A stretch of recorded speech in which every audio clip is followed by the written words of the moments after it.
Derrida Now. Current Perspectives in Derrida Studies. Edited by John W.P. Phillips. Editor's Introduction. John W.P. Phillips. Deconstruction, where it begins and how it ends. How are we to calculate the age of deconstruction? We can ask about its chances. And we can acknowledge that not everything in it comes down to a name, not even that of Jacques Derrida. Nevertheless, it was Derrida who identified from time to time the necessity of a deconstruction and who insisted on its traversal across and beyond more familiar categories of academic practice. It is because deconstruction interferes with solid structures, material institutions, and not only with discourses or signifying representations, he writes in The Truth in Painting, that it is always distinct from an analysis or critique. Derrida, 1987a, 19. And it was Derrida who insisted that the necessity of a deconstruction couldn't be separated from the chances that we must take with it. Derrida, 1984. Attempts to write in Derrida's name or in the name of deconstruction, or even to produce critical readings of Derrida's works, face a peculiar problem. While the general outlines of the philosophy might be reasonably well known, and many exemplary studies exist, the provocation of the Derrida text remains. So, after Derrida, in his name, it is possible not only to present coherent accounts of the history of Western metaphysics and the logocentrism that guides its program, but also to intervene in that program by mobilizing the a priori insinuation of the trace, of archie-writing, of iterability, of the remarkable mark of difference or of the supplement at the origin. Such practices, enchained in the narrative that helps to produce them, are today widespread. What remains, however, is the peculiar problem of the Derrida text, which presents its arguments, in sometimes strange syntactical arrangements, each time in the guise of complex webs of connections, allusions, sometimes obscure references and chains of association, the effects of which leave nothing untouched.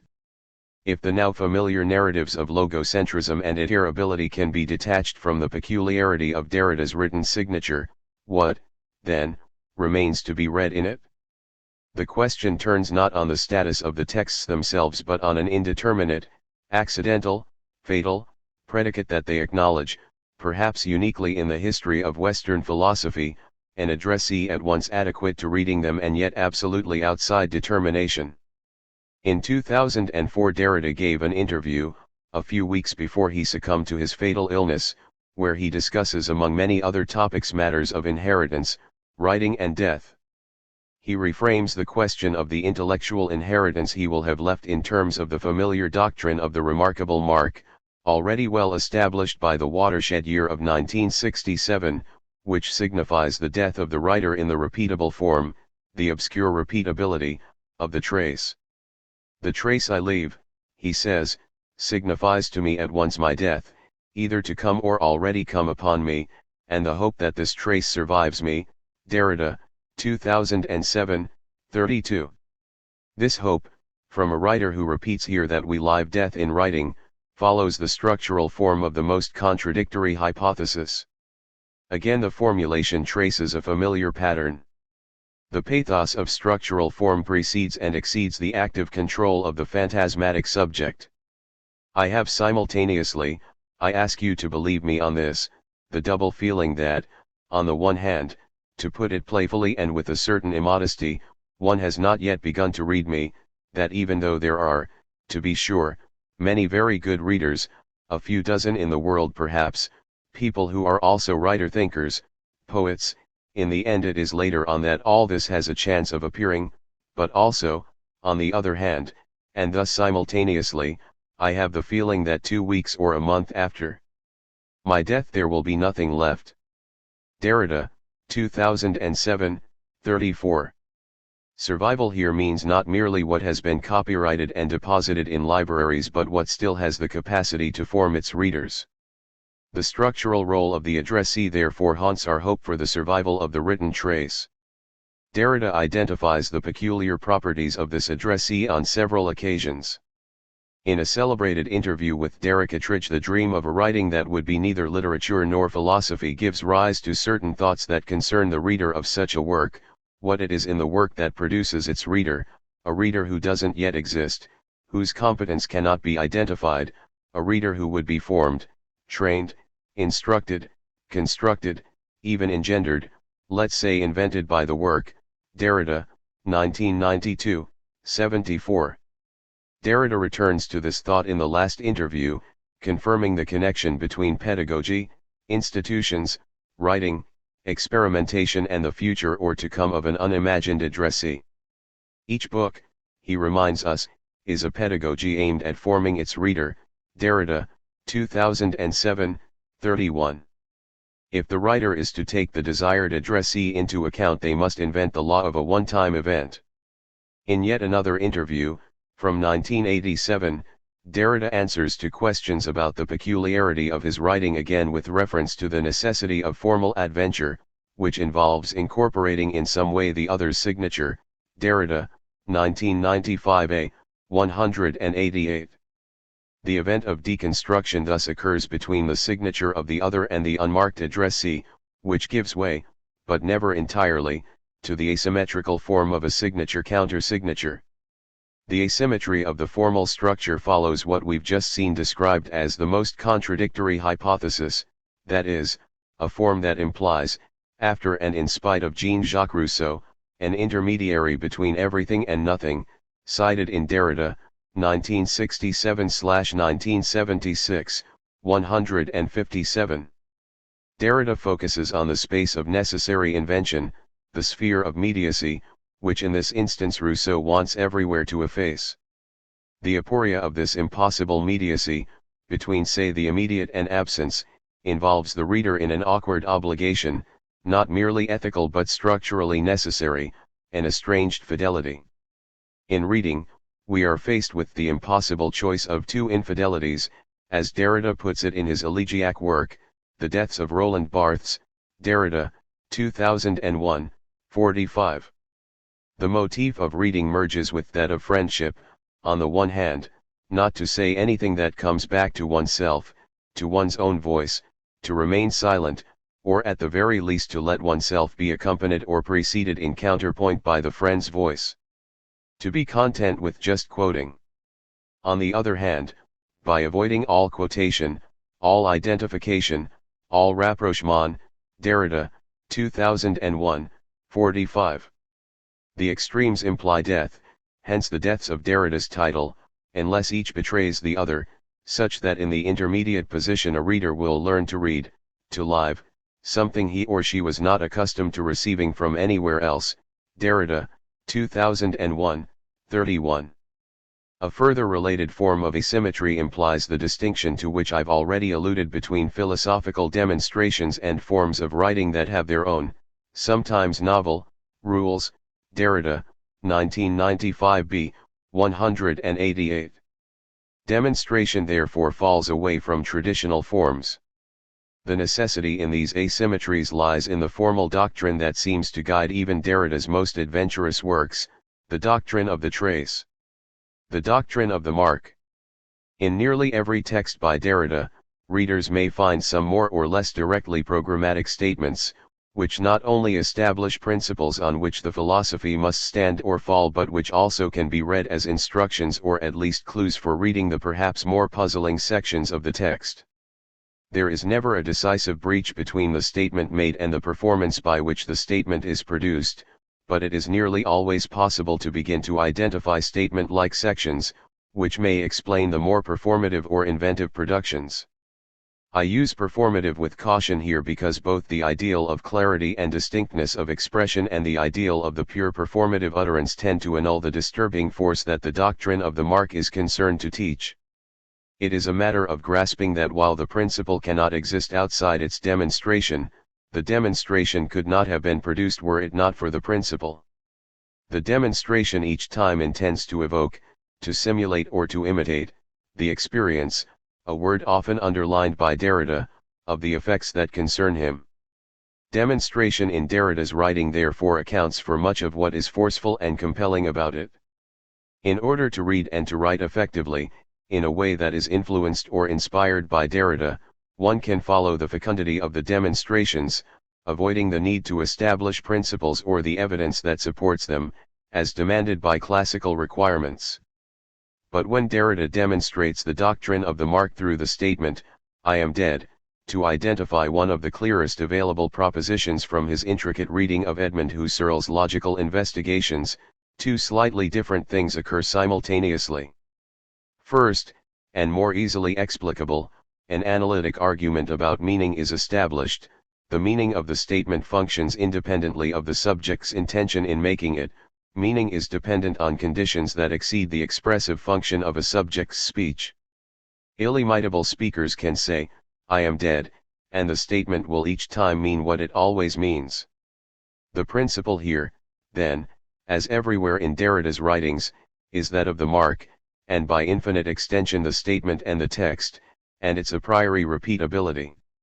This a priori repeatability demonstrably allows a statement to function as an expression, by which a subject intends a meaning for which he or she takes responsibility. In the logical investigations, Husserl attempts to maintain a strong distinction between the expressive signs of the transcendental subject, in auto-affection, and external, i.e. written, signs, which are always potentially free of sense, reference, addressor or addressee. The expressive and indicative sign, a distinction carried out elsewhere as the difference between speech and writing, turn out to be indistinguishable, separated by a difference that distinguishes nothing but difference from self. Derrida, 1973, 11. The repeatability of the sign in general, the written mark is the privileged example, allows an individual to speak and to write. It may then seem that there would be no subject without this ability a priori. However, insofar as there is a subject, its origin remains permanently alienated from itself. Husserl, activating a desire or at least a preference that dominates Western philosophy throughout its history, would like to be able to say that the expression, "my present intention and responsibility in producing it," has priority in the order of events, and that the repeatable marks of this expression, which he labels indication, are derivative and in all senses secondary, despite inhabiting every expression as its externalization or transport. Derrida, 1973, 21. The statement "I am dead" demonstrates, against this preference, that it is not possible ever to distinguish absolutely between an expression and an indication. Derrida, 1973, 54-5. Furthermore, if one is to retain an analytical truth from Husserl's commentary, then the predicates of indication, repeatability and internal divisibility, must indeed take preference. Not only must a mark be repeatable, but its repeatability immediately also divides it from itself. The incalculable number of instances of the statement "I am dead" merely manifests, in both act and permanent potential, the logical and practical upshot of the difference from itself of the mark in its a priori repeatability. Furthermore, the repeatability of the statement and the responsibility I take for it are mutually enjoined and mutually destructive. Secondly, the meaning of the statement "I am dead," which is not now merely an example of a statement, describes the situation. Only because I can say I am dead can I then say I am. Derrida, 1973, 54. My death names the very principle on which the truth of the statement "I am dead" depends, that it be repeatable in principle to infinity and thus immediately beyond my mortal span and outside my control and responsibility. The play of repeatability and internal division is not, then, an accident that befalls a previously well-formed sentence, but one that inhabits the sentence as its a priori possibility. My death, the final misfortune, the final danger, inhabits my possibilities, which would not be possibilities without it. And again, death is not merely accidental. But the principle that connects my death to my ability to speak also infects my language with the accidental. And for this reason we cannot restrict the effects in question, those of chance and death, to writing, language and culture, for these effects operate wherever it is said that chance and death play a role.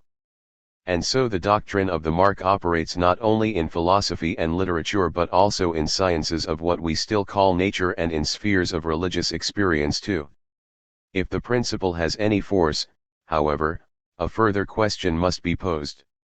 How can one account for the preference in the history of philosophy for the priority of the act of the responsible individual, in the face of what looks like repressed yet overwhelming evidence against this priority?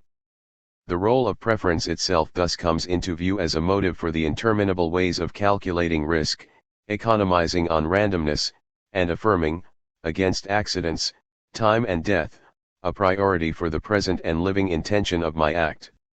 This side of the doctrine of the mark, the side of preference, liking for, desire, love, friendship and relation, plays a most important role, to the extent that the structure as well as the institutional ambivalence of the writings function to create the conditions necessary, in light of the doctrine of the mark, for protecting this ancient preference. The fact that this form of protection appears historically to be a veritable attack on the principles that traditionally have supported it, and that this is not merely the form of a misunderstanding or misreading, though it is certainly that too, can be considered as a function of the principle itself, which in some later works returns in the guise of autoimmunity. Derrida, Credit, Penalty, and Death.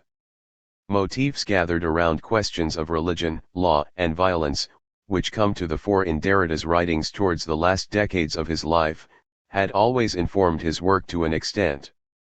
It is possible to trace their emergence to the earliest work on Edmund Husserl's Phenomenology, Derrida, 1973, 1978, through to the majestic readings of Plato, Derrida, 1972-1982, and the exhaustive treatment of Hegel and Janet, Derrida, 1974-1986.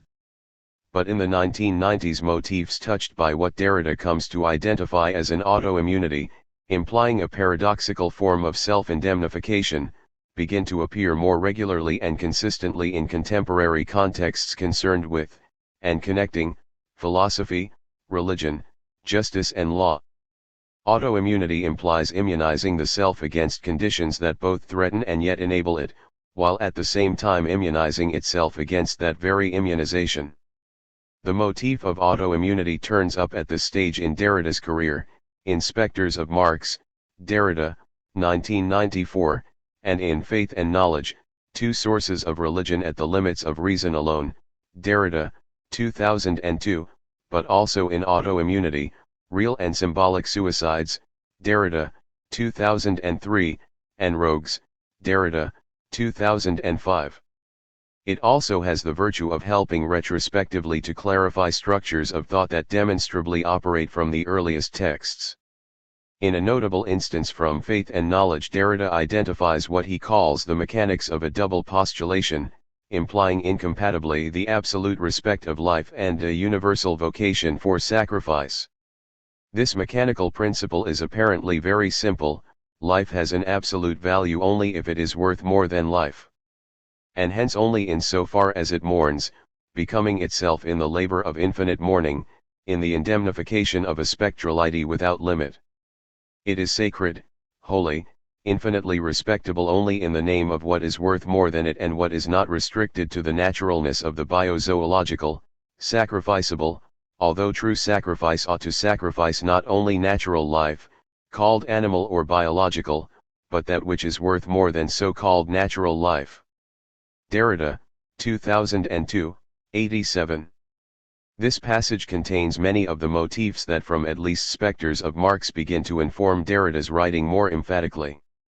The mechanics of the double postulate, life is sacred, sacrifice is necessary, implies incompatible doubles that nonetheless cannot be separated: the autoimmunological relation, the beast and the sovereign, credit and death, death penalties, law and justice, violence and law, friendship, hostility, and hospitality.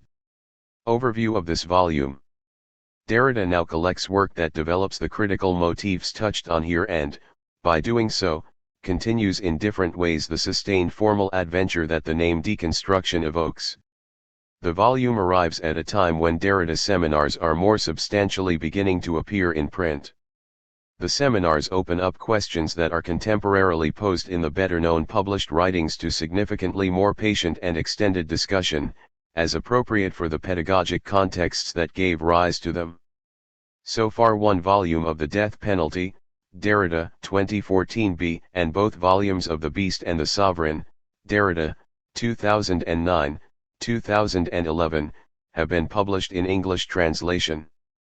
They currently represent substantial and often surprising opportunities for further examination of these durable yet difficult motifs. During the planning stages of Derrida now we invited well-known scholars informed by idioms associated with Derrida's work, by way of translation, exposition, commentary, criticism and in various ways application, to contribute to the volume. Some declined for various reasons mostly to do with timing, and of those who agreed some dropped out owing again to various time constraints. We have therefore arrived at some current perspectives on Jacques Derrida, as the subtitle of the volume promises, although these are by no means representative of a complete picture. As chance would have it, we have an inevitably slightly distorted perspective marked superficially by a gender imbalance. Each of the contributors can be regarded as contemporary while at the same time able to draw on the entirety of Derrida's work through demonstrable scholarship and expertise. The later motifs are addressed, the question of animals, sovereignty, the death penalty, but other works from early in Derrida's career onwards are also addressed. JacquesPhillips puts unavoidable constraints to work in an attempt towards an overview of Derrida's career that emphasizes connections as well as divergences between the earlier and the later motifs and structures of argument. The role of the signature in philosophy serves as a guiding thread. Geoffrey Bennington offers a characteristically painstaking and thorough reading of the motif of dignity in Derrida and its relation to deconstruction, which draws from the earliest to some of the latest published work. Roy Sellers approaches the question of interpretation, and the question of approach, the road, the method, via the problem as it is posed in psychoanalysis, and the deconstruction of psychoanalysis, folded out into the fault lines of a general hermeneutics, to which, he demonstrates, neither deconstruction nor psychoanalysis can be reduced. Graham Allen's article on transparency, and the motifs of vision and blindness, in relation to the university draws on Derrida's reading of Immanuel Kant's The Conflict of Faculties to pose some contemporary questions and propositions about the university now, demonstrating the necessity of a deconstruction, which, as Derrida argues elsewhere, attacks not only the internal edifice, both semantic and formal, of philosophemes, but also what one would be wrong to assign to it as its external housing, its extrinsic conditions of practice, the historical forms of its pedagogy, the social, economic or political structures of this pedagogical institution. Derrida, 1987a, 19. Martin McQuillan follows the motif of animals, in various sites of Derrida's bestiary, to further radicalize Derrida's discourse, especially where it is aimed at sovereignty and the bestiality of man, and therefore to identify the fault in discourses of vegetarianism and environmentalism as belonging to a wider range of problems in contemporary political discourse. Evoking specters of Marx, McQuillan argues the need for a new political economy, a new politics of economy and a new economy of politics. This volume. Deconstruction beyond Derrida he suggests would be up to the task. Irving Go's reading of Foiet Savoir mobilizes his own motif of the reject with an eye to rethinking discourses of post-secularism. Go, like McQuillan, tries to extend the implications of Derrida's text into contemporary thought, with the aim of transforming the most urgent problems by way of thinking beyond the contemporary sphere into a future that can barely be imagined. The role of animals in helping to construct a phantasmatic human subject is offset by the notion of the auto-reject that Go develops here. Peggy Kamoff offers a subtle rereading of Plato's Pharmacy. Kamoff's reading emphasizes the elements of testimony in the theatricality of the trial represented by the trial of writing in Plato's text. Necessity, as in the necessity of a deconstruction, comes to mean something other than the necessity of a theoretical or epistemological proof but instead grounds as their condition the giving and receiving of legal testimony. Kamoff therefore emphasizes the paradoxical role of fiction in the procedures of arriving at truth. Kamoff's reading emphasizes the two tropes of composition and displacement so that a simultaneously legal, literary, and philosophical interest presides over her argument. Nicholas Royle's literary speculations, reading Derrida as a portal, or a series of portals, through which to understand better what the future of the novel could be, show his own literary singularity at work in reading Derrida and stretching the meaning of reading beyond the normal or standard frameworks. Finally, we include an essay, one of the very last, by Hugh Silverman. Derrida, Code Enforcement and the Question of Justice presents a questioning reading of The Human Stain, the Philip Roth novel and the film adaptation, through the lens of Derrida's texts on justice. Silverman died shortly after submitting the article, so we publish it here by way of a memorial to his teaching and to the graduate classroom, which this article evokes. 1. Transcendental Difference and the Auto-Relation, Critical Overview. John W.P. Phillips. Introduction. Thought would always be to come. Derrida, 1978, 153. Here I attempt a critical reading of Jacques Derrida, one of the most influential, and some would say controversial, figures of the current philosophical age. The task of reading Derrida critically entails some peculiarly challenging considerations, not least because his influence on fields of critical reading in particular is second to none.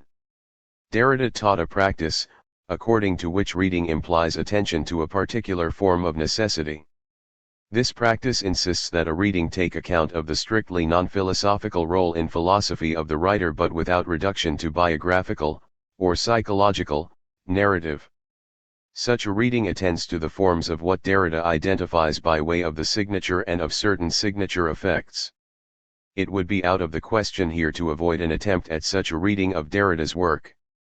The fragments of biographical narrative that often creep into considerations of Derrida's thought have a place there. 1 But Derrida's work puts into question notions of person, context, narrative, and so on, thus radically revising them. Yet his painstaking investigation of a given philosophical work proceeds as if the questions he poses will yield a sufficient degree of generality to make it worth the effort. The yield, in that case, will be on the side of philosophy. The originality of the text in question relates then to what it helps uncover in the field of philosophical development in general. The so-called singularity of a philosophical text thus relates to philosophy as a whole, to the extent that it elucidates a fundamental philosophical concern. How then does a text by Plato or Hegel or Husserl differ from the more general text of philosophy? A famous statement from Hegel puts things into perspective. In the preface to the Phenomenology of Spirit, Hegel complains about attempts to distinguish works of philosophy from one another. The very attempt to determine the relationship of a philosophical work to other efforts concerning the same subject introduces an alien and irrelevant interest, which obscures precisely that which matters for the recognition of the truth. Hegel, 1977, 116. Hegel here states an uncontroversial truth that resists erosion throughout the most dominant paradigms of philosophical knowledge: the philosopher, notwithstanding his noticeable peculiarities, not least those of their style, labors in the service of a greater truth or science. Derrida in a later interview confirms the traditional philosophical attitude: the philosophical field, if it has an identity, if it has strict limits, and that are such as can be located on the basis of its traditions, has nothing to do with the unveiling of the identity of the thinker or the philosopher. This field is constituted, precisely, by cutting itself off from the autobiography or the signature of the philosopher. Derrida, 1995a, 144, 1995b, 135. Derrida's observation here might lead us to suppose, if we react too quickly, that he occupies an antagonistic attitude towards philosophy, but things have a more interesting flavor than that suggests. The philosophical field is constituted in the effort of its cutting itself off from its other, from the signature and identity of the philosopher. The identity of philosophy, and therefore of the philosopher, depends on its cutting itself off from the philosopher's mortality. Such a cutting off, as Derrida puts it, implies the production not only of philosophy but also of its appropriate other. The signature emerges in the difference between philosophy and its other, or philosophy and the philosopher's death. So we are obliged to remain attentive to the implications of Derrida's thought in its effect on how we read, and in particular how we read Derrida. If that is the case, then any account of the content of Derrida's thought, of his basic argumentation, should justify the contribution of these signature effects on that argumentation. Otherwise, we may fail to capture the potential impact of Derrida's work. In some preliminary remarks I can identify a few of the most startling consequences of three related formulations, those of theatricality, autoimmunity, and hospitality. To produce an effective and rigorous philosophy requires that we also produce the scene or stage on which such a philosophy could proceed. It implies, therefore, clearing the stage of those conditions that make theater as well as philosophy possible, though, as with philosophy, not all theatrical traditions require this clearing. It also introduces a consideration of the unconscious as an essentially undetermined sphere without which consciousness would not be what it is. So the role of theater is intricately connected to Derrida's reading of psychoanalytic texts. Point 2. When I clear the stage, I immunize myself against those conditions that allowed me to set the stage in the first place. Self-immunization: the self immunizes itself against conditions that both threaten it and yet make it possible, while at the same time immunizing itself against that very immunization. Point 3. And when philosophy questions its nearly illimitable topics, it reveals conditions uncannily reflective of the conditions of philosophy itself. For example, hospitality in its idea conceals potentially diverse historical senses, including those of hostility as well as those of care. Derrida emphasizes this double-edged background in the coinage hospitality. And it requires in principle the relaxation of all the normal defenses that might apply when someone, a person or state, invites a stranger into their space. In order to exercise the inalienable right to be hospitable, one must at the same time protect oneself from that same hospitality. Derrida, 2000, 77. A state protects its hospitable institutions by inventing complex citizenship and immigration laws to the extent that its hospitality inevitably, as we say, deconstructs itself in its idea. Now we understand deconstruction as a condition that simultaneously allows and prevents. We can locate as a common root of structures of this kind the earliest formulations of terms like deconstruction, as well as difference and archwriting, to name only three of the most familiar, which designate inevitably paradoxical structures of possibility. 1. The meanings of writing. The future can only be anticipated in the form of an absolute danger. It is that which breaks absolutely with constituted normality and can only be proclaimed, presented, as a sort of monstrosity. For that future world and for that within it which will have put into question the values of sign, word, and writing, for that which guides our future anterior, there is as yet no exerg. Point 4, Derrida, 1967/1976, 5. Nothing, neither among the elements nor within the system, is anywhere ever simply present or absent. There are only, everywhere, differences and traces of traces. Derrida, 1972/1981, 26. Derrida's writings from the late 1950s to the 1970s, sometimes considered his early works, focus consistently on a complex problem, the role and value of writing in Western metaphysics from the ancient Greeks to the present and beyond. That this problem at length opens out into quite radical and novel treatments of the most tenacious issues of philosophy has to do with the nature of the problem itself. The common-sense notion of writing, which, like everything else, we inherit from our own traditions, implies that we name by writing any system of inscribable marks used for representing spoken words or thoughts. Such systems operate on the basis of the fact that their marks can be repeated.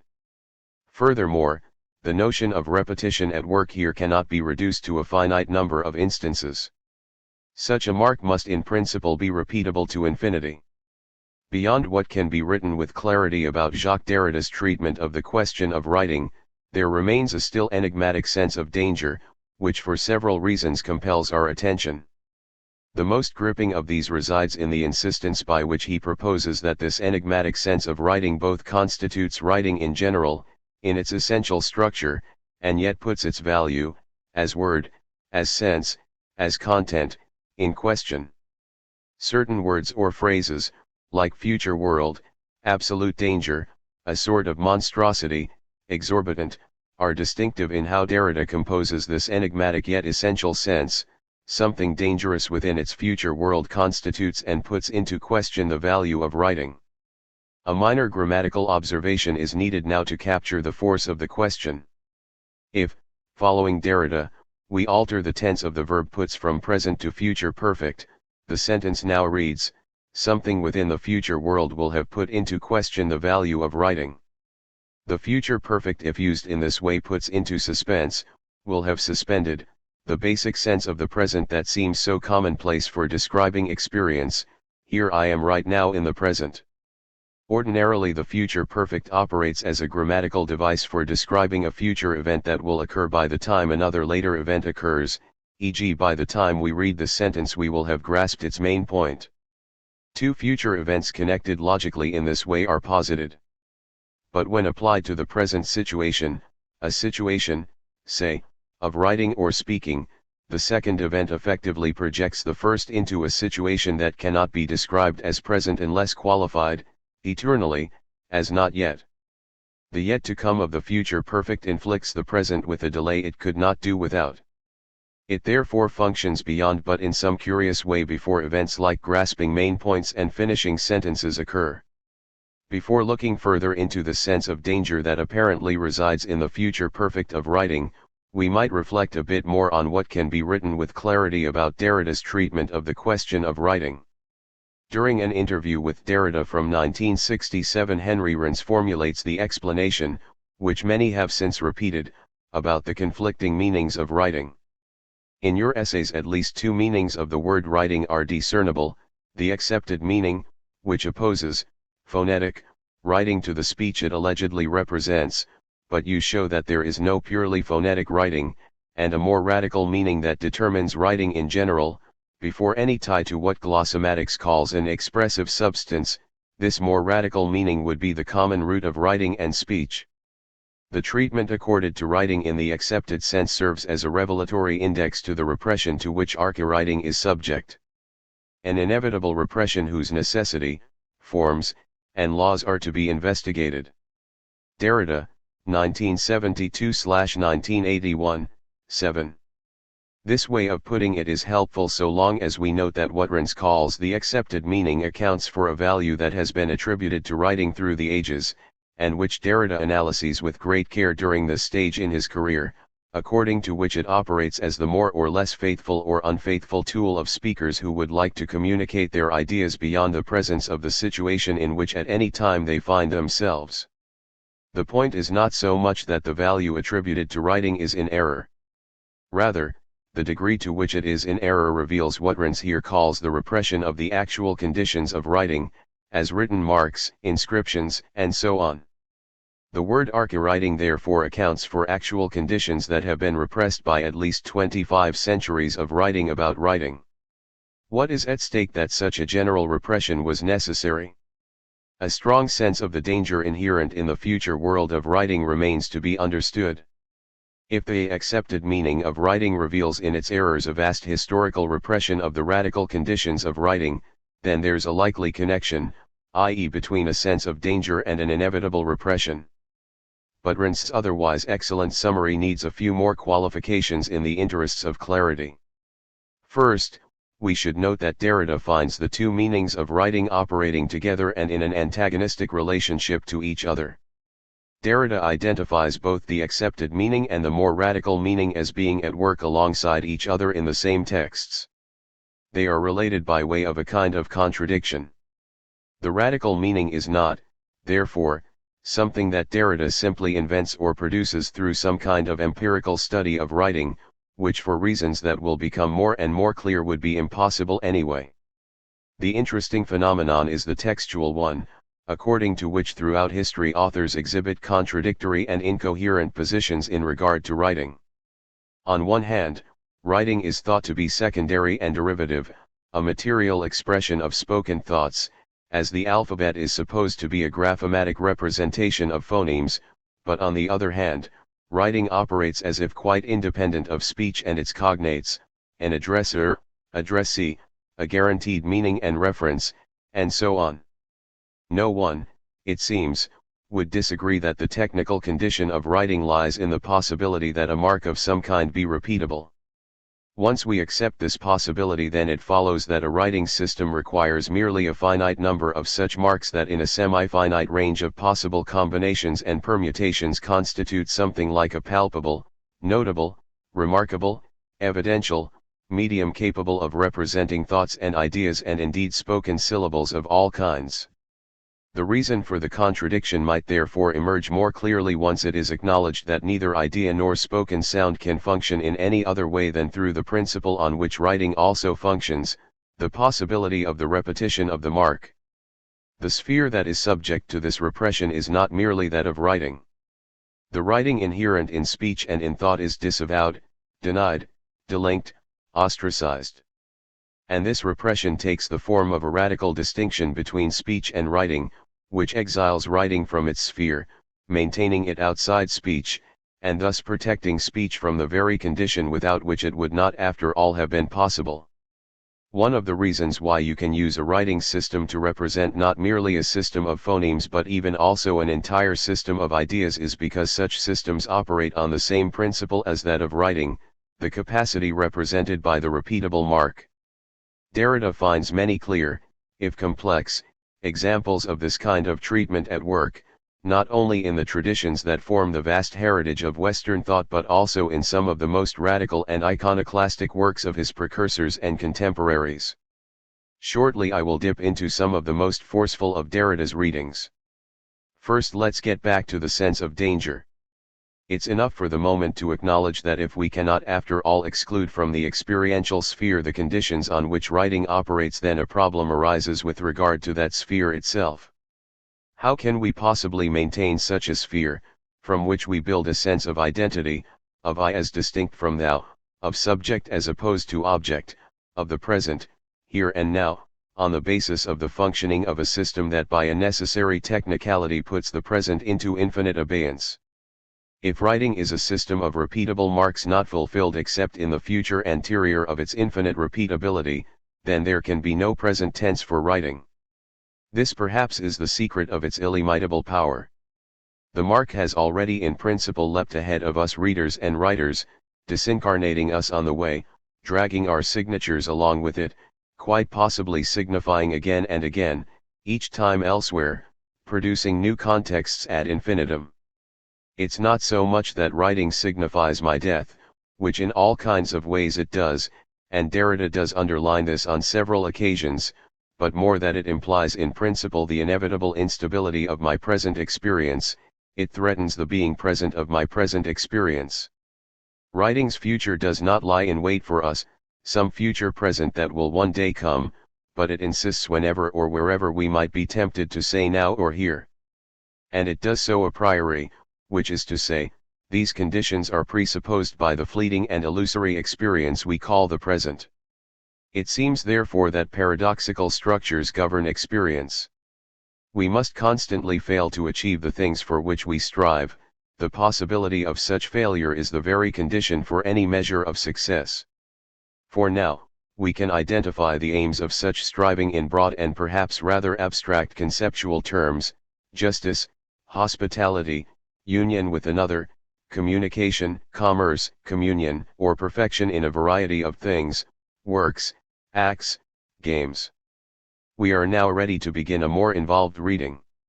2. Teleology, history, difference. Beginning and ending, teleology in trouble. It is dawn, now, we are at dawn. In the first light of dawn. In the whiteness of dawn, alba. Before beginning, let us begin. We would begin. We would begin by pretending to begin before the beginning. Derrida, 2014 b. 1. Where do we begin and how do we end? We could with justice begin with Hegel. 5. Derrida undertakes his most substantial reading of Hegel in his most formally adventurous book, Glass, 1974/1986. Derrida poses the question of beginning in the opening pages. Following the difficult thread of the family, in texts by Hegel concerned with civil society and the constitution of the state, the question arises about how to enter into an analysis of Hegel's oeuvre. On one hand, later texts, the encyclopedia and elements of the philosophy of right, might seem to contain the most developed treatment of the system within which the family is inscribed. But, on the other hand, the first texts, e.g., The Life of Jesus, represent the earliest stages perhaps of the steady narrative of Hegel's thought towards the mature position. Both these options assume the same questionable premise, that we may regard Hegel's thought as a continuous, and implicitly inevitable, development from unripe beginnings to ultimate completion. The premise, briefly, implies teleology. Hegel's teaching also famously implies the teleology, on the basis of which in this instance the ethical life of society emerges from early steps in the family. The syllogism follows three stages, beginning with the family, passing through civil, bourgeois, society, and culminating in the ethical state. The question of the role of the family raises the stakes for the teleological development of the political state. A further, still properly Hegelian, point emerges in what Derrida refers to as an irreducible structure of reading, Derrida, 1974-1986, 6, according to which the reader cannot avoid anticipating what is to come.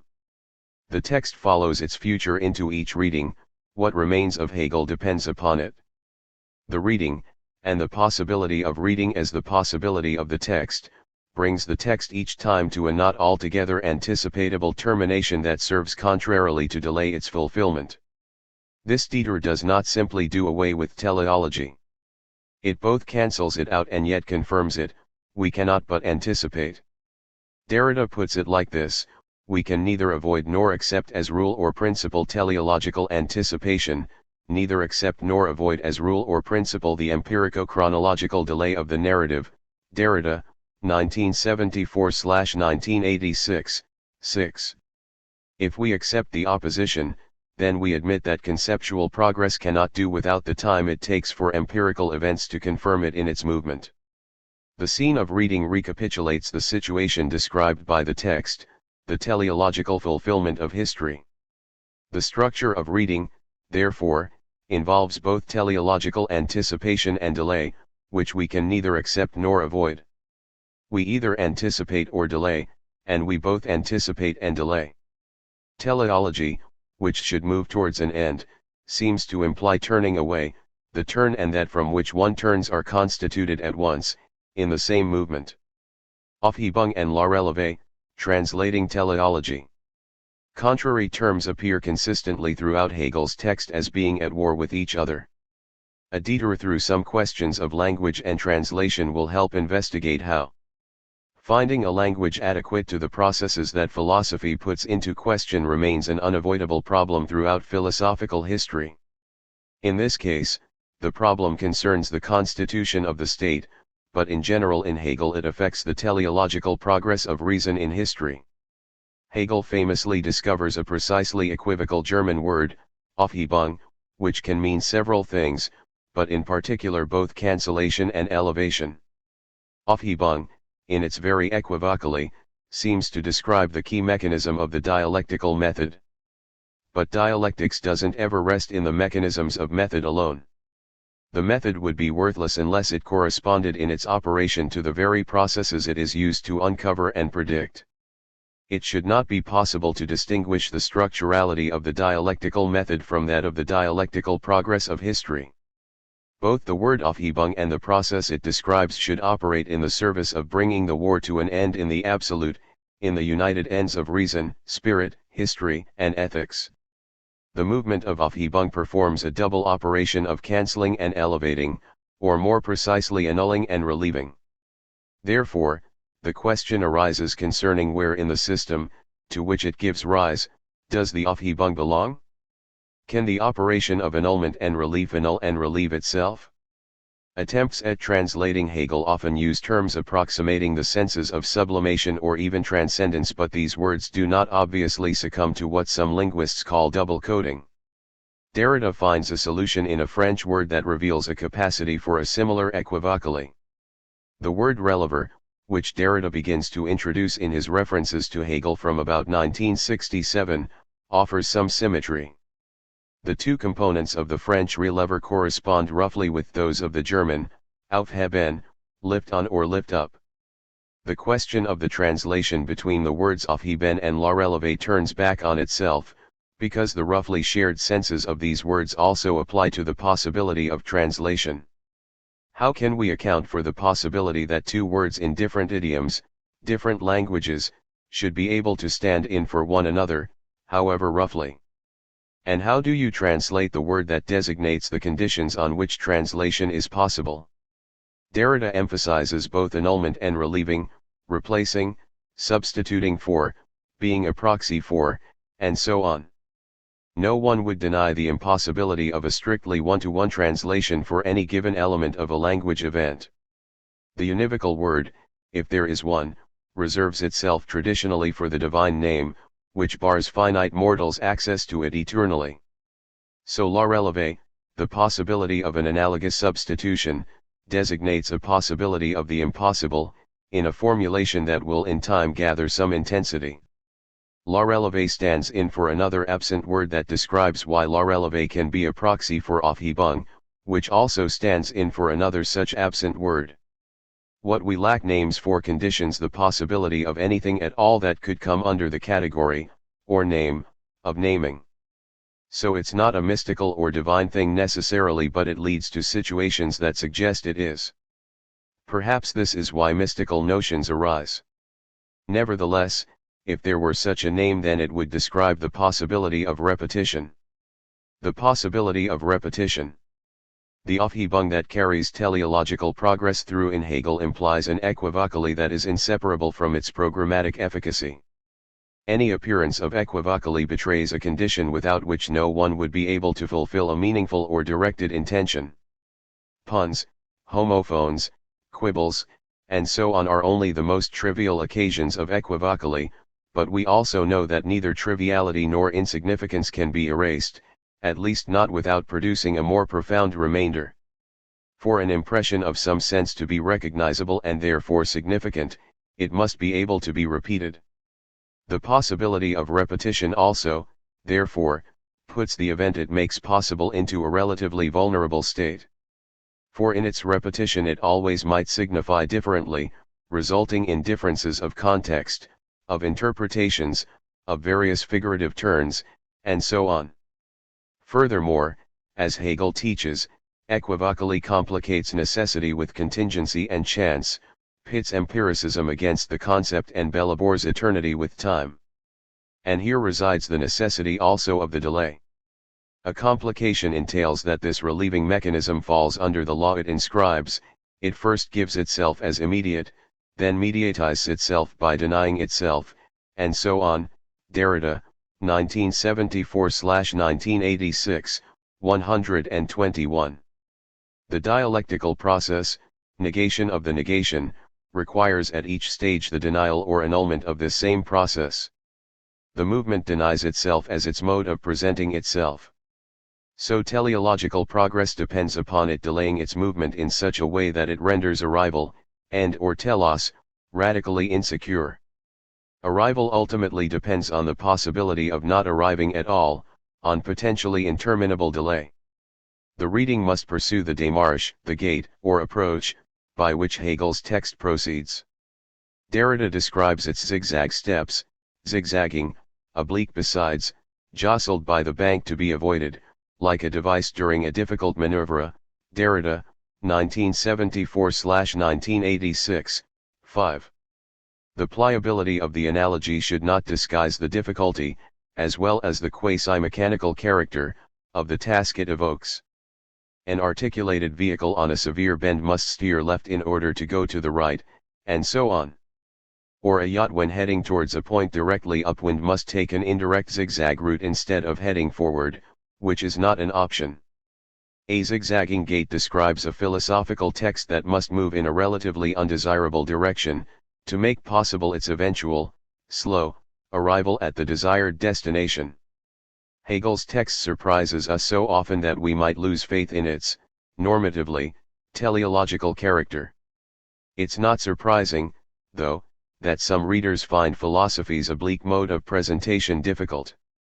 The reward promised for such a labor might justify it, but that would effectively and at least in principle annul the movement itself. And in this case you cannot distinguish the zigzag from its ultimate destination. The zigzag equivocates. In following Hegel's zigzagging text, Derrida's text in a way repeats it, just as La Releve repeats Aufhebung. We understand the deconstructive text by the way in which Derrida's text repeats Hegel's. Family, sexual difference, and difference. We will need to revise the zigzag direction, as it turns out, once Derrida's reading engages Hegel's peculiar logic further. The traversal named Aufhebung, referring us back to the question of teleological passage between beginning and end, constitutes an interval whose unperceivable essence can be glimpsed between terms of the series: cleavage, size Zion, split, separation, division, fracture, wound, dissolution, partition, and so on. The terms of this series, in principle there's no end of it, indicate an apparent need to which the power of reason emerges as response: unification, synthesis, analogy, conception, copula, consummation, consumption, and so on. But this is only reason as one of the understanding's categories. The understanding identifies oppositions in a way that simulates the power of reason, produces a dead reason in its repetition. Reason tears itself away from its dead form, category of understanding, and so must now think this new division, the repetition, conceive it in a further movement of unification/division without end, despite the emphasis on logic's absolute, the end. According to this form of the movement, it is impossible to distinguish between the force of reason, this power of unification, and a general repeatability, whose law simultaneously produces the law as well as the need for philosophy: division, size Zion, cleavage, dissociation, etc., the difference in repetition of the same from itself. The normal understanding of dialectics, a series of positive moments progressing in relation to the terms of their negation, cannot cope with such a movement, which is first of all and a priori that of splitting and of difference. We always begin where the normal dialectic of progress would situate the middle. We begin, if we are to avoid falling into mythical questions of beginning before the beginning, in difference. Derrida follows the progress of spirit in stages, passing through the inorganic world, then via species of animal through to the emergence of anthropological communities. But as we arrive at the moment the family enters the scene, we begin to experience some exemplary interference. Derrida is careful to read across the diverse texts of Hegel in which this passage occurs. Hegel's progress follows an early thinking repeated and developed over the years of his maturing philosophy. He covers the same ground in these diverse texts but each time more or less differently. Antigone, a figure from Greek tragic drama, resides at the heart of the problem. Whether she is mentioned, as in a section properly enough from the Aesthetics, or elided, in a corresponding section from the Phenomenology, the role of Antigone serves as an atypical focus for a system that cannot rigorously accept such a role. According to the myth, Antigone receives the death penalty for illegally burying her brother Polynices, killed in action in civil war against the city of Thebes. Sophocles' version, however, suggests that the penalty is applied in response to the fact that Antigone acts and speaks in the name of a divine law that threatens the secular law of the state. Antigone performs rather unusually, then, among the various kinship relations that describe the family. 6 She dies in protecting the burial rights of a brother, after losing her mother and father but before becoming either a wife or mother. She therefore remains at once pivotal in the narrative of transition from family to bourgeois society and yet singularly removed from the system, by the peculiarly heterogeneous and yet lawful interruption implied by her language and action and the penalty they provoke. Antigone provokes the fascination of Hegel's text for several apparently philosophical, aesthetic, and biographical reasons, which Derrida follows quite closely. Antigone represents something in fact rather general: her principle, she calls on divine law in the irremediable necessity of her actions, comes up against that of Creon, who calls on the unavoidable necessity of state law in announcing his sentence, thus pitting one inviolable law against another. Doubtless what remains inviolable in these two opposing laws concerns death, but here things maintain their complexity. A fundamental difference is generally observed in comparing a death sentence, sanctioned by law and guaranteed by legal force, to a murder, which calls for the application of the former to the latter. Derrida throughout his career demonstrates presiding concerns with justice, law, and sovereignty, but in particular with the history and the meaning of the death penalty and the origin of its authority. 7 Antigone represents a particular kind of victim of this to the extent that her crime is not in fact murder but calls nonetheless on the penalty in a way that seems to betray, expose and annul, the origin of its idea. Derrida identifies in Hegel, most explicitly in some of the earlier works, a doctrine concerning the death penalty that has a wide historical reach. It concerns an apparent desire for the death penalty, in principle, but also, remarkably perhaps, deliberately, a desire in various ways for death, for the right to the death penalty, and for the death of the death penalty. 8 Following Hegel's determination of the people as the absolute ethical totality, Derrida, 1974-1986, 101, Derrida summarizes Hegel's account of their willingness to undergo inevitable empiric annulment. The people must risk its life, must not hesitate to let itself be destroyed as an empiric people in order to become a free people, that is, a people in the strict sense. Derrida, 1974-1986, 101. The inevitability of war therefore follows this doctrine, which modulates the doctrine of the death penalty only in the scale of its consequences. The penalty is not a coercive or repressive punishment. An application of the universal law, the penalty manifests the freedom of those who apply it and those who submit to it. Derrida, 1974-1986, 99. In Antigone, though, Creon applies the penalty to someone who speaks, impossibly, in the name of a divine law beyond even the universal law of a people. Antigone in her most ironically textured monologue calls her tomb oekesis, the humble dwelling of the cave in which she has been sealed. If you claim that your language reaches beyond the mundane world, you claim a transcendent language, a telephone from the beyond, as Nietzsche once wrote. 9 The penalty therefore situates the fictional character Antigone alongside historical figures such as Socrates, Jesus, Joan of Arc and Mansur al-Hallaj, whom Derrida identifies, in his seminar on the death penalty, as exemplary figures facing the penalty after a complaint, an accusation, a religious incrimination aimed at a blaspheming offense against some divine sacredness. Derrida, 2014b, 2249. 3 Transcendental difference.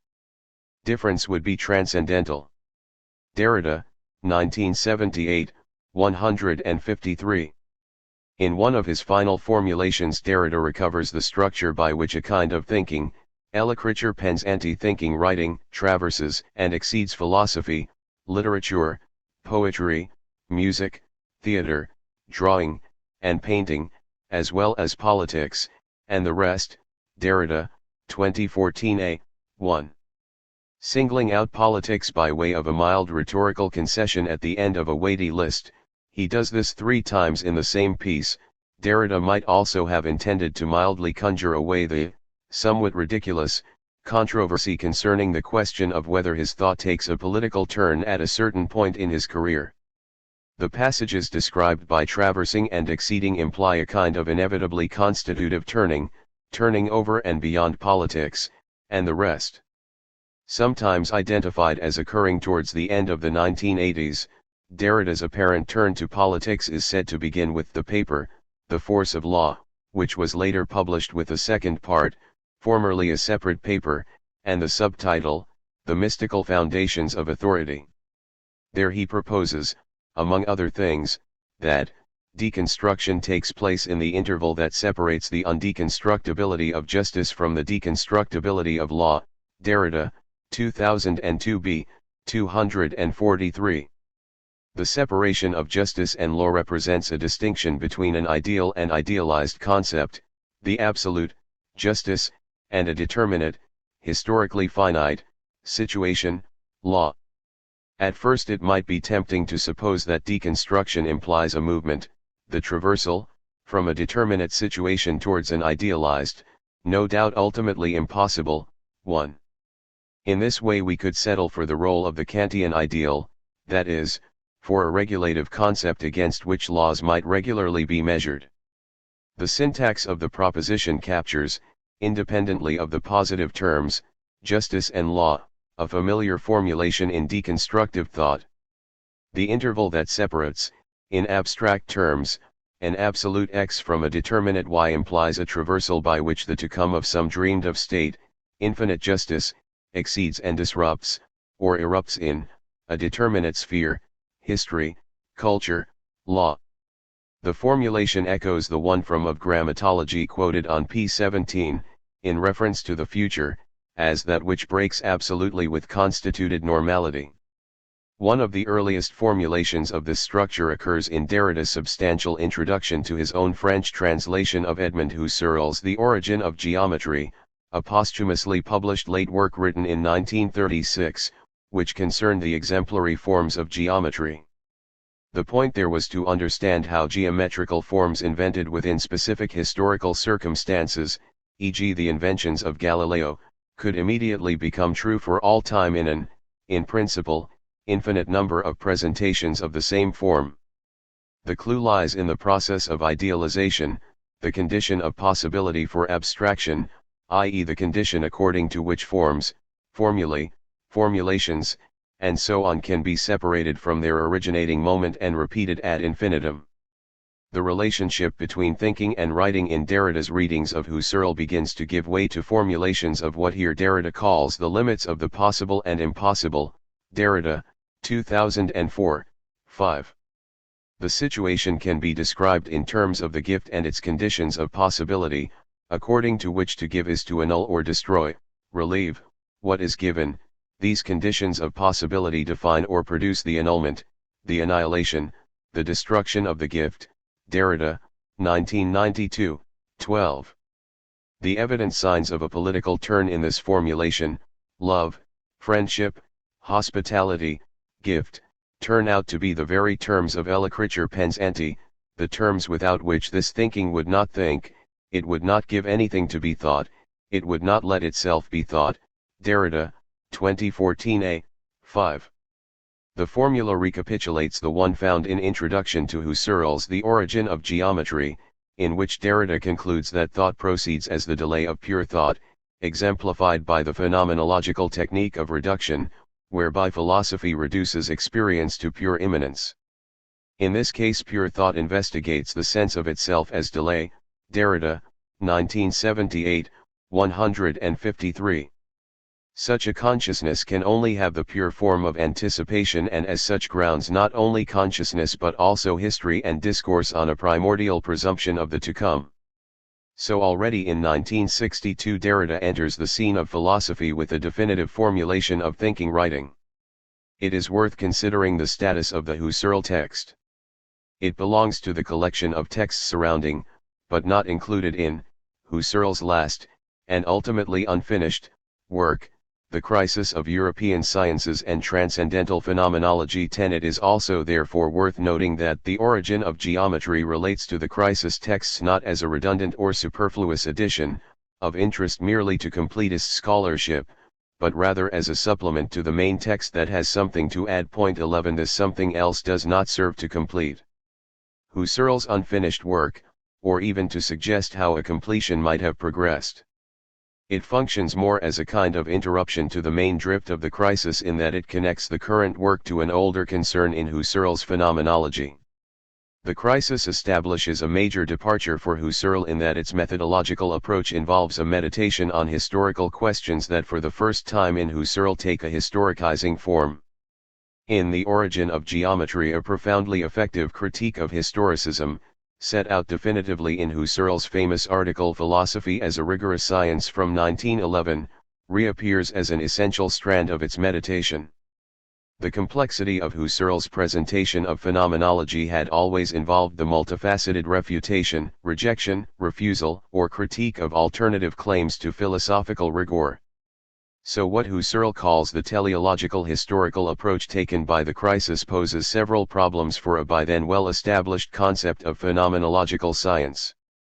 Despite this, the presiding principle of transcendental phenomenology continues to guide Husserl's final work as it has throughout his career. A phenomenological reduction allows the philosopher to strip away all extraneous content from a present moment of consciousness, such that the relation between consciousness and its object, consciousness is always consciousness of something, may be revealed as a relation between transcendental consciousness and transcendent being. Husserl, 1982, 142. Validity in phenomenological science requires originally presentive intuitions, by which we are to understand, beyond empiricism, a relation to the objects of consciousness, whether ideal, real or imagined, grounded on an analysis of the intuition, the present and intentional moment of consciousness. This evidently simple ground Husserl calls the principle of all principles, which he describes in this way, that every originary presentive intuition is a legitimizing source of cognition, that everything originarily, so to speak, in its personal actuality, offered to us in intuition is to be accepted simply as what it is presented as being, but also within the limits in which it is presented there. Husserl, 1982, 44. In the crisis, Husserl is concerned to show how the history of modern science involves a kind of forgetting of its own rational eidetic origins in the becoming mechanical of its pragmatic methods. So even mathematics, and in particular geometry, is taken over by the procedures derived from an original idealization, which it inevitably neglects. The origin of geometry offers something like the eidetic reduction of the moment of idealization, reminiscent of Husserl's formal and transcendental logic, in connection with the question about the forgotten or obscured historicity of idealization. In this way it operates through a double refusal, the refusal of contemporary objective scientific models as well as the refusal of equally contemporary historicist approaches to knowledge. Early in his introduction, Derrida identifies in this double refusal the quality that marks out the origin of geometry in its philosophical originality.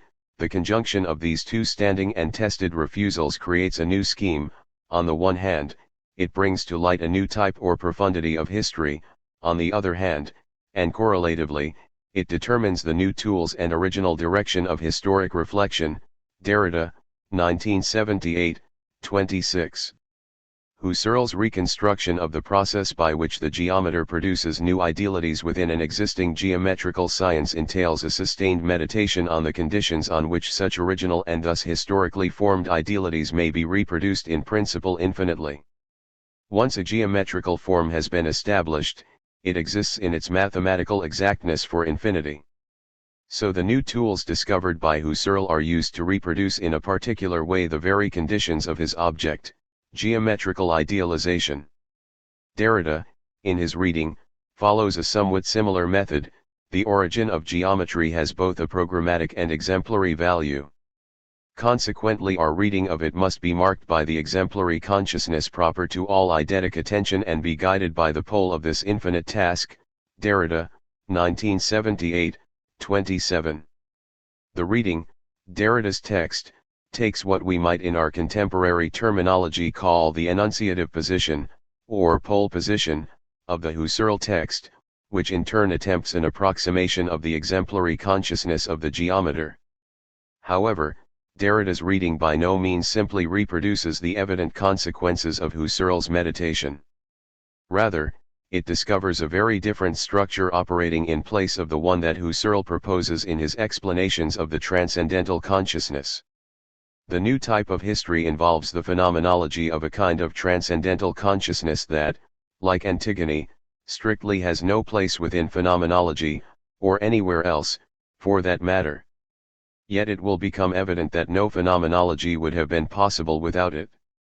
The phenomenological principle, the reduction to an originary presentive intuition, requires a presentation of something, which can then be taken as the object of the intuition. In the case of geometrical form, the object presented to conscious intuition would be nothing but the idealization. But the historical originary presentation of a geometrical form complicates things because a historical original meaning requires that the idealization take into account the apodictically general content, invariant throughout all conceivable variation, of the spatio-temporal sphere of shapes. Husserl, 1970, 179. Furthermore, it is necessary that this content can be understood for all future time and by all coming generations of men, and thus be capable of being handed down and reproduced with identical subjective meaning. Husserl, 1970, 179. An essential quality of the geometrical form is its capacity for infinite reproduction. Such a form would not be what it is without this quality. The infinite repeatability of forms therefore escapes the most basic requirement of a phenomenological intuition. Derrida turns his attention to Husserl's dispersed, and sometimes contradictory, statements on infinity. Infinity cannot ever be presented to intuition. So the idea of infinity, not the infinite but an idea, stands in for infinity in actuality. Derrida concludes, in the idea of infinity, there is determined evidence of the idea, but not that of which it is the idea.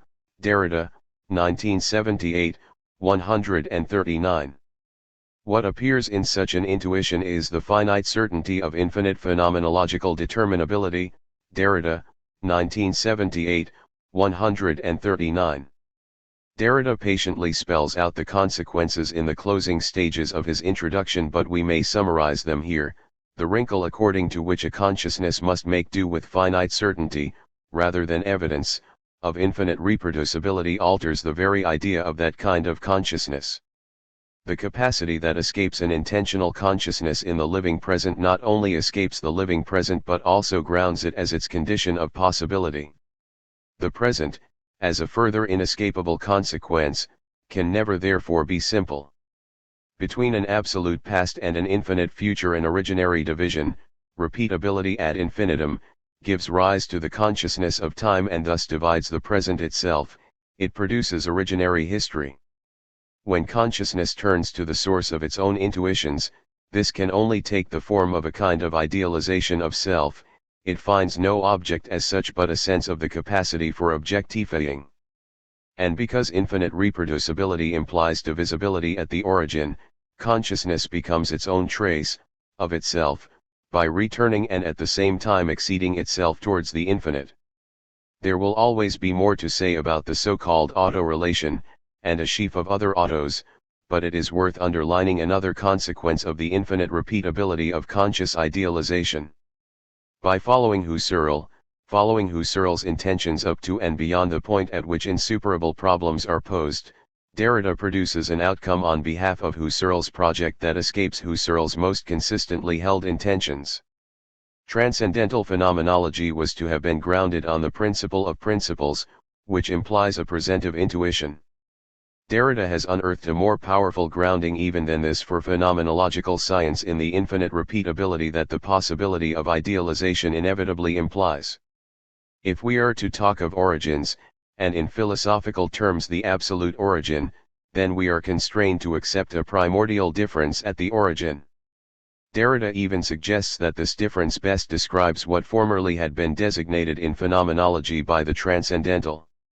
A critical reading, by adding a counter-signature to a signature, might aim to reproduce the relationship of the text to exactly these conditions that give it life, but which also place it in all kinds of jeopardy.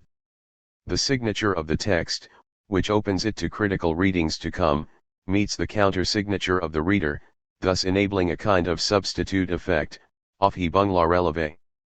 In other words, the reader takes, accepts or appropriates, the role that the philosophical text suppresses, that of the signature, and he thus takes responsibility for the text he reads.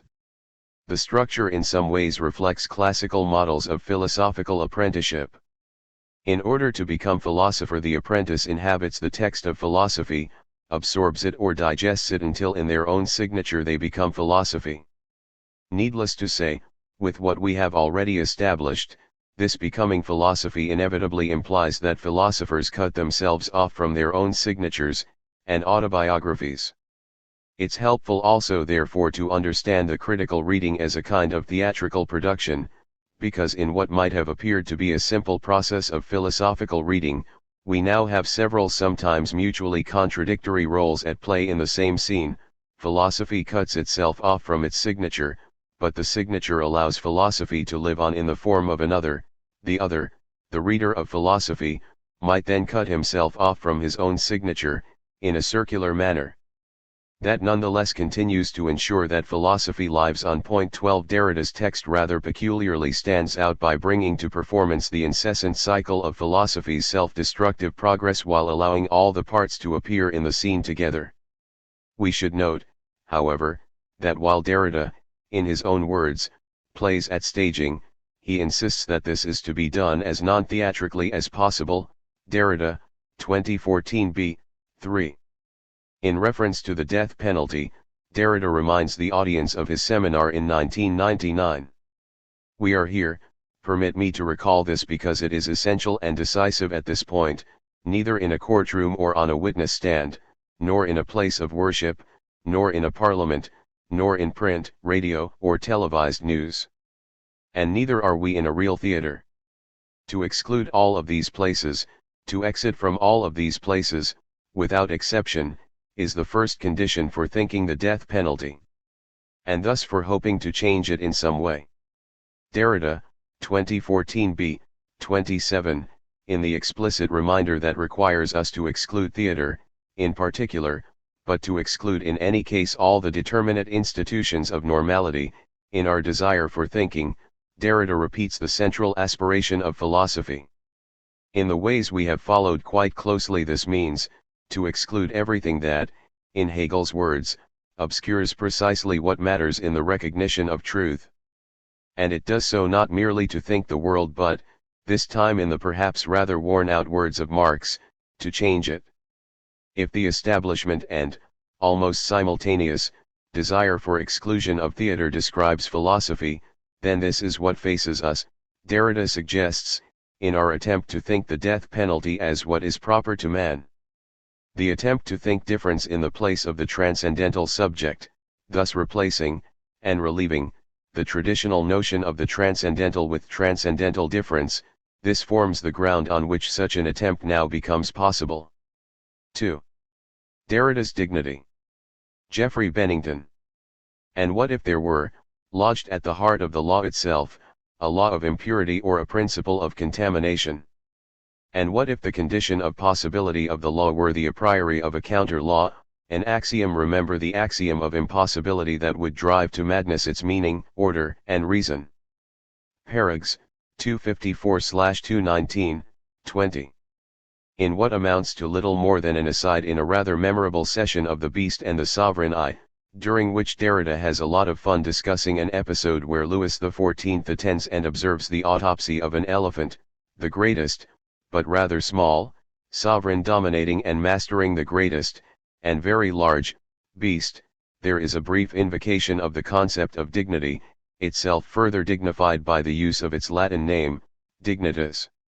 Referring to Cantaroa's famous book The King's Two Bodies, one Derrida suggests a distinction between a dignity of the king on the one hand, lining up with his mortal body and his persona personalis, and the majesty or sovereignty of the king on the other, which lines up with his persona idealis.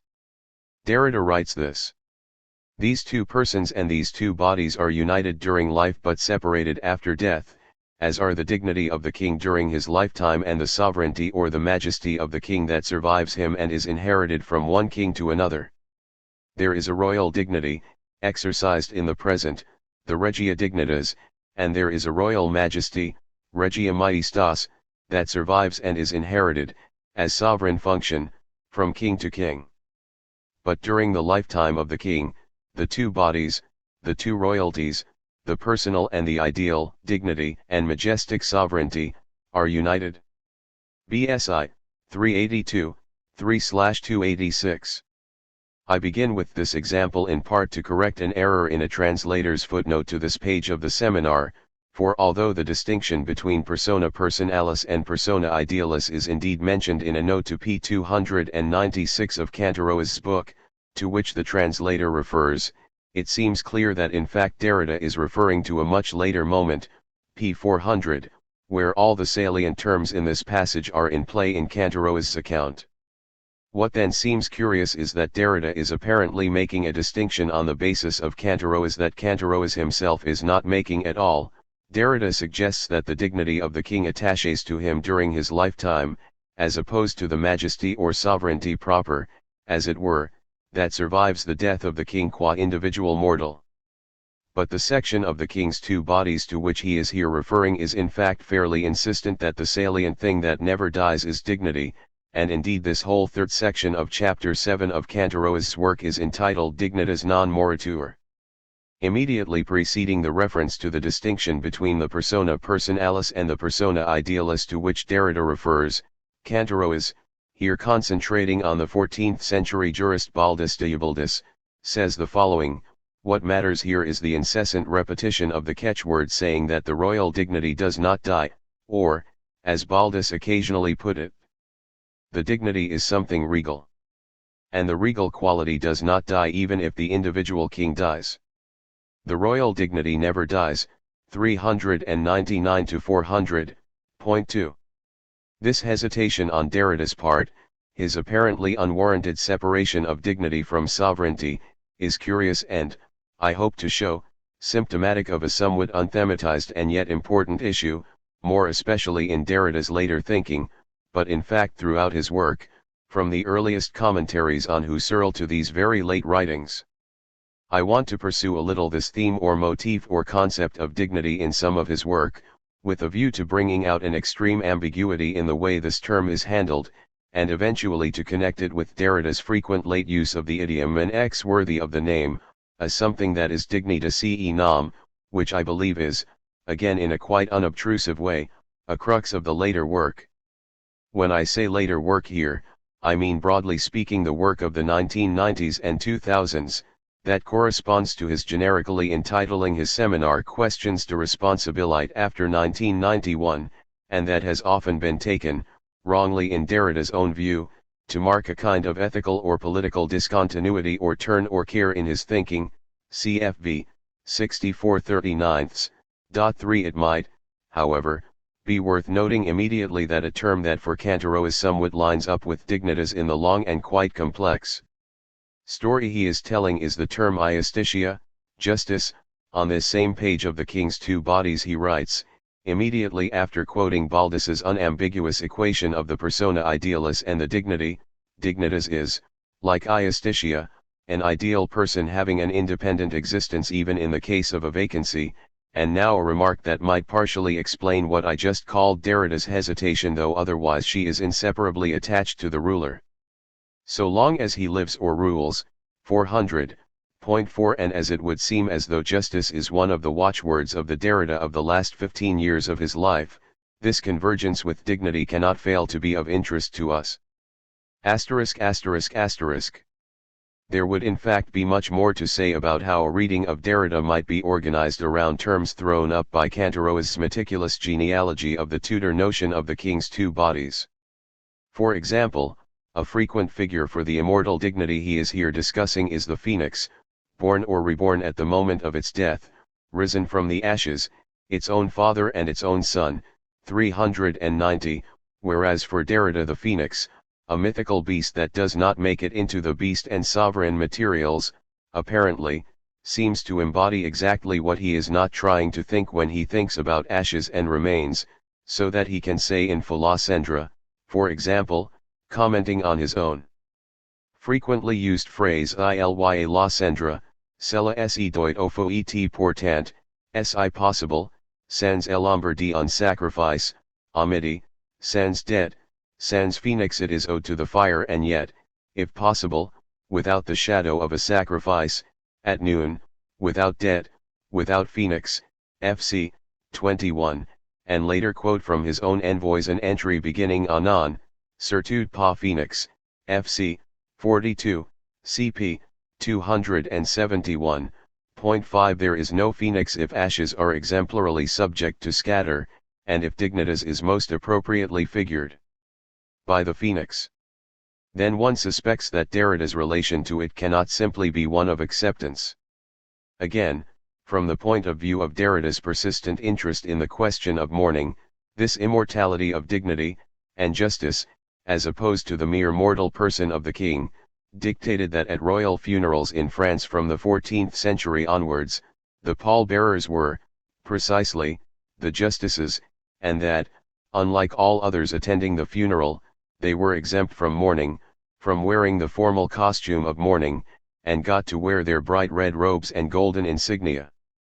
As usual, precisely to signify that although the king, lowercase, to follow Cantero's convention, may be dead, the king, uppercase, the crown, the dignity or justice, the body politic as opposed to the body natural, is not dead for all that. If dignitas is a figure of justice, one senses that Derrida's relation to it cannot be simply one of rejection.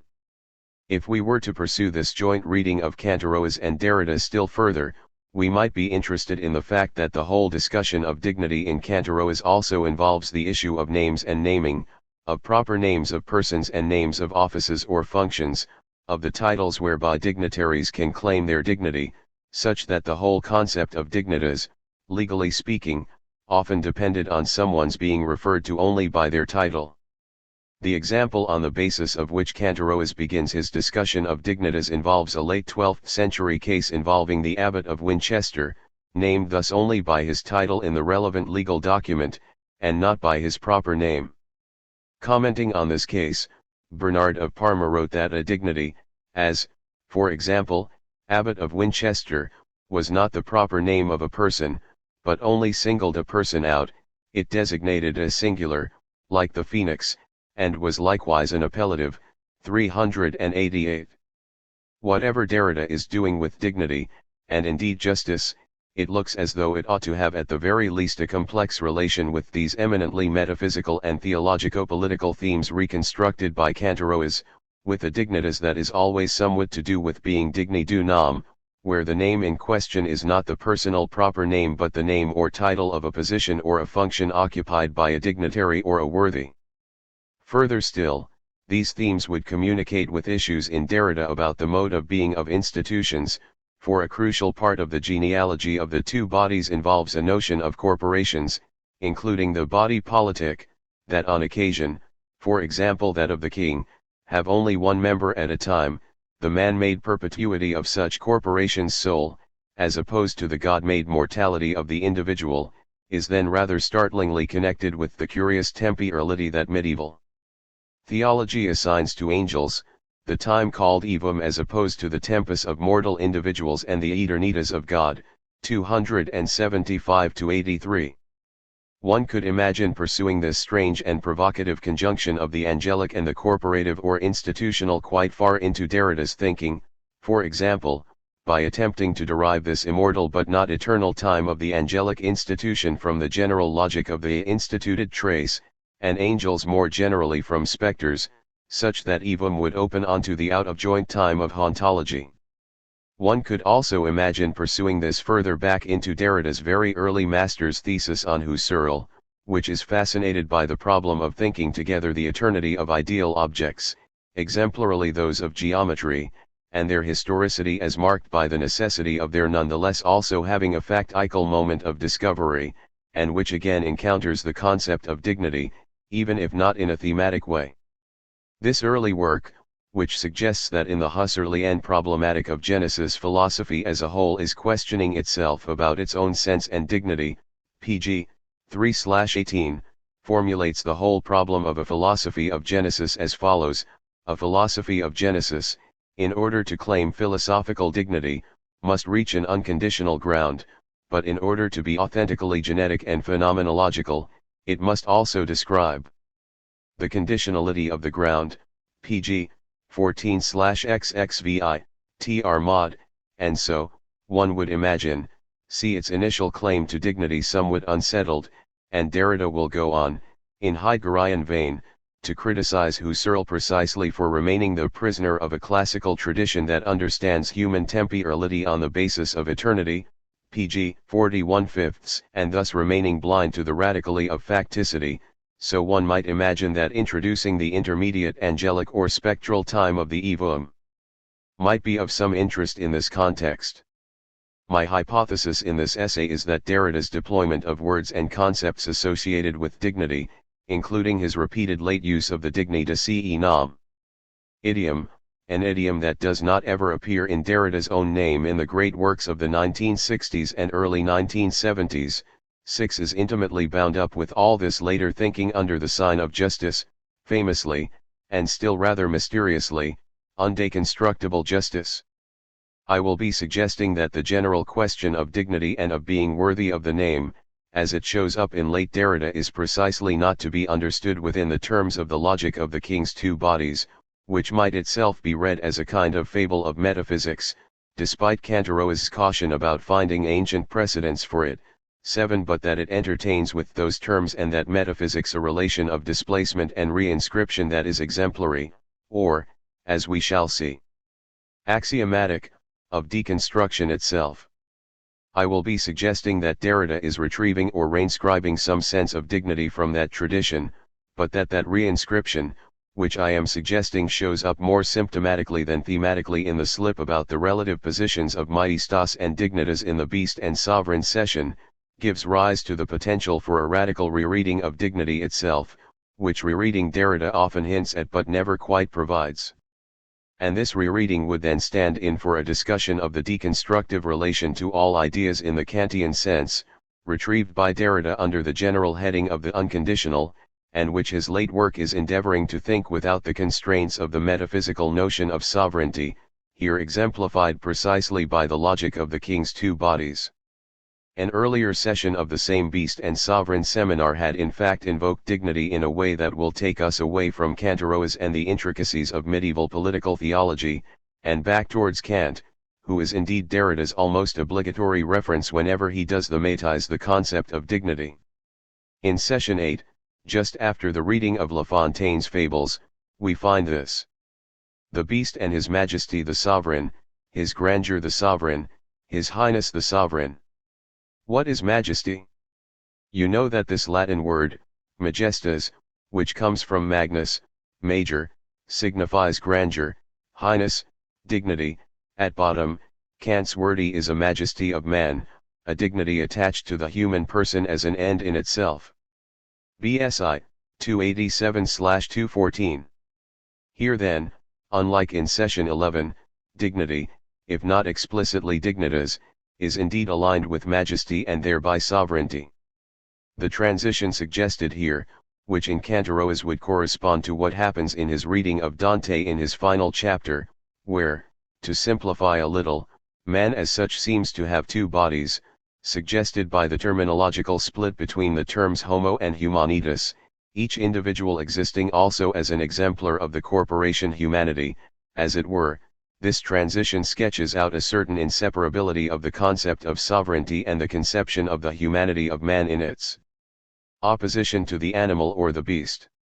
And this would go along with the insistence, in session 2 of the Beast and the Sovereign that the apparent secularization or humanization of sovereignty in Hobbes or Bodin is in fact still essentially happening within a theological frame, the general idea being that the continuity between humanity as such and sovereignty limits the scope of any supposed secularization that takes the form of a humanism or humanization, which in fact is most often simply the continuation of theology by other means. And this will be precisely the point at issue in more specific references to Kant's conception of dignity, as we shall see in a moment. Before beginning to tease out the ways in which Derrida slip about dignity, which amounts, then, to a kind of refinitizing of a dignity that ought according to the tradition to be immortal, la dignite infini est fini, we might, indeed we will, be inclined to say, can nevertheless be read as an intervention in the classical logic of dignity, and an incipient if inexplicit deconstruction of that logic. We might pause for a moment to register the force of the notion of dignity and the reasons. There might be not simply to jettison it as hopelessly metaphysical or indeed as simply sovereignist. This seems to be a good question to ask of a lot of later Derrida, because, this too seems to be a little different from the earlier work. Instead of playing back against metaphysics a traditionally secundarized or devalued term, sign, metaphor, pharmakon, supplement, trace, most obviously writing, all the non-synonymous substitutions, m. 13/12, CFPOS, 23, 4/14, the nonlinear sequence of which quasi-transcendentals is now canonical as a way of understanding the work up until the 1970s. At least, he here seems often to be working with terms that metaphysics would not treat in that secundarizing way, but would rather want to value and foreground, exemplarily again, perhaps, justice. The stakes in taking on metaphysics in this way seem to make the strategic issues involved in choosing one's terms, or invoking the operation of palyonymy, the use of old inherited names crossed through but legible through the crossing, more acute than ever. Deconstructing metaphysics by focusing on writing looks like one thing, but going for terms like justice, and more indirectly, I am suggesting, dignity, looks like something a little different, and something even more open to misunderstanding, so that whereas the earlier exercise of deconstruction risked confusion with a critique of metaphysics, this later configuration risks confusion with an endorsement of metaphysics. The perhaps surprising hinge point for thinking about this issue may be in Le Carte Postale, where enthusiastic readers of Derrida at the time of its publication were almost as surprised as they were by the inconstructible justice remark in Force Deloy over a decade later to read that what really interests the narrator of the envoy section is what is not subject to sending, envoy, and therefore dissemination, cp. 1914, and that the unnamed addressee of the postcards is the only one who understands why I had to write exactly the contrary, when it comes to axiomatics, of what I desire, of what I know to be my desire. Living speech, presence itself, proximity, the proper. Cp. 209/194, remember the axiomatics, which will return soon. In that earlier work, even if the idiom digni du nom does not really ever appear, dignity itself does show up without apparently being subject to thematic scrutiny. There is, for example, a rather stirring, even portentous passage from the opening of Derrida's 1963 essay Violence and Metaphysics, which might remind us, in part through its explicit use of the word dignity, of the dignity of what we still might just want to call our calling, already in the context of responsibility. A little like Heidegger arriving in Marburg, and at the same age, the young Derrida begins by entertaining a thought about the end of philosophy, and soon finds himself talking not just about dignity but decision. Whether philosophy died yesterday, since Hegel, or Marx, Nietzsche or Heidegger, and philosophy would have to wander still toward the meaning of its death, or whether it always lived in the knowledge that it was moribund, as is avowed in silence in the shadow cast by the very speech that declared Philosophia perennis, whether it died one day in history or whether it always lived in agony and by opening history violently in carrying off its possibility against non-philosophy, its negative background fondidvers, its past and its factum, its death and its resource, whether beyond this death or mortality of philosophy, perhaps even thanks to them, thought should have a future or even, as they are saying these days, be entirely to come on the basis of what was still holding itself back in philosophy. More strangely still, whether the future itself thus has a future, these are questions which are not capable of being answered. They are by birth and for once at least problems that are posed to philosophy as problems that it cannot solve. Perhaps these questions are not philosophical, perhaps they are no longer problems of philosophy. They ought nonetheless to be the only ones that today can ground the community of what in the world are still called philosophers on the basis of a memory, at least, that we should ceaselessly interrogate, and this despite the diaspora of institutes or languages, of publications and techniques that drive themselves on, engender themselves and grow like capital or poverty. A community of the question, then, in that fragile instance where the question is not yet determined enough for a reply to be already invited under the mask of the question, for its voice to have been allowed to articulate itself fraudulently in the very syntax of the question. A community of decision, of initiative, of absolute but threatened initiality, in which the question has not yet found the language it has decided to seek, has not yet reassured itself in it as to its own possibility. A community of the question as to the possibility of the question. This is not much, it is almost nothing, but this is today where a dignity and an unbreachable duty of decision take refuge and what they come down to. An unbreachable responsibility. Ed. 117, 18/97, ATR Mod. 9. Whatever questions we might want to raise about the gesture here, related both to the very form of the question, and to the oddness and even incongruity of Derrida's repeated appeal to the value of community, a concept that he elsewhere claims never to have used in his own name, this little, this almost nothing, we might say, here seems to entitle us to do what we do, or keep attempting to do, and we may not be so keen to give up the appeal to dignity in that attempt. Indeed, entitlement, such as it is in this case, and titles more generally, might always have to do with dignity, as I hinted earlier apropos of Cantaroas, and dignity might immediately have something to do with titles. Attempting an event such as this book, however minimal and indeterminate the community it posits in the address to its unknown and jewelly greeter, would be unthinkable without some kind of dignity or something like dignity. Derrida in fact suggests as much, many years later, in the preface to Du Droit à la Philosophie, where he writes this. A community, being with, being together, assembly, gathering, coming together of convention, is always presupposed in the value of the word and concept title. The reason for this is not merely etymological, but the word's root would confirm it for us rapidly. Rightly or wrongly, some people refer the etymology of title, through titulus, inscription, title of nobility, acts of a genealogy, to a radical present in the Greek tio or timao, to esteem, evaluate, honor, valorize, whence time, evaluation, estimation, price attached to something or someone, dignity, reward, honorific charge, credit, public function. Some people take this properly axiomatic. Remember this reference to the axiom or axiological register of economico-political juridical evaluation in Tio back to the Sanskrit root ci, in which the unfolded play of meanings folds back and gathers itself up in the idea of a bond, gathers itself, precisely, in the idea of gathering or joining together, contracting in the idea of contract. Whence convention, coming together, reunion, colligation, co-institution in the spirit, the space, or the closure made possible by that synagogical convention, whence too the sense of mark and remark, research, recognition that seeks to know by venerating and honoring, cognition as recognition of a right and an authority. dp. 31, 2/15, 16. Our provisional and always fragile community, then, dear reader, however loosely gathered, will always already have been about dignity, a dignity to be affirmed or maintained, or held onto as its raison d'être.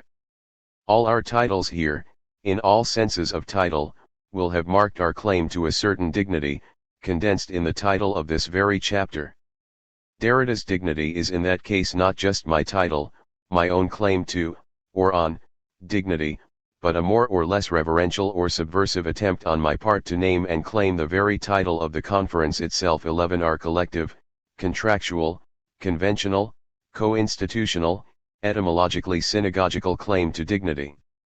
But of course that dignity, whence its ambiguity, always runs the risk of quite rapidly becoming a certain kind of solemnity, a quasi-ceremonial, somewhat automatic and self-confirming structure through which our gathering around Derrida's absence, around Derrida today as the embalmed corpse of Derrida today, or the ceremonial effigy, most often nowadays taking the form of the photographs this kind of conference rarely does without, but that have here in fact been mercifully discreet, that also often formed part of the two bodies' funeral rites, that dignity runs the risk, then, of becoming a quasi-ceremonial structure which can then easily become a bit religious or perhaps, rather, religiose, whereby the price we pay for maintaining our dignity by maintaining Derrida's dignity in asserting our titles derived from his name is a certain funereal deadening. It would not in any case be difficult to pursue in Derrida himself the reference in the passage above to a synagogical convention in the direction of the religious, the religiosity of religion, still and always focusing on this value of dignity. As very often, almost always, when Derrida thematised this notion or concept of dignity, he does so by invoking Kant, here for example in Faith and Knowledge.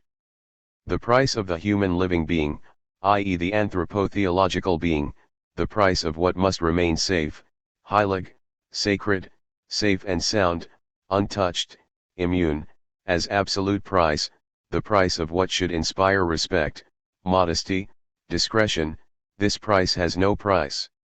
It corresponds to what Kant calls the dignity, Wertigkeit, of the end in itself, of the rational finite being, the absolute value beyond any comparable value on a market, Marktpreis. This dignity of life can only stand beyond the present living being. Whence transcendence, fetishism, and spectrality, whence the religiosity of religion. This excess over the living being, whose life has worth absolutely only by being worth more than life, more than itself, in sum, is what opened the space of death that is linked to the, exemplarily phallic, automate, technology, the machine, the prosthesis, virtuality, in short the dimensions of autoimmune and self-sacrificial supplementarity, that death drive that in silence works on every community, every auto-community, and in truth constitutes it as such, in its iterability, its heritage, its spectral tradition. Community as common autoimmunity, there is no community that does not maintain its own autoimmunity, a principle of sacrificial self-destruction ruining the principle of self-protection, of the maintenance of the intact integrity of the self, and that does so with a view to some invisible and spectral survival super life. This self-contestatory attestation keeps the community alive, i.e. open to something other and more than itself, the other, the future, death, freedom, the coming of love or of the other, the space and time of a spectralizing messianicity beyond any mechanism. That is where one finds the possibility of religion, the religious, scrupulous, respectful, modest, discreet, inhibited, link between the value of life, its absolute dignity in scare quotes this time, and the theological machine. Fs. 79, 80/87. The dignity of life, then, depends on an excess over life, and that excess entails, on the one hand, transcendence, fetishism, and spectrality, and, on the other, automaticity, technicity, prosthesis, all adding up to the autoimmunity, the community as auto-co-immunity that will have been one of Derrida's most insistent points of interest in his very late thought, one of his regular rereadings of his own thought as a whole, if I can put it like that. Dignity, in this Kantian sense of a transcendent value beyond all mere calculable value or market price, seems to play a determining role in the development of that thinking, insofar as its going beyond appears to open a very general dimension of opening to something other than the same. It is insofar as the living being has dignity that it is open to quote again, the other, the future, death, freedom, the coming or the love of the other, the space and time of a spectralizing messianicity. Beyond any mechanism. Dignity, in other words, is one possible name for what keeps the living alive by exposing it to something other, is what defines life as always life, death and auto-affection as always hetero-affection. If we remember the references to philosophical dignity in the very early problem of Genesis text, quoted above, it is now as though that dignity has, as it were, passed over to just what there seemed to pose the greatest threat to philosophical dignity, what that early text calls the irreducible and originary syntheses of tempi erliti and alti, soon enough to become the trace structure as laid out in the grammatology.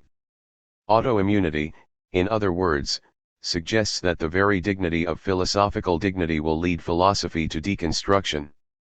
As its etymology suggests, and as the passage from Du droit à la philosophie I quoted earlier recalls obliquely, dignity would then appear to be axiomatic for the possibility of deconstruction, insofar as deconstruction shows up the originary implication of the other in the self or the self-same, and that just is difference or the trace structure, and insofar as dignity seems to be one name for that opening of the same or the self-same to the other, then it looks as though dignity, like the title that always exposes what it entitles to something outside itself, to a law of the other that, as my epigraph suggests, then functions as a counter-law that drives the law mad. 12. It now looks as though dignity and deconstruction go hand in hand, no dignity without deconstruction, no deconstruction without dignity, we might want to say, though to my knowledge Derrida never did. In an interview translated in the collection Negotiations, however, these values of axiomaticity, dignity, justice as undeconstructible and the other are helpfully articulated together. The undeconstructible, if there is such a thing, is justice. Law le droit is, fortunately, deconstructible, it is infinitely perfectible. I would be tempted to see justice as the best term, today, for what will not let itself be deconstructed, that is, for what gives deconstruction its movement, for what justifies it. It is the affirmative experience of the coming of the other as other, it is better for this to arrive than the contrary, the experience of the event that will not let itself simply be translated into an ontology, that something should be, that there should be something rather than nothing. The openness of the future is worth more, that is the axiom of deconstruction, that on the basis of which it has always set itself in motion and which links it, as with the future itself, to otherness, to the priceless dignity of otherness, that is to say, to justice. Neg. 104-5. So the carrying beyond or going beyond life as mere presence or presence to itself that opens the dimensions we just saw in the passage from Faith and Knowledge seems to line up too with the kind of going beyond mere right or law, for example, that defines the value or axiomatics of justice in these later texts. And indeed, this is absolutely explicit at the end of the Exordium to Spectres of Marx, where we can see dignity, still and always referred to by the same Kantian definition, become part of a sequence that will again involve the axiom or the axiomatic, and again be related to a going beyond of any presence or any simple temporal modification of presence, so that dignity here seems to line up with the very out-of-jointness of time, and thereby the general hauntology, that is the major motif of that book. If it is possible and if one is to take it seriously, the possibility of the question, which is perhaps no longer a question and that we are here calling justice, must carry beyond present life, of life as my life or our life. In general. For it will be the same thing for my life or our life tomorrow, the life of others, as was the case yesterday, for other others, and thus beyond the living present in general. To be just, beyond the living present in general, and beyond its simple negative opposite. A spectral moment, a moment that no longer belongs to time, if one understands by the word the linking of modalized presents, past present, current present now, future present. We are questioning at this moment, we are asking ourselves about this instant that is not docilely amenable to time, or at least to what we call by that name.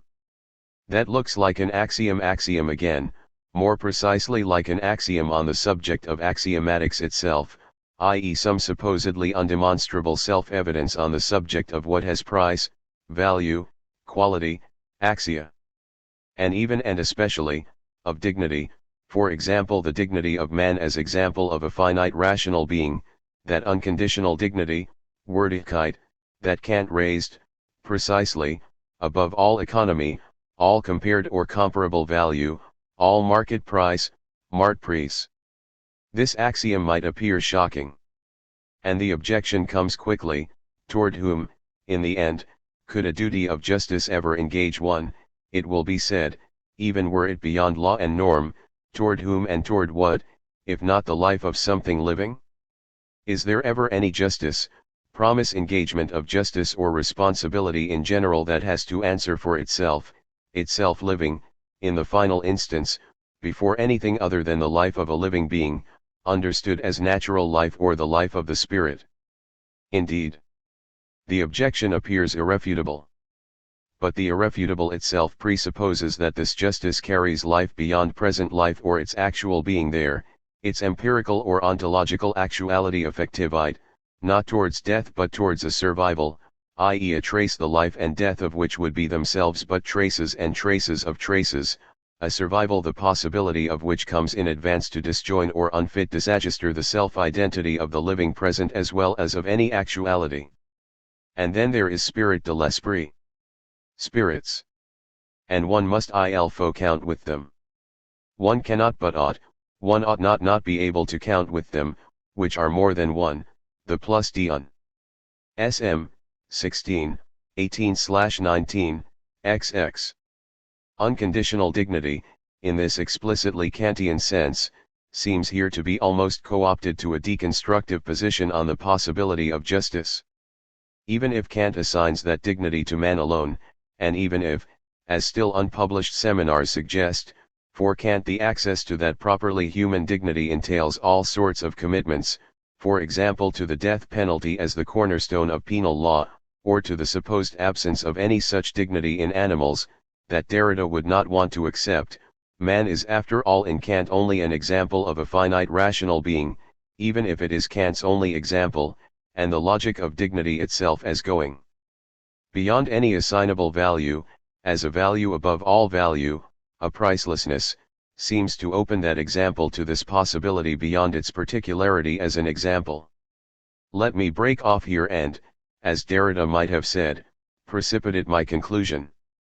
This would be the point to take on directly, again, Derrida's relation to the idea in the Kantian sense, as he does explicitly but perhaps still a little evasively in Rogues, and also with the Kantian as if, the ALSOB that the very last seminar, reading in parallel with Heidegger's ALS Struktur, dignifies with the name ALSOB Struktur, and where he says rather mischievously, Dysons, cum jelai fate dans voice, kje sweeparfois de faire cum sije enavise pas de objections auxiliary.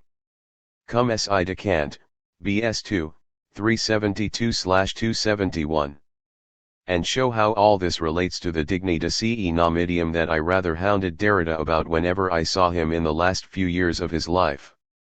Put briefly, the point would be this: the unconditional that Derrida is trying to think otherwise than in a logic of sovereignty, exemplarily or emblematically what he calls justice, cannot quite be formulated in terms of the Kantian idea, however close to that way of thinking one may wish to remain. Nonetheless, remember that in Rogues, in the passage I just suggested was a little evasive, he says il reste que, faute de mieux, si on peut dire faute de mieux à propos d'une idée. Régulatrice, l'idée régulatrice reste peut être un ultime réserve. Ce dernier recours a beau risquer de devenir un alibi, il garde un dignité. Gene jure ris pas de ne jamais y ceder, v. 122, the fact remains that, for want of something better, if one can say for want of something better about a regulative idea, the regulative idea perhaps remains an ultimate reserve. This last resort may well risk becoming an alibi, it retains a dignity. I would not swear never to give in to it. Michael Nas and Pascal and Brault translate this, still quite plausibly but more committally than I would want to, as I cannot swear I will not one day give in to it. And the reason seems to be, as usual, already given in that slogan every deconstructor should have on at least one t-shirt. I have mine here, namely la difference infini est fini, infinite difference is finite. This turns out to be a claim about a principle of internal ruin in the Kantian idea, which elsewhere I have tried to capture in the formula the end is the end, as Derrida is extremely clear about in the work on hospitality. If one ever reached the telos prescribed by the idea, then the result would not be the end in the sense of fulfillment but the end in the sense of catastrophe, as a supposedly achieved justice turned out to be the end of justice, a supposedly achieved democracy the end of democracy, and so on. So a justice dignita ce nam, and indeed anything else to which he is inclined to append that dignita ce nam qualification, and I want to say dignity itself, any dignity dignita ce nam, needs to recognize that fact and hold itself back the side of the always spurious or deathly fantasy of the fulfillment of the idea, which is, if I can put it like this, the idea's idea of the idea, just as Derrida, unconsciously no doubt, wanted to hold the royal dignitas back in a finitude the side of The royal majestas he was prepared to write off to sovereignty. The ongoing paradox or aporia is that the dignity most digni de se nam is thereby the dignity that is less that full-blown sovereign dignity, and rather, on the model of the demi-dual that turns out to be the only morning digni de se nam, or the demi-democratie that Laurent Milesi once suggested to me was the appropriate way to think of the democratie à venir, the very concept that in Rogues prompts Derrida to promise one day a long justification of his use of the idiom digni de se nam. Rather the dignity most worthy of its name, as good as it gets, is a demi-dignite. That demi-dignite is always less than sovereign, and the digni de se nam structure would always be a sign of that. Any ex digni de se nam would on this hypothesis be situated in the tension towards the idea and somewhat pulling back against that tension which it cannot simply ignore. And this would be exemplarily true of the concept of dignity itself, insofar as it shows up in every ex digni de se nam, whatever x may be.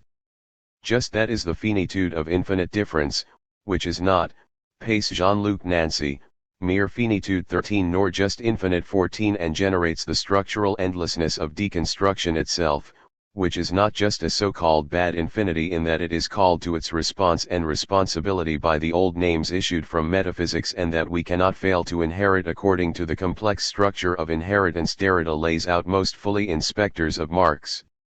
In the economy of dignity and indignity that results, the dignity that in this way outcrops in all our dealings with the tradition is always fraught and fragile, never secured or established, like the quasi-institutions to which it gives rise, angelically or spectrally, hauntingly. Happily enough for us, for Derrida today, Derrida's dignity is not finished or achieved, not done and dusted, not sovereign and untouchable, no end of dignity that is still an ongoing responsibility for us tomorrow in our half-dignified, not half-dignified undertakings. 3. Stepping out with Freud and Derrida, on the royal road of interpretation. Roy Sellers. To it sig. Whoever asks for a royal road to science nach einem königlichen Weg zur Wissenschaft will find it most comfortable to rely on healthy common sense, and, in order to keep in step fortzuschreiten with the times and philosophy, to go over reviews of philosophical works, and even read the prefaces and first paragraphs of such works. This common road can be followed while wearing a house dress, whereas the lofty feeling of the eternal, the sacred, the infinite, wears the apparel of a high priest as it strides schreitet a road which is already the immediate being at the center, the genius of profound, original ideas and of elevated flashes of insight. Nonetheless, just as this profundity is not a revelation of the source of essence, so those fireworks are not the empyrean. George Wilhelm Friedrich Hegel, Hegel's Preface to the Phenomenology of Spirit, 192-3, Phenomenology 48. Roads go on, while we forget, and are forgotten like a star that shoots and is gone. On this earth 'tis sure, we men have not made anything that doth fade so soon, so long endure. The hill road wet with rain in the sun would not gleam like a winding stream if we trod it not again. They are lonely while we sleep, lonelier for lack of the traveler who is now a dream only. Edward Thomas, Roads, 5-20. If among you are those who wish to get somewhere, let them leave at any moment. John Cage, Lecture on Nothing, 109. In this essay I aim to get somewhere but at the same time to go off the rails. In so doing I hope to show that neither psychoanalysis, as conceived by Sigmund Freud, nor deconstruction, as conceived by Jacques Derrida, is reducible to a matter of hermeneutics. Already in my second sentence, though, I have come to a dead halt, stuck in a traffic jam on the information superhighway in which it is possible to spend a lifetime. While on this superhighway the blockage will seem irresolvable and frustration will mount. The world of reification, in general, is frustrating, nor is this sentence out of it. Two problems here can be simply stated: deconstruction is not an identity, Swartz and Cilliers, 2003, 2-3, and Jairn, 2003, 237-8, and neither is psychoanalysis, Kaufman, 1991, 13. Therefore they cannot be reduced to cargo inventory. Furthermore, hermeneutics is a haulage company only to a limited extent, its liability is limited. 1. Deconstruction destabilizes us, pointing towards time beyond knowledge. Readers undeterred by such a gnomic claim may wish to continue reading. At the same time, deconstruction stabilizes us insofar as it is locatable, institutionalized and known in advance in innumerable seemingly authoritative textbook summaries. Readers already familiar with such a summary may wish to leave at this moment. It sounds as if there is still a kind of track at hand for those curious readers who may remain, such that we would follow destabilization, perhaps in an SUV, rather than stabilization. However, instead of trying to save the pure adventure of the former deconstruction from the latter deconstruction, Derrida gamely accepts the contamination of the term itself, 1990, 74-88. There will have been mud, but not as we know it. For his part, Freud wants psychoanalysis to advance step by step, Kaufman, 1991, 13, on his step, see also Weber, 2001, 4-5. Without speculation, though, it proves impossible for him to take a single step, Kaufman, 1991, 36-7, referring to Freud, Analysis, 2252. In effect, psychoanalysis becomes a liminal discipline, torn between precise incremental science on one side and obscure swerving speculation on the other, and as a result we often find Freud on the verge of a kind of speculative delirium, Kaufman, 1991, 22-4. Delirium, according to the OED, in the entry for the verb delire, derives from the Latin lyra, furrow, and originally means going out of the furrow, deviating from a line. According to Gilles Deleuze, what makes writers as such is that they force language outside its customary furrows, they make it delirious. Delirer, 1993, 9, 1998, LV. In their different ways, both Freud and Derrida are writers in this challenging sense. The affirmative urgency of Derrida now, the title of the present book, which I take as a slogan, emphasizes that Derrida's writing does not belong to intellectual history. What is affirmed by Derrida now, is not allegiance or identity but rather the fact that something is taking place. In response, while following in the tracks of Freud and Derrida, my essay aims to come to terms with a track that, as event, cannot coincide with itself. This is not going to be straightforward. Freud's theory of the dream suffers from its apparent familiarity, as if its essence were the reduction to wish content, the symbolism of presence, and so on. Now everyone knows a pipe is not just a pipe. When a more or less straightforward spatial relation between manifest text and latent meaning is assumed, it would appear easy to invoke Freud as hermeneutic authority. However, he would hardly have introduced the interpretation of dreams to his English language readers as the book containing his most valuable discoveries, for, XXXII, if its contents were so readily assimilable, so unsurprising. Not only does the theory of the dream unsettle hermeneutics and disrupt the opposition of manifest and latent, it also demands a rethinking of the infrastructure of Diderot and Rode. Following Freud as a writer entails not only struggling to decide which road to take, finding that the road not taken haunts the road taken, following Diderot closely, and being surprised as a new Diderot suddenly emerges, following also entails a confrontation with roadness or the road of Rode as such. Being on the road takes place, prior to whatever may be posited hermeneutically on or about it, and it is this taking place to which Freud's texts draw attention. A pathology of the road is thereby implied. Once on his peculiar road, he does sometimes signal the identification of text with the manifest and meaning with the latent. Moreover, he acclaims dream interpretation as a royal road in an emphatic sentence inserted as a new paragraph in the second edition of the Interpretation of Dreams, 1909. The interpretation of dreams is the royal road via regia to a knowledge of the unconscious activities of the mind. 5, 608, Traumdeutung 577.3. His emphasis here does seem to encourage a hermeneutic approach to the dream which would leave the textual questions developed in the book behind. Point 4. Perhaps the emphasis is made because of the insecurity of his claim, though, attempting to monumentalize a new method that depends on its being unmonumental, and assuming a direct connection between traffic sign and road where there is none. Despite Freud's statement, retrospectively inaugurating a grand new psychoanalytic thoroughfare, his reading does not authorize a straightforward means of access for fellow travelers. The enduring theoretical importance of the interpretation of dreams, which is bound up with its difficulty as text, lies elsewhere. After the triumphal insertion quoted above, Freud does not describe a royal carriage or sovereign interpreter. Instead, he writes merely of a step forward in understanding, a small step that has been made possible by his study of dreams. 608. A tentative, anticlimactic movement along a metaphorical road that is at the same time no road. Instead of paraphrasing psychoanalysis as a corpus of ideas and methods, I hope to step out with Freud and Derrida and thereby explore this road as trope. Freud's work remains important for reading, as Derrida tries to show, to the extent that it is not applicable as an authority for interpretation.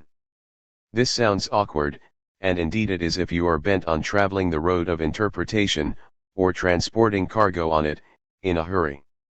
If you have read this far, however, my wager is that you are willing to read, and thus willing not to reduce reading to interpretation. When Freud swerves from regal highway to humble step, he is not just manipulating different descriptions which might be categorized as metaphorical supports in relation to the new method. His writing as such matters more than that. Nor can it be assumed that his aim is a methodical colonization, via the road of the dream, of the content of the psyche. Psychical content has always already been invaded, in Freud, by forms of text. This does not mean that the psyche is a text 5, but rather that what is taken for granted under these familiar terms becomes uncanny. Freud's text itself fails to be straightforwardly expository, the self-assurance of writing as communication suffers interruption or derailment. Such interruption comes as a surprise, given his talent as expositor, but is not to be considered a defect. Derrida, sketching a productive rereading at the beginning of his Freud et la scène de l'écriture, writes about Freud's recourse to metaphors of writing. Freud, no doubt, is not manipulating metaphors, if to manipulate a metaphor means to make of the known an allusion to the unknown.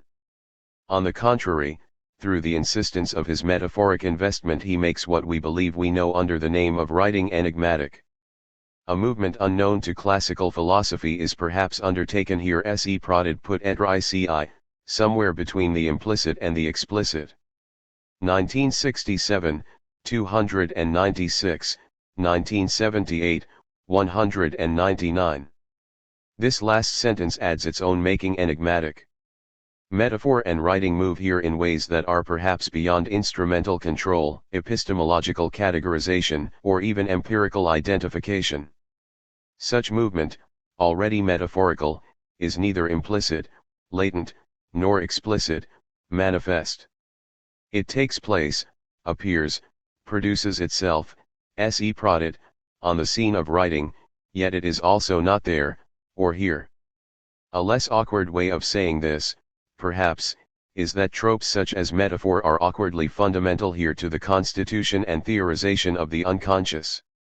The implications of this quasi-rule of metaphor are far-reaching in terms of temporality and spatiality. The trope of the royal road does not mean that the theorization of the unconscious follows its constitution, taking Freud back in time in a reverse linear progression. It is rather that time is out of joint.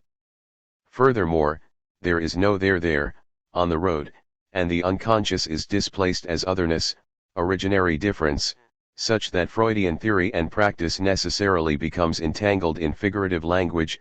See Morris, 1980, 315. The space of psychoanalysis as science proves highly vulnerable to contamination from the flux and messiness of other forms of writing. It is well known that Freud was a keen reader of literature, but it gave him perhaps more than he as scientist wanted, and his work participates in the literary in more than an incidental or exemplifying sense. In his writing, even basic terms cannot be relied upon as signposts, not just because the concepts which the terms are supposed to name are works in progress, but because to rely on the terminology means sliding from name to use, taking for granted the erection of the concepts and repeating the repression of writing in the process. The more familiarized they become, the more Freudian terms need to be suspended, placed under quotation marks, see Derrida, 1978, 197. Psychoanalysis is a scary business. Freud's texts are full of invisible scare quotes. To an extent which may be unavoidable, Freud remained blind to some aspects of his own writing. When he recognizes the difficulty of access to the psyche, he sometimes attempts to frame language as a secondary problem, separable from its object. On his theory of language, see Forrester, 1980, 49-62. In terms of metaphor, though, Freud's writing not only the Metis Supplementarity or deferred action, Nachtraglichkeit, see Wood, 2009, 112-13, but also is structured by it, distinguished by attention which is not reducible to difficulty of access. On its speculative path, his writing meets a great many bewildering and obscure processes, as he professes in the often bewildering or obscure Beyond the Pleasure Principle, 1920.6, but he tries to reassure his readers that the obscurity is merely due to our being obliged to operate with the scientific terms mit den wissenschaftlichen Termini, that is to say with the figurative language, peculiar to psychology mit der eigenen Bildersprache der Psychologie, or, more precisely, to depth psychology. We could not otherwise describe the processes in question at all, and indeed we could not have become aware of them. 60, Gensates 268. In reflecting on psychoanalytic research, Freud finds himself driven to speculate on figurative language, but his reassurance here is as difficult to take in as the obscurity about which it is supposed to reassure us, and, moreover, it is barely possible to tell which obscurity is which. His conventional opposition of concept and writing, thematic material and linguistic expression, tends to fall apart. He glosses his own scientific terms as figurative language, and the search for a more transparent mode of communication goes on. Freud's early project for a scientific psychology is sometimes dismissed as pre-psychoanalytic, but it haunts his later work, including the interpretation of dreams and Beyond the Pleasure Principle. In the project, part of his quest had been to replace psychological terms by neurological ones and thereby to set psychology on a supposedly more solid base, see Guz and Cilliers, 2001, 245. Even if such a replacement were to be possible, however, he goes on to point out in the above paragraph from Beyond the Pleasure Principle that other scientific terms would themselves remain only part of a figurative language. 60. To substitute one set of terms for another as a remedy for descriptive deficiency cannot disguise the fundamental problem that, in order to begin at all, whether as observer, thinker, or writer, Freud needs to borrow metaphor as a form of substitution. The neurological or physiological substitutions anticipated would fail to mark an advance in scientific knowledge in that they would serve to repeat the structural operation of metaphor as such. The deployment of a supposedly simpler or more substantive terminology would merely make it easier to forget that such a terminology is the translation of one figurative mode into another, not direct transcription.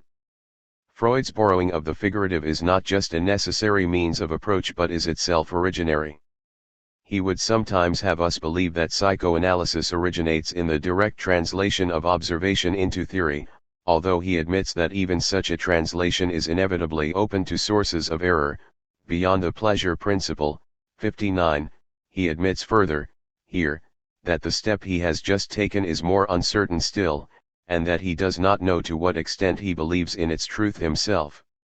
If the processes under investigation are themselves already concerned with metaphor, translation, and transference, the figurative language of psychoanalysis will struggle all the more to distinguish itself from them. Samuel Weber comments in his path-breaking study The Legend of Freud. Far from translating observed data into the language of theory, what psychoanalysis actually does, according to Freud, is to transcribe a translation that itself is rendered perceptible, observable, cognizable only through the Bildersprach Freud's figurative language that repeats and replaces it. 2061. Freud's discovery is made readable through the figuration that displaces it, and reading Freud entails being destabilized by a non-finite chain of substitutions. It is hardly possible to achieve an exteriority in relation to this figurative language, and the insistence on observational experience as the basis of psychoanalysis resembles more an article of faith than a fact. Furthermore, observation itself in Freud is a process entangled with desire, conflict, and distortion, making it difficult to maintain a supposedly neutral form of the same function for the purposes of his own research. See Weber, 2000, 54-60. Far from substantiating observation as the ground of psychoanalytic interpretation, Freud makes what we believe we know under the name of observation enigmatic. Experience is here dislocated by supplementarity. Where psychical process was, there metaphor shall have been, to adapt Freud's formula about the displacement of the ID by the ego in his new introductory lectures, 80. His road of metaphor leads not from one place to another but to a derailment of teleology and a reorganization of organization. Metaphor cannot be deleted from psychoanalytic investigation, and Freud's writing cannot be a mere writing up. Other sciences may be less bewildering, more familiar, but they too are inseparable from fields of figurative language, thereby compromising his vision of future discoveries, beyond the pleasure principle. 60. The stakes are high and there is courage in what Derrida calls Freud's metaphoric investment, 1978, 199. This investment in or of metaphor can clearly not be restricted to the list of analogies that appears in the index volume to the so-called standard edition of his psychological works in English, a list whose taxonomic limits are quite arbitrary, as its compiler points out, 24, 179. If the limits of Freudian analogy cannot be set, the amount of figurative capital in play cannot be calculated, nor can its owner be determined, for this investment is not reducible to that of a subject. Figuration is not property, and in Freud is inseparable from the question of the unconscious. When in the interpretation of dreams he uses the analogy of capitalist and entrepreneur, to describe respectively the motive force and dynamic formation of dreams, we read that the investment of capital is made by the unconscious, which can at the same time act as entrepreneur. 561. Even when daytime thoughts of the dreamer play the part of entrepreneur, Freud insists that the investing motive for the dream must nevertheless derive from the unconscious. The most complicated operations are apparently quite possible without the intervention of conscious thought, and indeed the dreamer seems to have so little power over the movements and exchanges of the dream's figurative economy that drastic measures are needed in order to preserve an illusion of control. The mnemic structure of psychical investment is analyzed by Freud under the heading of cathexis, Besetzung, literally occupation, and while this can be read as a military metaphor, Mahoney, 1987, 106, it is by no means clear who or what is in charge of it. Cathexis relies on a graphic process of path breaking, Bonung. It is a matter of the conjunction of form, force, and difference in the paths and investments of figuration, from the project onwards. The tension between the instrumental support sometimes expected of metaphor in Freud's more expository writings and the doubts expressed in less assertive modes should be respected, I suggest, rather than being psychologized or historicized away. It is not a question of his forgetting what he ought to remember, or holding an inadequate theory of metaphor which ought to be updated. An argument pointing out inconsistencies in what Freud does or does not know, as subject, would tend to ignore the overflowing of subjectivity as such that characterizes psychoanalysis. Remembering and forgetting, for Freud, do not form an opposition founded on the sovereign operation of consciousness. An argument that his thought is limited by antiquated assumptions about metaphor would ignore its own dubious assumption that there is a road of theoretical progress leading us from past to present. Above all, the work of Freud can only be discussed in psychological or historical terms if the marks of the proper name can be identified in the first place. However, the proper is a habitual fiction, exposed as such by Freud, whose own authority depends on the courage to read beyond an enclosure of property and propriety, to identify what is proper as the basis for a theory enacts a normalization that is repeatedly put in question by his work. When in his residual, wish-fulfilling, positivism he tries to present psychoanalysis as a science of recovery, the result is often ironic. It is as if his texts, lucid and cogent as they usually are, know better about their wayward ways. The unconscious is not a subconscious, a hidden place or potential presence, while Freudian metaphor of the unconscious prescribes the displacement of what it is supposed to help recuperate. The name metaphor, carrying a cross, is already a metaphor, resembling translation, which is also fundamental to psychoanalysis. See Mahoney, 2001, 837, and Benjamin, 1989, 126-49. It is not that the unconscious is a foreign language whose significance needs to be extracted from the materiality in which it lies. Freud emphasizes the dynamics of translation as process more than the extraction of meaning as such.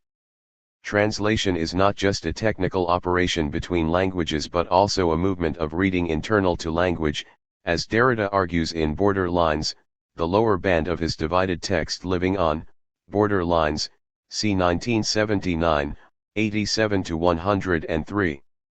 Insofar as translation tries to achieve a transportable univocality of meaning, to move meaning along a royal road from one side to another, it is frustrated. 1979, 93.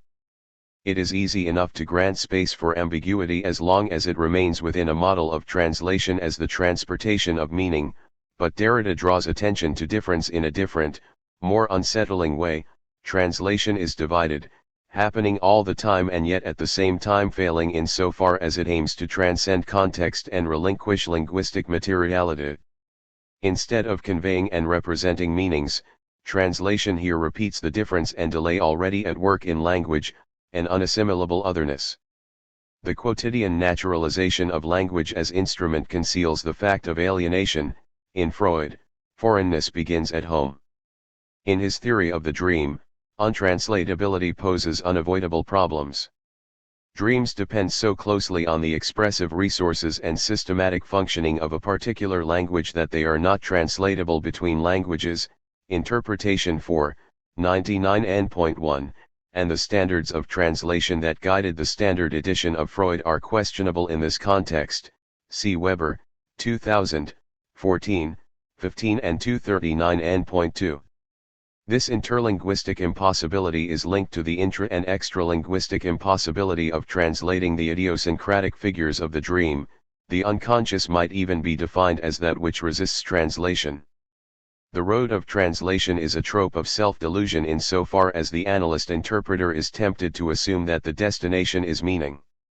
However, what characterizes translation in psychoanalysis is that it leaves a silent, nameless remnant.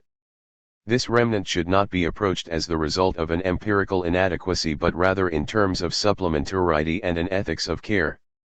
The material persistence of the remnant which cannot be identified is a tacit reminder of Freud's discovery. Derrida, 1978, 209-12.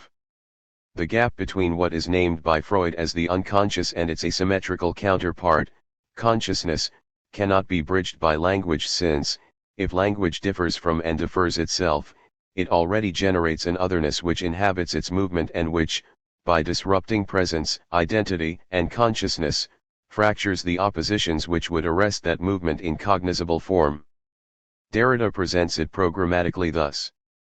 A certain alterity, to which Freud gives the metaphysical name of the unconscious, is definitively exempt from every process of presentation by means of which we would call upon it to show itself in person.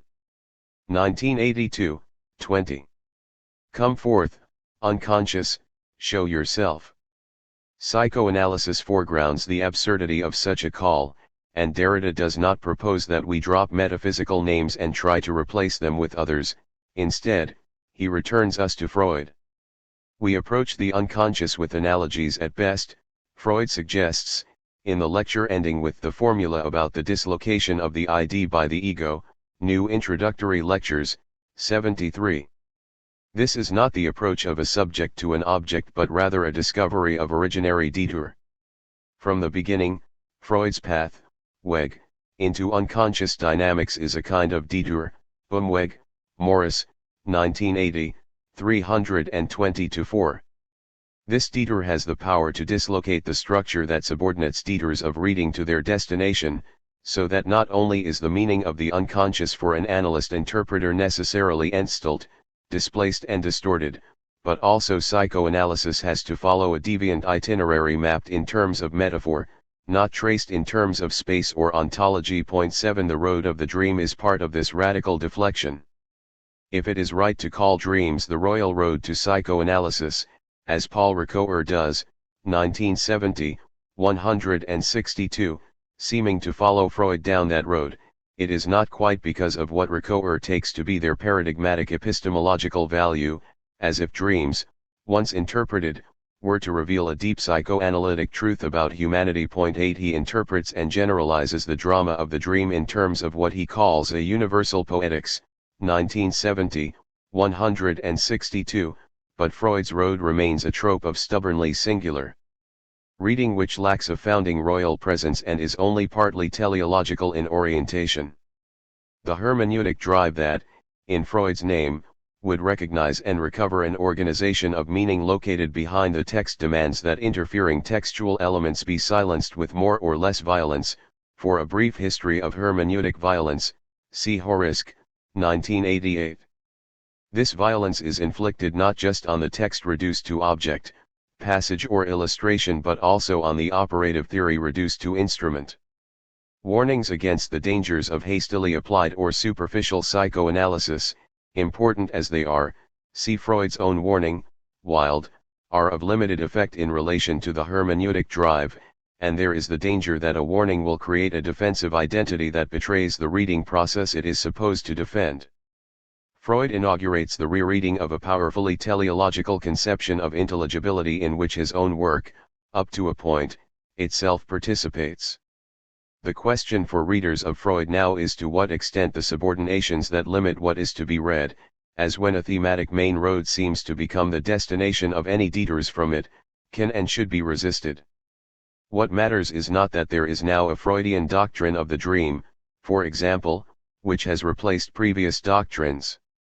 To use Freud as an authority in this way is to neglect the power of his work in favor of reciting a mere chapter from the history of ideas.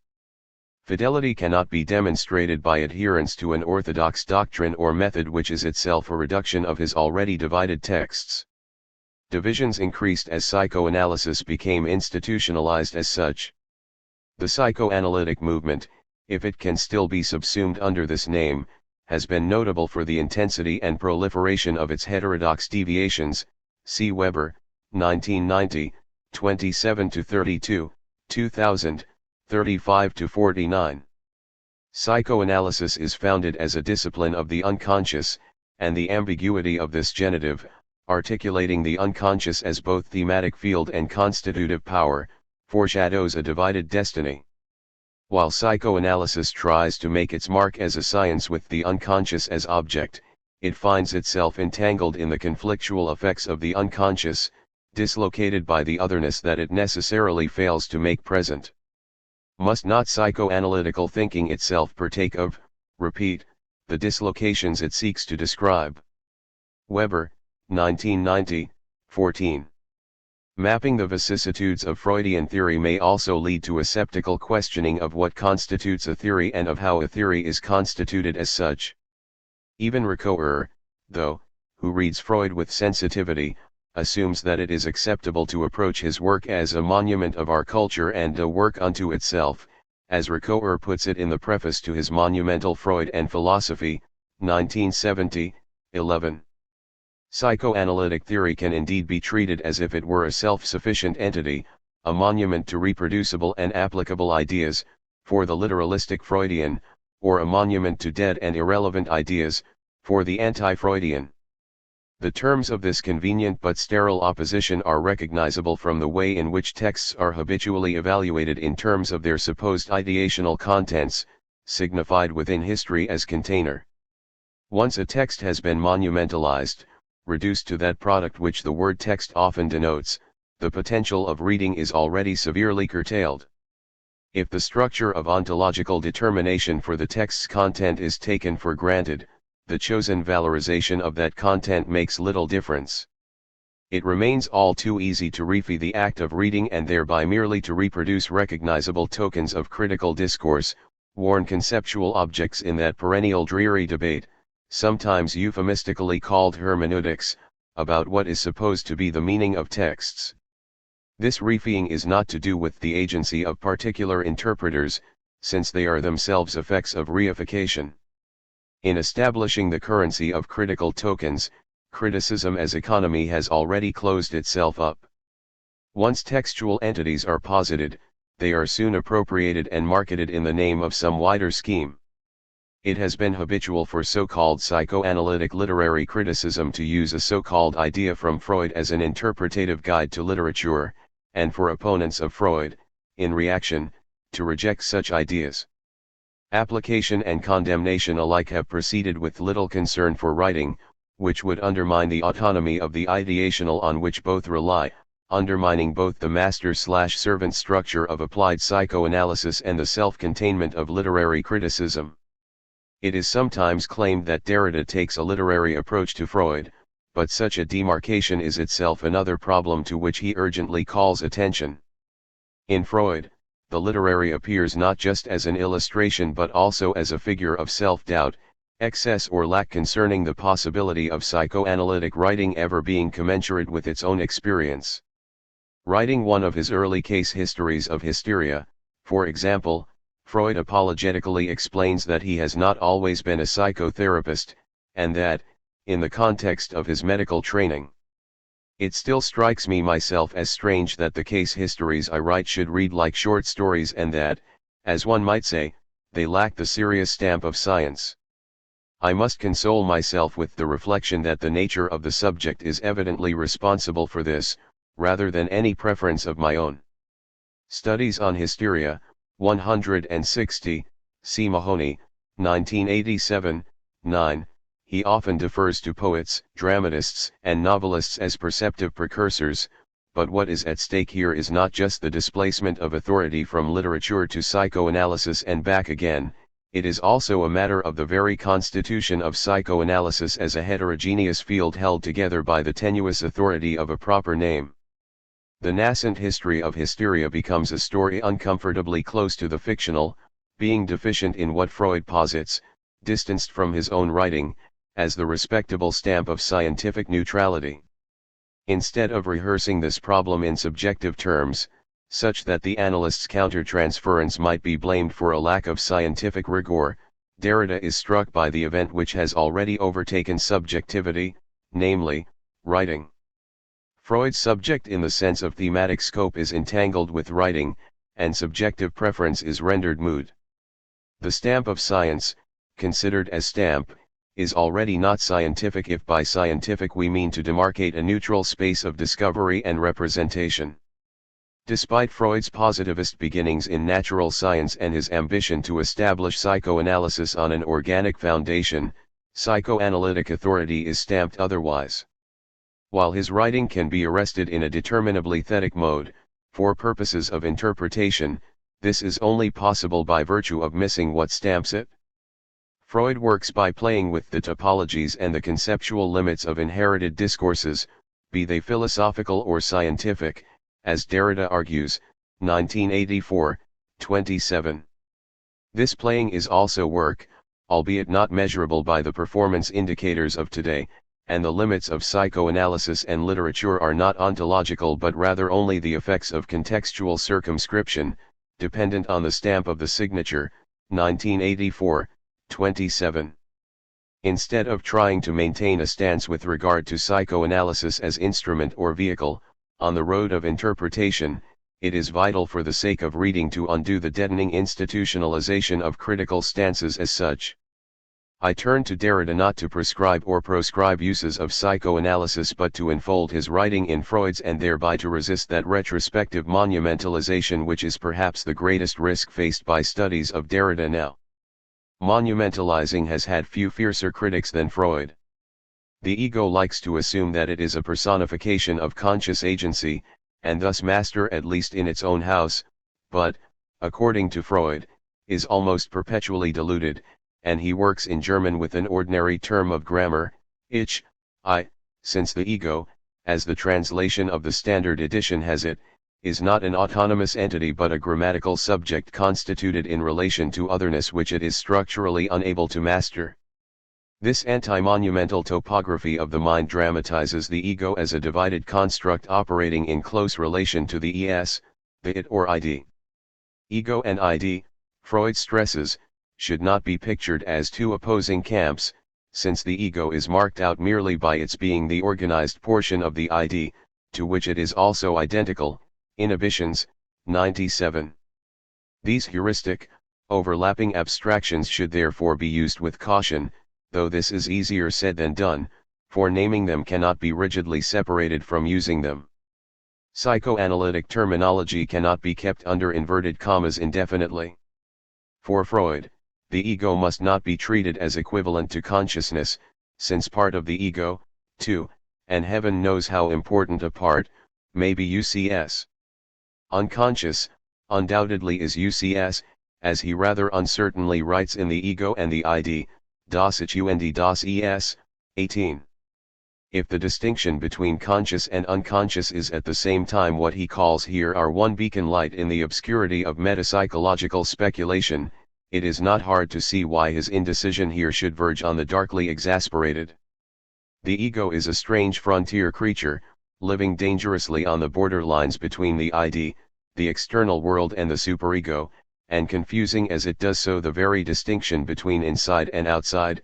Ego, 56.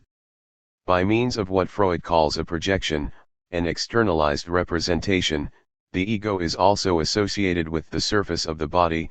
Ego, 26.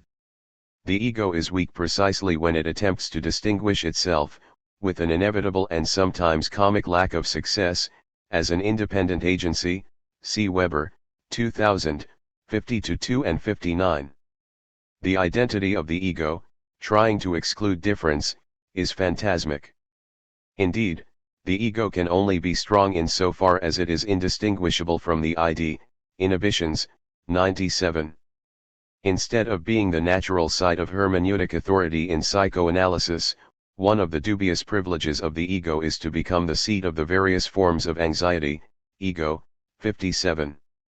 The Freudian theory of the dream shows how the dissimulating constructions of the ego also contaminate the construction of that theory. Weber, 2000, 53-4, making any hermeneutic recuperation problematic. The efforts of the ego to set itself apart as an agency, to monumentalize itself, are awkwardly analogous to the efforts of psychoanalysis to establish not only a coherent metapsychology but also an effective working institution. Freud, author of a discipline which had so disrupted authority, became ironically inscribed in the role of the neurotic ego, compared in one of his own descriptions to a circus clown trying in vain to persuade the audience that he is in control of the surrounding dramatic situation. History, 53. Psychoanalysis needed defense in order to exist as such, but setting out to defend its putative identity and self-sufficiency meant adopting the normalizing proprieties of the ego in that most wily aspect of dream construction, merging into interpretation, known as secondary revision. See Interpretation 5, 488-508.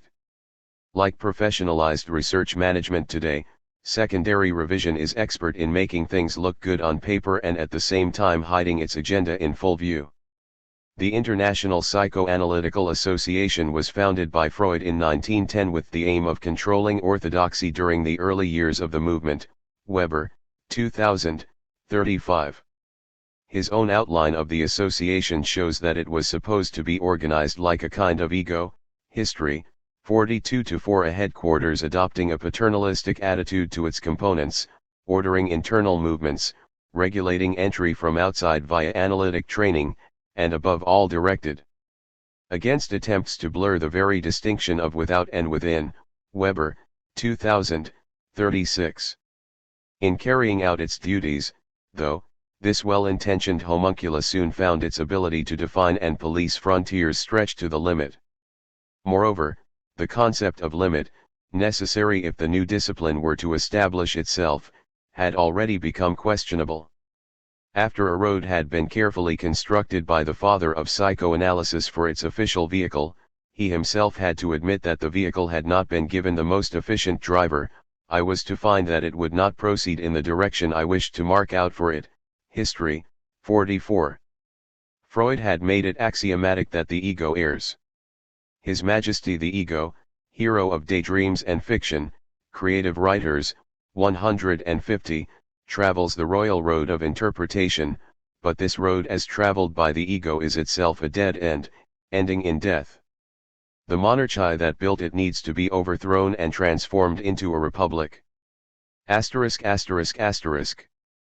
The research management systems of today risk becoming so efficient that research will in the end always proceed in the direction marked out for it, thus reconfirming a deadly circuit of the same. 9 For ego-driven managers and researchers, this may well be a desirable prospect, offering numerous short-term rewards if they can manage to keep in step with the times and stay on track. If there is to be research worthy of the name in future, meanwhile, researchers will need all the help they can get precisely in resisting those managed systems. Freud and Derrida are there to help defend the necessity of wandering off. As Freud tentatively sends his latest research to his confidant Wilhelm Fliess on July 7, 1898, he invokes the well-known principle of Itzig, the Sunday writer dedicatee of my essay. Itzig, where are you going? Do I know? Ask the horse. Complete letters, 319. It may be concluded that Derrida, reading Freud, sometimes plays the role of Itzig. Fortunately, a conclusion is not the whole story. Accounts of deconstruction abound that reduce it to a study of how not to do things with words, freely floating into irrelevance.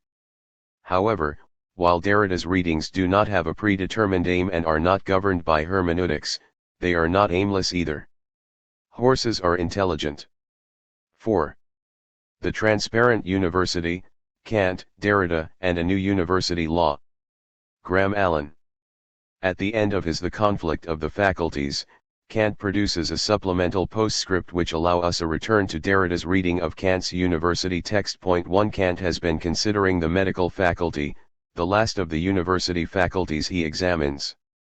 In particular, he has been studying, or at least attempting to reflect upon, the art of prolonging human life. 2 This reflection leads to Kant's rather strange postscript in which he briefly discusses his failing eyesight, the effect that whitewashed housing has on the sight of the inhabitants of Moroccan cities, and the pernicious affect of black ink and bright cop printing characters. Why would such a strange postscript prompt a return to a text which has already received such extensive attention? 3 The answer lies in Kant's concluding emphasis on sight and, more than that, on the pernicious effects of too much brightness, or what I mean to call transparency. Kant talks about his own long-term pathological condition of the eyes, in which reading causes a certain brightness which spreads over the page, confusing and mixing up all the letters until they are completely illegible. 4 Blindness and illegibility from an excess of light is an extremely pertinent trope for our own contemporary university situation. The university of today is, I would suggest, in danger of succumbing to a complete blindness due to the spread of an ophthalmic disease best called transparency. Kant makes it very clear that the legal conflicts between the university faculties are unending. This is due to the fact that the conflict is structural, ultimately legislative. Kant writes, this conflict can never end, and it is the philosophy faculty that must always be prepared to keep it going. 5 But the conflict only has the consequences Kant has described, the gradual movement towards enlightenment within and outside the university, if the two combatants are facing towards freedom and the truth. We have to wonder, given the differences between the primary criteria of the higher and lower faculties, and given their different discursive bases, what keeps both parties facing in this direction. What happens if and when the higher faculties begin to prioritize utility, however we come to understand that term? Kant provides us with an answer in the following passage, the answer, albeit negated in Kant's writing, being the replacement of legitimate conflict by war. This antagonism, that is, this conflict of two parties united their striving toward in one and the same final end, concordia discurs, discordia conquers, is not a war, that is, not a dispute arising from conflicting final aims regarding the mine and thine of learning. Point 6. Kant's solution exists on the level of language, of the idea, and involves his use of a parliamentary rhetoric of the body politic. The rank of the higher faculties, as the right side of the Parliament of Learning, supports the government's statutes, but in as free a system of government as must exist when it is a question of truth, there must also be an opposition party, the left side, and this is the philosophy faculty's bench. For without its rigorous examinations and objections, the government would not be adequately informed about what could be to its own advantage or detriment. Point 7. The benefit of bodily tropes, such as the parliamentary one of left and right, is that they plug us into a natural register which ensures survival for both sides. Clearly, if we cut off our left legs, or if we all, somehow, stopped using our left arms, then we would, as a collective, decisively weaken ourselves. To walk forward, individually and together, we need left and right legs, left and right feet.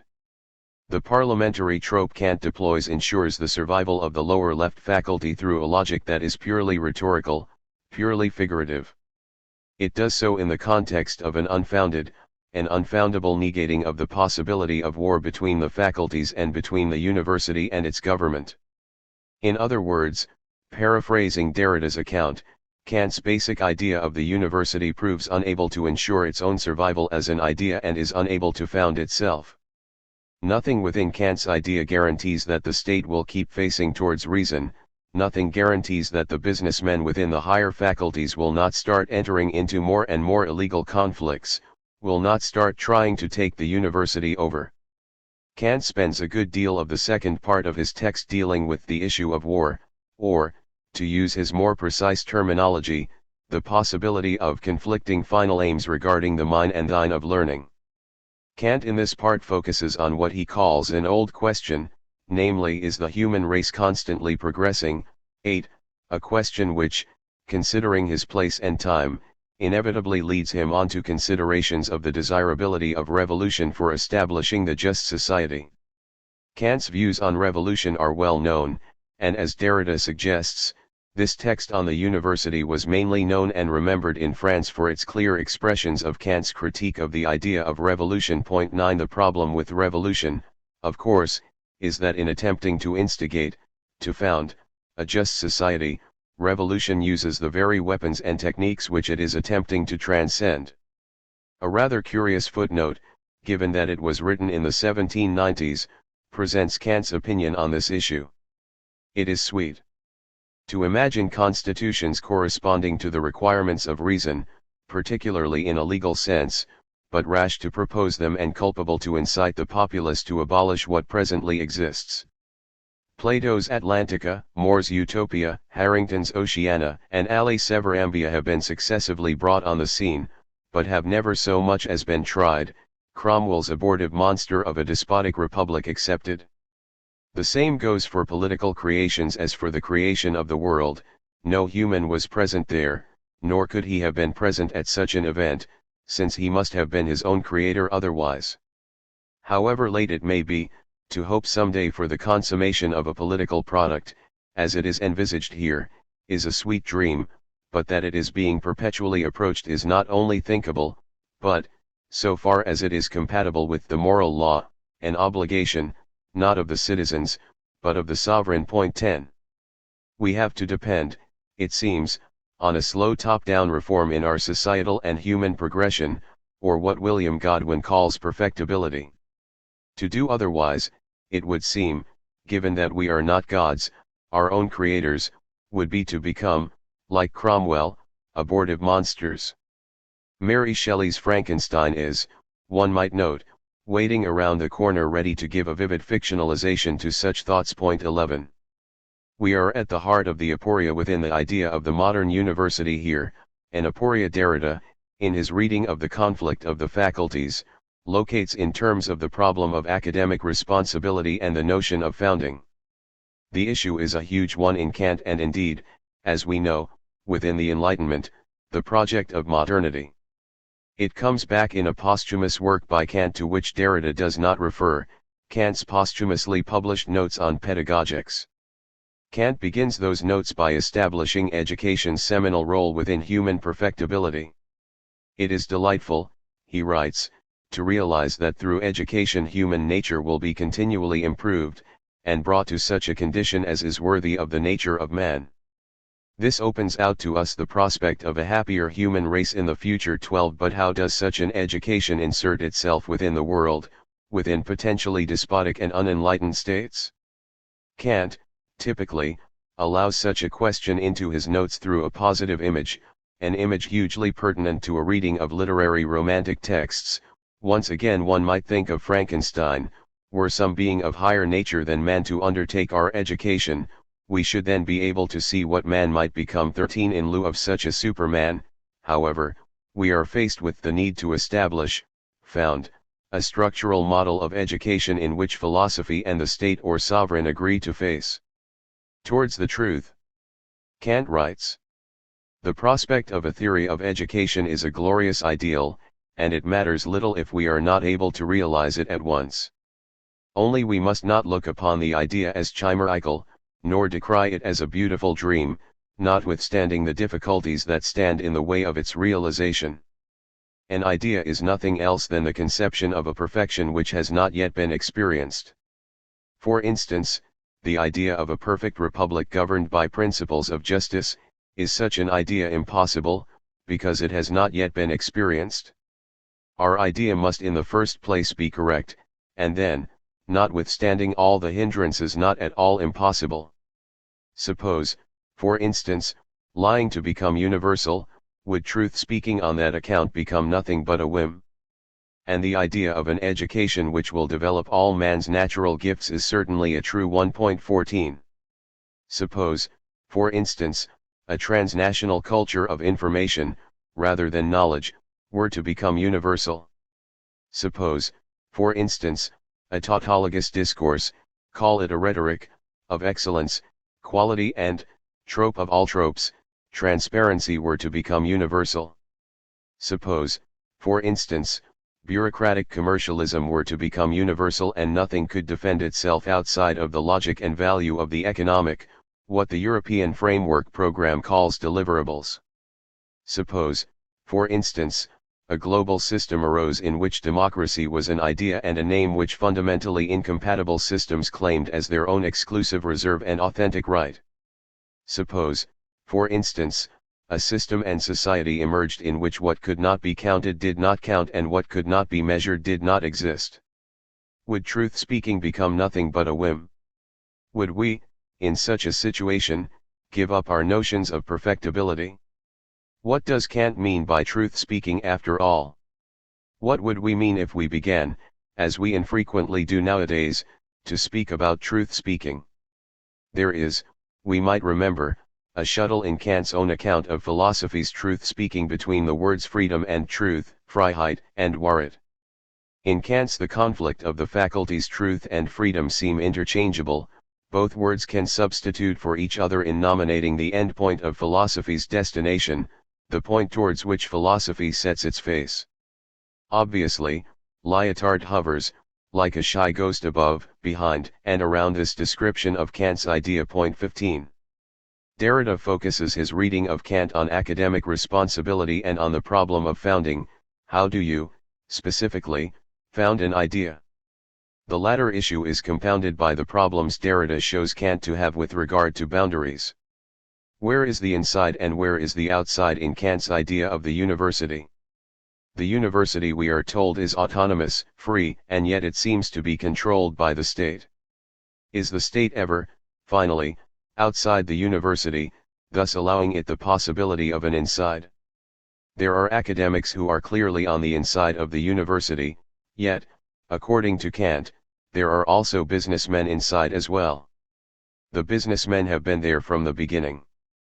The lower faculty's critique of utility over truth should reside solely inside the university. Yet this conflict seems destined to spill outside, into the public domain. Kant, Derrida reminds us, defends his book on religion by arguing that it was directed solely at other academics, that it constituted an intra-faculty conflict. And yet, as Derrida also reminds us, the boundaries of publication have always been problematic, they are perhaps insuperable today. Where does publication begin? Where is the inside of publication? Of debate, conflict, critique that is written? As Derrida catalogues such disturbances to the boundaries, to the inside/outside binary, he builds up a picture of Kant attempting, desperately at times, to erase what Derrida calls parasitism. This proves increasingly difficult as Kant's model is elaborated. Even the bedrock of Kant's model, the lower faculty itself, ultimately becomes divided for Kant between two sub-faculties, that dealing with historical knowledge, the departments of history, geography, philology, the humanities, and so on, and that dealing with pure rational knowledge, the pertinent sections of the philosophy department itself, the section of the mathematics department dealing with pure mathematics, and so on. Point 16. Kant's inability to erase parasitism is crucial, Derrida argues. It is certainly there from the very outset of the idea being expressed in Kant's text. Derrida reminds us of Schelling's objection to Kant's model, for example, an objection based on philosophy's concern with truth. Since truth is universal, philosophy should also be universal, within everything, covering everything. In that case, how can Kant argue for a faculty of philosophy, and within that for a department of philosophy? As Schelling puts it, something which is everything cannot, for that very reason, be anything in particular. 17. Schelling's objection points to the paradox of relating, and attempting to found, philosophy within any topographical model, any model which one could literally or figuratively build. If topographical models require boundaries, insides and outsides, how can philosophy, the expression of truth, of everything, be positioned within them? That the lower faculty is fundamentally concerned with the expression of truth, or the expression of the need for truth, is part of this problematic. As Derrida puts it, the pure concept of the university is constructed by Kant on the possibility and necessity of a purely theoretical language, inspired solely by an interest in truth, with a structure that one today would call purely constitutive. Point 18.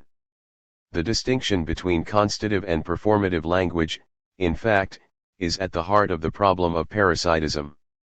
Each time Kant draws up limits, whether they be in relation to boundaries, or legislative codes, he produces sets that are each time somehow in excess of themselves, covering each time the whole of which they should figure only a part or a subset.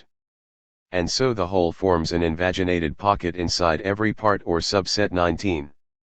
Philosophy's and linguistics' failed attempts to keep constitutive and performative language separate has been well documented within deconstructive work by Derrida and, one should add, by Paul de Man. 20. The very definitions of constitutive and performative language, Derrida goes out of his way to state, are murky, shaky, ambiguous. And yet we cannot do without these notions of a language which describes, which speaks the truth, constitutive, and a language which acts, which exercises a power, that does something in and to the world, performative. Certainly Kant cannot do without them in building his model of the university, since that model, as we have seen, is based, founded, on the possibility of an institution with constitutive language at its structural center. At the bottom of all this, if I can put it that way, is the question of whether philosophy can ever be, as it always appears to want to be, purely constitutive. Or, to put it another way, whether there could be a philosophical language which was not, in some ways, performative. The aporia at the heart of Kant's idea of the university takes us back to the notion of founding an idea, of founding a university along Kantian lines. How do you found, legislate for, politically and legally set up, a university without immediately compromising the ideal, but also structurally central, relation between that institution and constitutive language. Parasitism is the impossibility of a purely constitutive language, the impossibility of keeping the performative out of the constitutive.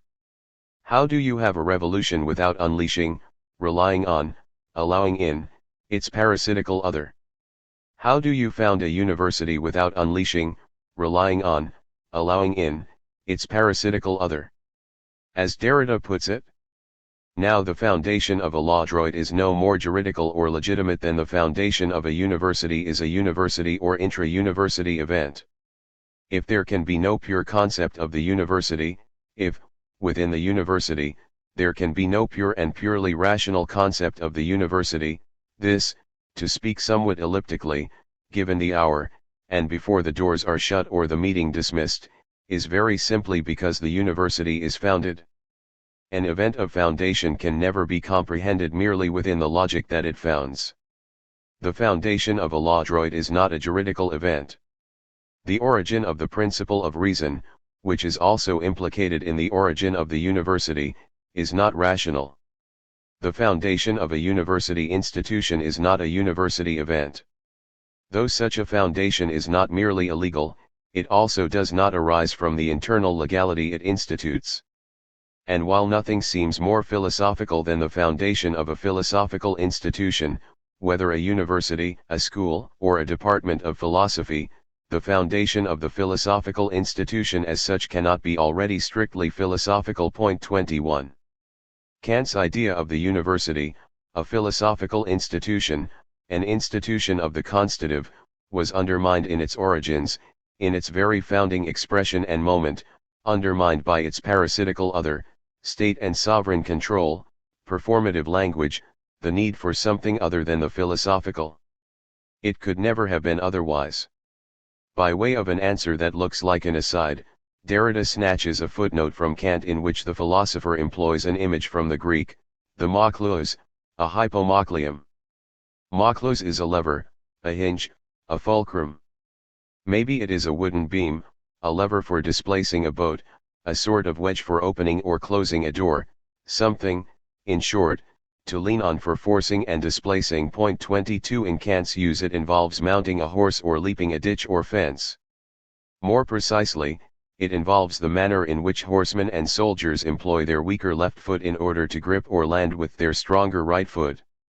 For Kant, generally, the left side, whether it be feet or hands or parliamentary faculties, tends to be the weaker side. Derrida's use of the maklos image is meant to indicate that any leap we make towards a new university, any new foundation of an idea of the university we might attempt, should include the weaker left side. That weaker left side, however, is not just the lower faculty, or philosophy, it is, now, at this stage of Derrida's argument, the whole idea of the university founded and unfounded in Kant's The Conflict of the Faculties. The problem of understanding Derrida's use of a figure like this is that he is using a topographical figure after he has brought the whole topography of the university, its insides and outsides, its before and after, its founding, into question. How can Derrida use Kant's image of the maklos, with its spatial and bodily implications, after having taken us through the deconstruction of the topography of the university? How can we still relate to and use Kant's philosophical account of the university in terms of the conflict of the higher and lower faculties, the right and left parliamentary sides of the university, if we, with Derrida, have brought into question the very topographical idea of the university as a body or a building, as a structure? Derrida makes it very clear that for him it is a question of responsibility. We live in a world where the foundation of a new law droit, in particular a new university law, is necessary.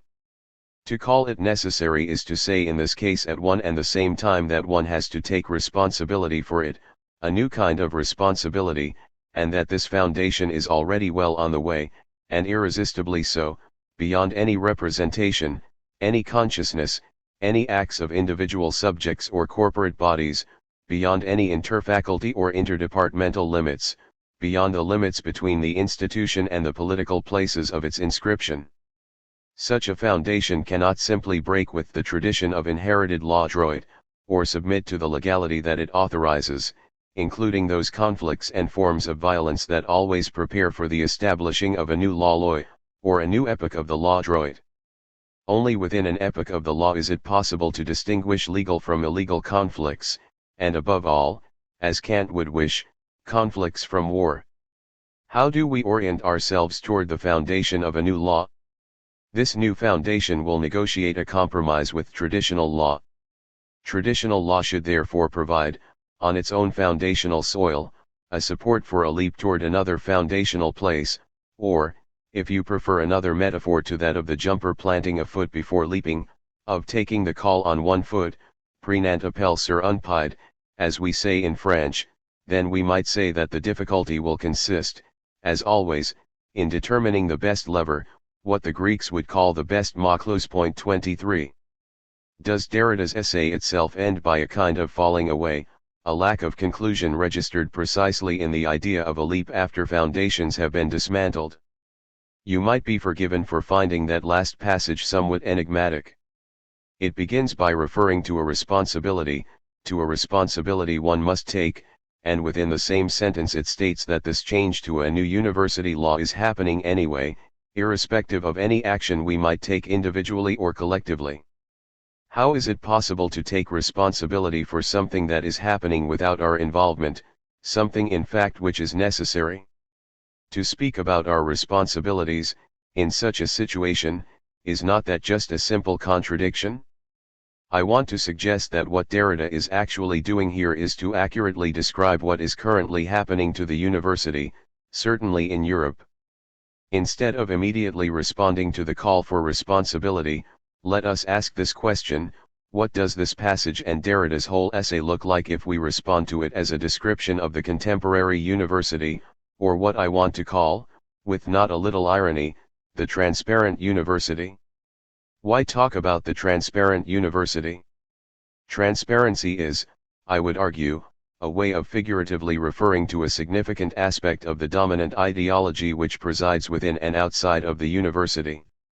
Again, it will be impossible to keep the inside from the outside. Transparency is all about seeing through things after all. Transparency is about accountability and counting. It is about measuring things so that one can prove that they exist and that they work. It is also about saying that things do not exist until transparency counts them and measures them into existence. The culture of transparency wants to guarantee results. In fact, if truth be known, it wants to guarantee results because it wants to guarantee value for money.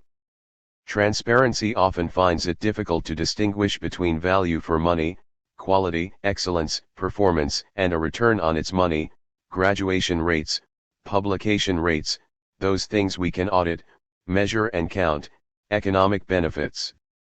It often confuses value with production, so that frequently the discourse of politics and policy enters into a strange, rather uncanny realm in which students are produced in larger and larger numbers and value gets subsumed in proliferation and increased productivity. Transparency, as a dominating cultural value, equates accountability, to the government, to funding agencies, to the taxpayer and the voter, with counting and with seeing. So that what exists is what can be counted, brought to account, accounted for, and what can be seen, assessed by audit, quality control, etc. It frequently asserts its right to count and see by recourse to a rhetorical move in which a previous era of darkness, inscrutability, and lack of accountability prevailed. Transparency in this respect has to be related to what Michael Power calls audit society. 24 Discussing Power's account of that society, Jeremy Valentine reminds us of the manner in which institutions such as universities must be restructured for audit. As he puts it, by making actions auditable they become organizable. 25 Audit culture then would not simply be a culture in which counting and accounting dominated, but one in which a process of reshaping reality was fueled by the imperatives of accountability. Valentine writes, the symptom of audit is an adversarial environment of blame allocation and risk displacement and competition between and innovation within the performance of impression and reputation management. 26 Audit culture sees the human resources it seeks to count, evaluate, and measure as an obstructive and less than trustworthy object of calculation. What is at stake in terms of the university, along with other central public institutions, is a lessening, even a collapse, in the traditional reliance on professional judgment. The culture of transparency affects a systematic eradication of professional judgment in favor of a system of accounting in which nothing exists unless it is visible, by which I also mean representable, and countable. Professional judgment, professional reasoning, is treated in such a system, such a culture, as a kind of veil or cloak or obscuring medium which must be seen through, penetrated by the accounting eyes of the state and its accounting bodies.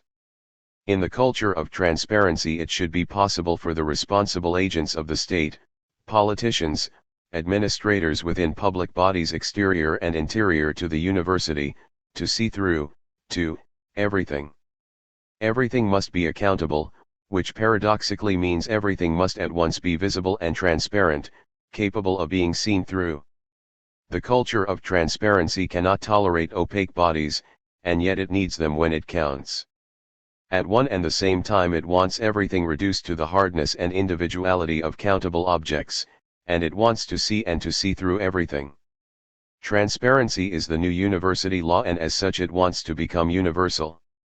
If everything must be brought to account, be accountable, then the force that makes that demand clearly considers itself a sovereign power, a power or force or law that should have sovereignty over all things.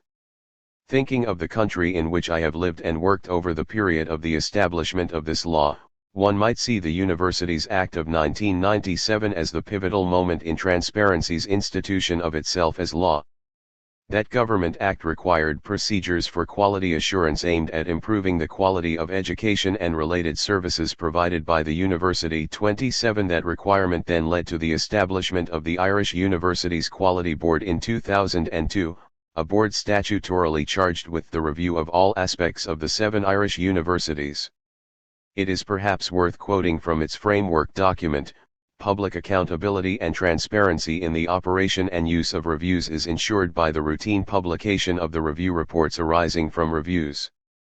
These are accessible via the individual university websites, and via the website of the IQUB. 28 The availability of these reviews on the Internet makes them, and the process they represent and narrate, transparent and thus accountable. Indeed, it would appear that anything that can be seen by all is in itself transparent, in the sense of that which brings itself or is brought to account, to visibility and accountability. The Internet and the new teletechnologies are a crucial part, of course, of the new university law of transparency. Teletechnology, it could be said, allows for the rhetoric of transparency and for its institution as a new university law. The rise of a law of transparency depends upon a socio-cultural epoch in which a new universal teletechnology creates the idea that everything can be accessed, read, heard and seen. There is a problem, however. Despite what this new law claims, not everything can be counted, and not everything can be made visible. There are, of course, a number of ways in which this point about the limits of transparency can be run. Vattimo, for example, early in his book on the Transparent Society, argues that although the new mass media creates the idea of transparency, it also, in its ability to generate multiple realities, destroys any possibility of the realization of that ideal of a complete identity of map and territory. 29 The irony of postmodern life, therefore, is that whilst a rhetoric of transparency and accountability dominates our public institutions and our public ethos, our experience of reality is plural and even chaotic. If we, in late modernity, have an idea of reality, it cannot be understood as the objective given lying beneath, or beyond, the images we receive of it from the media. How and where could we arrive at such a reality in itself?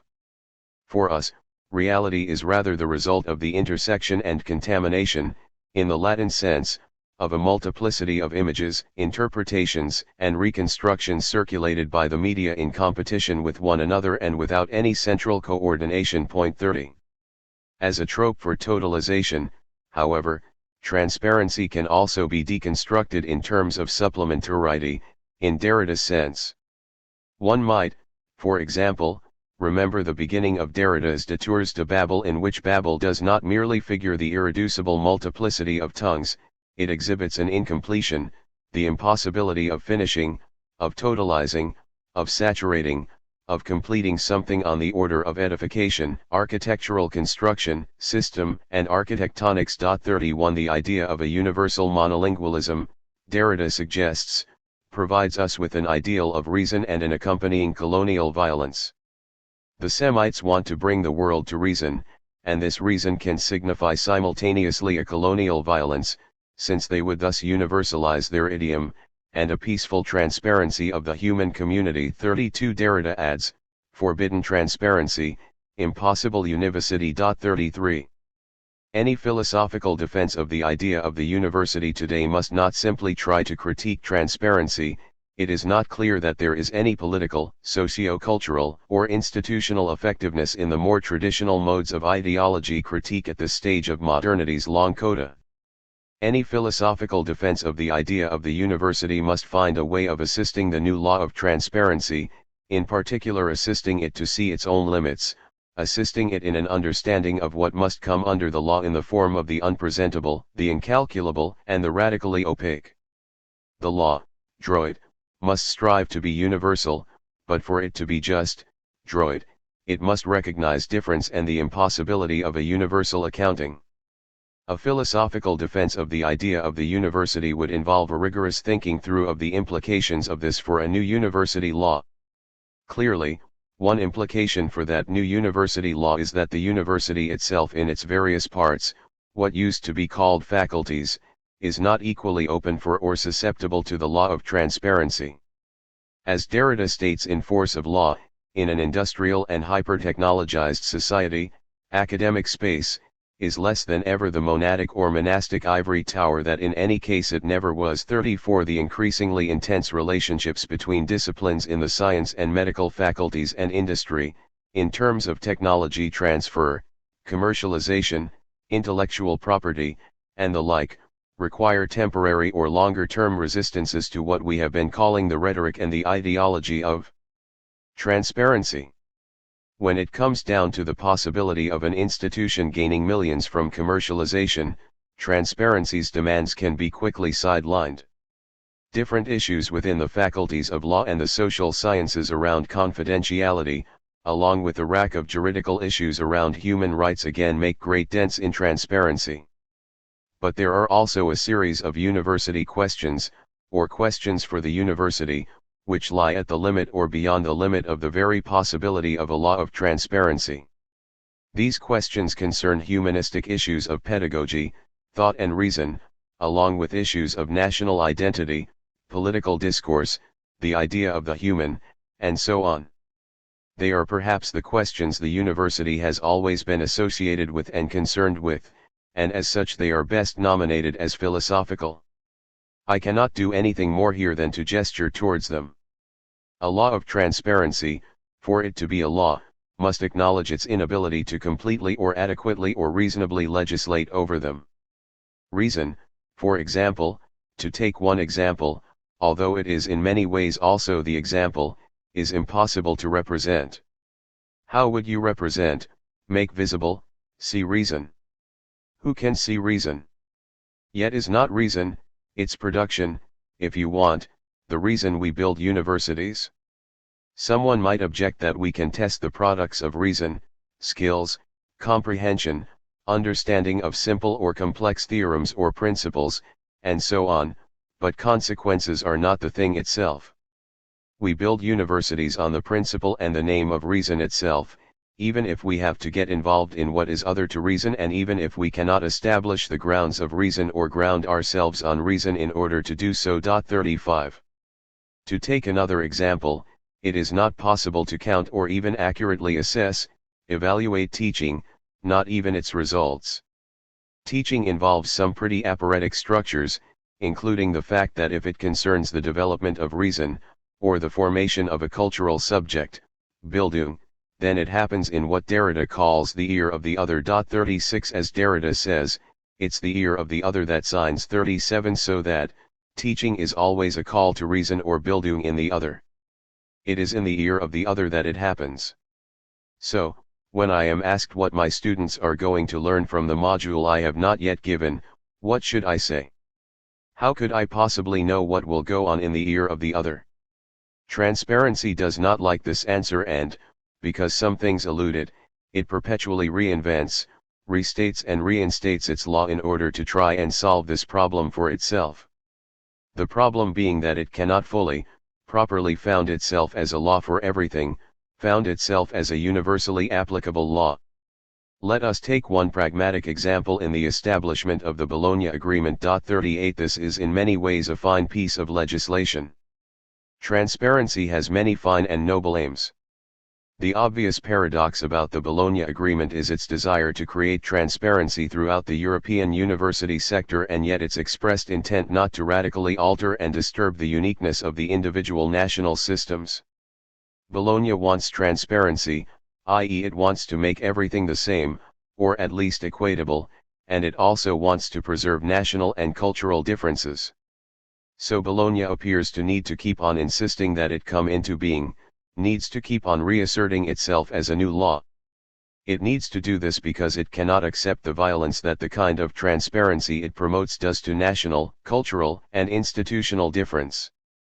Perhaps 2010 will not be the year that the Bologna Declaration is finally realized in the final founding of the era. Bologna keeps on trying to assimilate something, national and cultural difference, which cannot be assimilated into a transparent system. This logic of perpetual founding, of a never-ending insistence on the law of transparency, is why, in the contemporary university system, restructuring will never end. A new university law, as Derrida calls it, will have to be reasserted every day until everything is transparent and everything is therefore accountable, even those things that cannot be seen and cannot be counted. There must be a universal transparency, which rules over everything, even those things which cannot ever be made transparent or subject to transparency. In that passage from Maclose we are using as a guide here, Derrida reminds us that the new university law will negotiate a compromise with traditional law. Again, I think Derrida's statements, when taken as descriptions of the current university system and law, are accurate. Despite the levels to which economic factors and criteria now dominate policy making in universities, despite the manner in which income generation and recruitment initiatives now drive institutional and national agendas, despite the manner in which research now means research funding, research income, despite all this, the administrators always fight shy of stating that the university is an essentially economic body. I am aware that in the United States, for example, the phenomenon of what some call the corporate university is perhaps more explicitly possible, eliciting remarks such as this from Henry A. Giroux: the new corporate university appears to be indifferent to ideas, forms of learning, and modes of research that lack commercial value. 39 New ideas concerning vocational and entrepreneurial training are emerging even in the humanities and the arts, or the lower faculty as Kant would have it, and this suggests the beginning of an acceptance of the need to make explicit the potential commercial possibilities within what we do in the lower faculty. The global economic crisis since 2007 has no doubt intensified this process. Despite all this, it is very difficult for even the most committed bureaucratic businessman or businesswoman in the new university to make the argument that the university is a purely or even essentially commercial institution. As Derrida puts it in The Principle of Reason, as far as I know, nobody has ever founded a university against reason. 40 The traditional, Kantian idea of the university as a place in which academic freedom and pure research are pursued, an institution in which cultural, critical, and scientific thought are fostered in the nation's citizenry, is a very difficult idea to go against, to gainsay. Now, if we consider the arguments about the possible commercial and military exploitation of university research in Derrida's The Principle of Reason essay, we might feel tempted to suggest that this is just a ruse. The state and those who serve the state within the university continue to speak of the values of the traditional university: reason, culture, critical and scientific thinking, Bildung, humanistic value, and they do so at the very same time that they attempt to turn the university into a purely commercial, purely instrumental and economic body. The important point to note, however, is that even if this is what is happening, the traditional idea of the university survives not simply as rhetoric but as an important cultural and political signifier.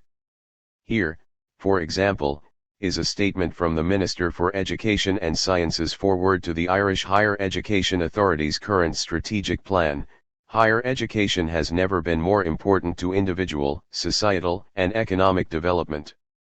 Society looks to higher education and research to deliver on important national goals, including enhancing social inclusion, skills levels, and promoting economic, regional and cultural development." 41. Today, those running the state and our universities cannot do without the idea or brand of the modern, Kantian university, even though their policy may be threatening to radically undermine it. The new university law we are attempting to describe and understand in terms of the figure of transparency appears, as Derrida suggests, to use the Kantian idea of the university as a foundation on which to lever itself upwards. To quote another section of the Irish HE's strategic plan: "Higher education is, first and foremost, concerned with advancing and pursuing knowledge. This is achieved through teaching, by the transmission of existing knowledge, and, through research, by the discovery of new knowledge.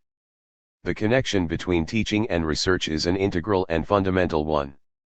The values of a higher education institution center on the quest for knowledge in a culture of scholarship and learning and an ethos of academic integrity and freedom.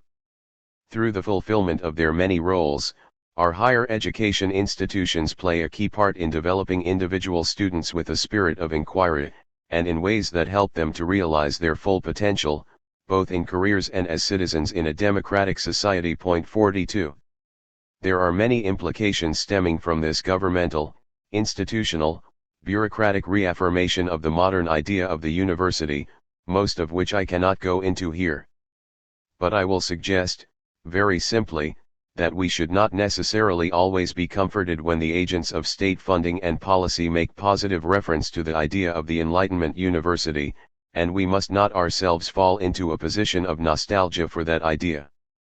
Such a nostalgia is sometimes observable within the most sophisticated theoretical and philosophical accounts of the university. One could cite both Hillis Miller's and Reading's in many ways excellent studies as examples. 43. Part of the job Derrida's Machlos does is to remind us that the modern university never successfully founded itself in the first place, that it was always already apparatic in its structures, porous in its boundaries and its topology and topography. Derrida's account of the new university law describes the situation very well, it would appear, or at least it can be employed to produce a viable description of the transparent university, its methods of founding and foundation and its relation to its own traditions or grounds. But what about our responsibility? I want to suggest a strategy for accepting the call to responsibility made by Derrida, and this strategy takes off from the figurative play Derrida makes on eyes and reflection in The Principle of Reason, something I have attempted to carry on through the trope of transparency.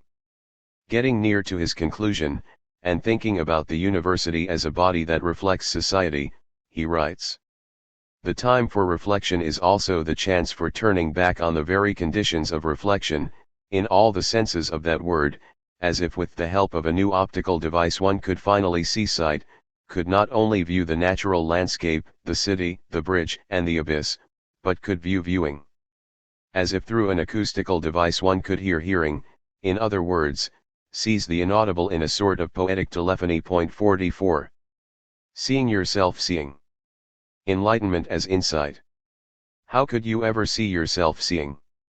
How could you ever see your own seeing? Hear your own hearing or yourself hearing?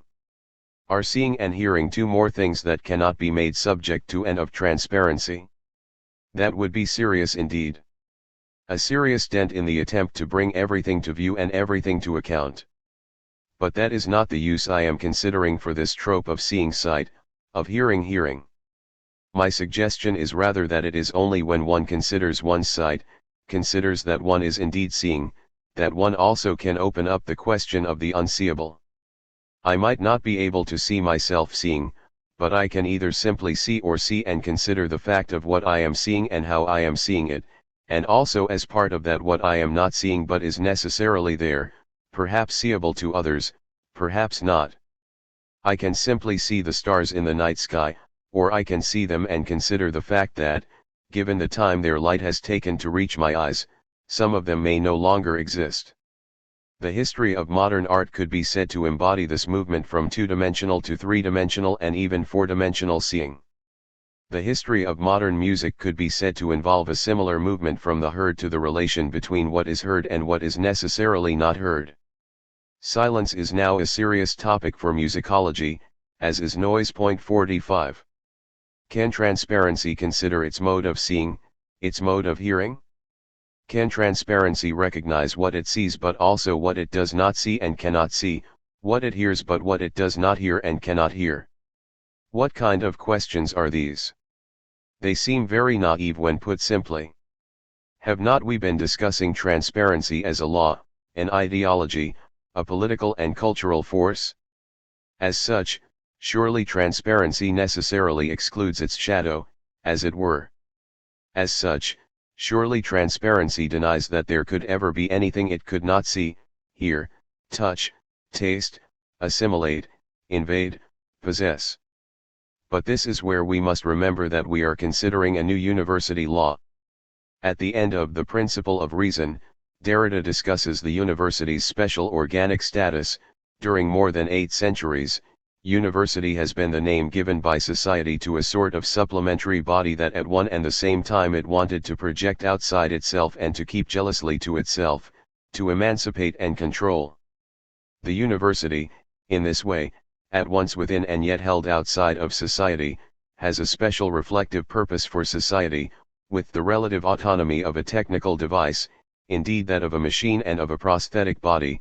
The university artifact has reflected society only in giving it the chance for reflection, that is, also, for dissociation. 46 There is, Derrida is implying, the chance for reflection in this artifact, this reflective device society constructs and calls a university. The university is a hand glass, if you will, within which society might not just take a look at itself, but more importantly take a look at the manner in which it looks, the manner in which it sees. It is in that act, of seeing how it sees, that I take Derrida's word dissociation here. Is there a form of university law which can reflect upon what it cannot reflect upon? The limits, if you will. A philosophical, humanistic concern to defend the idea of the modern university should today engage itself with a scrupulous differentiation between that which is open to sight and that which is not. Tropes of blindness and insight remain still, after all these millennia, the primary locus of thought in this domain. The need to look at where and when we are blind, necessarily without sight or without appearance, is as crucial today as it has ever been. Discussing his pathological condition of the eyes, Kant makes an interesting distinction between himself and a hypothetical preacher with the same condition. For the preacher, the condition would be serious because Kant's blindness through reading would mean that he could not read his scripted sermon. The preacher, it would appear, is dependent upon the text in front of his eyes. Kant, however, is not. He, in his courses on logic and metaphysics, he says, can lecture freely, from my head, and so, although he fears complete loss of sight, he can continue his philosophical lectures despite a temporary blindness. 47 Temporary blindness is no deterrent to philosophy. Philosophy writes a script to read, for memory, but can continue when that script is lost to sight, when the eyes or the lights fail. It can do so because philosophy does its work from the head. This ability to read and to read in the dark, or at least without a script, is why philosophy is still a lower and yet central faculty within the modern transparent university. 5. Does deconstruction imply vegetarianism? Martin McQuillan. No degree of progress allows one to ignore that never before, in absolute figures, never have so many men, women, and children been subjugated, starved, or exterminated on the earth. And provisionally, but with regret, we must leave aside here the nevertheless indissociable question of what is becoming of so-called animal life, the life and existence of animals in this history. This question has always been a serious one, but it will become massively unavoidable. Jacques Derrida, Spectres of Marx 1. Environmentalism is the owl of Minerva for our time. Its screech from on high is clear. David Wood 2. Animal research. So, what is to be done with the animal, or at least, the animal in the text of Derrida? On first and possibly second acquaintance with the essays which make up the voluminous autobiographical animal book, I have to confess to being left somewhat cold. 3. It is not that, as Derrida says in Spectres of Marx, the matter of the animal is not a massively unavoidable question, but that with so much at stake Derrida, to my mind, does so little with it in these lectures. Again, it is not that Derrida is speaking here of the animal for the first time. The Derrida bestiary is substantial and dates back to his very first texts. Point 4. Rather, I wonder whether after all the breathless endeavor of the autobiographical animal Derrida has said anything about the animal, animals, or the question of the animal, that he has not already articulated more economically, for example, in his reading of Heidegger in Of Spirit. 5. This speculation will bear a little unpicking.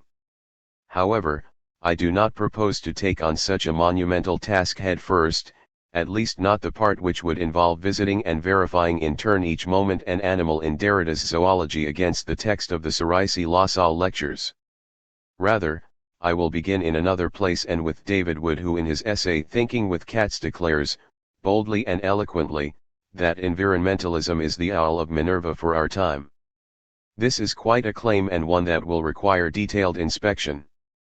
Wood's text is in part a response to Derrida's The Animal That I Am section of the Cerisy lectures, partly a delicately put reminder that contrary to Derrida's usual hyperbolic manner that never, on the part of any great philosophy, from Plato to Heidegger, or anyone at all who takes on, as a philosophical question in and of itself, the question called that of the animal and of the limit between the animal and the human, have I noticed a protestation of principle, and especially a protestation of consequence against the general singular that is the animal. Original emphases. 6. That Wood himself, and one might cite others, has already taken this question on.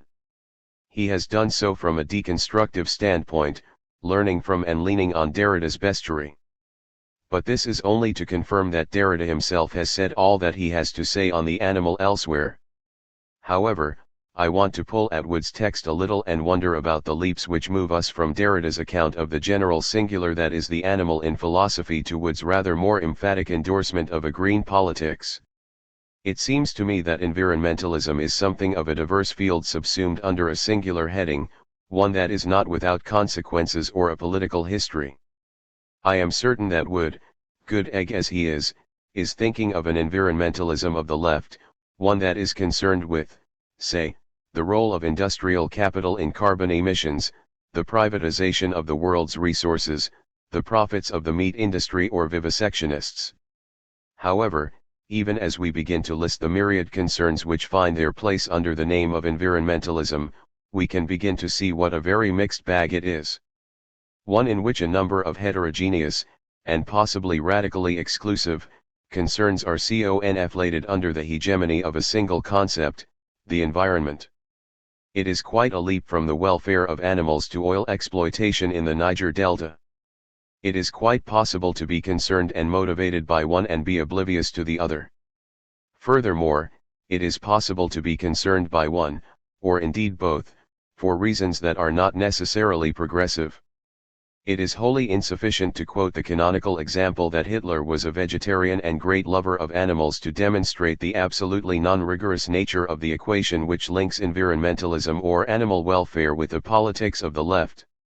However, one does not need to travel very far to find examples of the ambiguous politics of environmentalism, from Prince Charles's condemnation of the postmodern to David Cameron's love of recycling, which still does not stop him leading a regressive, market-obsessed right-wing government bent on rolling back the British welfare state. But that is another paper. So, If environmentalism is, to be kind, what Ecobedo Lacan would call the empty signifier, which strategically cojoins a number of heterogeneous and potentially irreconcilable causes, then how are we to approach the political consequences of Derrida's text? Certainly, just as there can be no easy appropriation of deconstruction by, say, Marxism or psychoanalysis, there can be no simple equation of what Derrida has to say here, and elsewhere, with so-called environmentalism. Point 7 Deconstruction would be the very thing which would set about undoing the rhetoric of the environment and demonstrating the differences being annulled and disavowed in the general singularity of the environment, unpicking the very idea of the ism of the program implied by the screeching, belated, owl of environmentalism, arriving too late on the scene to name what has already taken place. Therefore, let us not equate the philosophical question of the animal with that of the environment, even if they may pass by each other in a wider epistemological economy. It is possible to be cool on global warming and to be hot for nuclear energy, say. Let me note that I do not think that the inability of green politics to establish itself as a coherent field is the result of some particular inadequacy in environmental politics. Rather, I think that this case gives a massive readability to a structural incoherence which afflicts all and every such attempt to bound or limit the political field. Rather, environmentalism allows us access to a wider schema of incoherence and interference which affects all politics as such, and without which the development of politics would not stand a chance. However, one might legitimately ask what it is about such causes which makes them so susceptible to appropriation by left and right. Perhaps it has something to do with the mode of thinking which connects the metaphysical desire of politics for closure, solution, and mourning with the ideology of conservation, Arcadia and sentimentality, which attaches so readily to questions of the environment. Perhaps, the environment lends itself more easily to the good consciences of politics, and the concept of the environment, which would have a considerably longer and less honorable heritage than the genealogy of the environmentalist philosopher invoked by Wood, is more efficiently auto-immunized than others. Certainly it awaits a more robust deconstruction of the fissures and breaks at work in its metaphysical elaboration. Let us say that, at best, the discourse of environmentalism is deconstructible and perfectible. So, the question of the worldwide energy wars, for example, will have to wait for another day. 8 If deconstruction asks us always to discriminate and distinguish, then let us not repeat the homogenizing gesture that produces the division between the human and the general singular animal, by collapsing the political stakes, strategies, and consequences of the differences absorbed under the name environmentalism. This is not to say for one moment that a concern for the environmental or even a political mobilization of such concerns need necessarily be conservative, or that it could not in fact be a necessary and important radicalization. Indeed, one of the things we must account for here is precisely the ways in which the text of Derrida is capable of producing such remarkable political effects in, for example, the formulation of the idea of the genocide of the animals. What would such a phrase mean? How can its seeming hyperbole be reconciled with what we know of Jacques Derrida the carnivorous man? How can we follow its seeming leap from the philosophical question of the animal to a critique of the reduction of global biodiversity, and so to a concern with the environmental political? Does deconstruction then imply vegetarianism? Let me attempt to answer this by first attending to the philosophical question. As a philosophical question in and of itself, is the animal other? Much will depend upon our answer to this. Animal rights. If the later text on the animal, with its by now canonical encounter between the naked Derrida and the cat who just wants to go out, has something to say beyond a rather long-winded articulation of the general singularity of the animal as a problem in philosophy 9, it is this: excuse me if I paraphrase rather than read. Reading will come later in so far as ethics classically presupposes that I am constituted as a subject by the response of the other. The animal poses a significant, destabilizing question to philosophy. Can the animal respond? Can I respond to it? As Lacan memorably puts it, what I seek in speech is the response of the other. What constitutes me as a subject is my question. I will not dwell too long on the wrongful attribution of the logos to man and the relegation of the dumb animal, I have offered this elsewhere. 10. It would be an example in the texts of Derrida on the animal of the metaphysical foreclosure of the category of the human by means of the mistaken designation of what is proper to the human as distinct from the animal, here language but elsewhere death and the autos.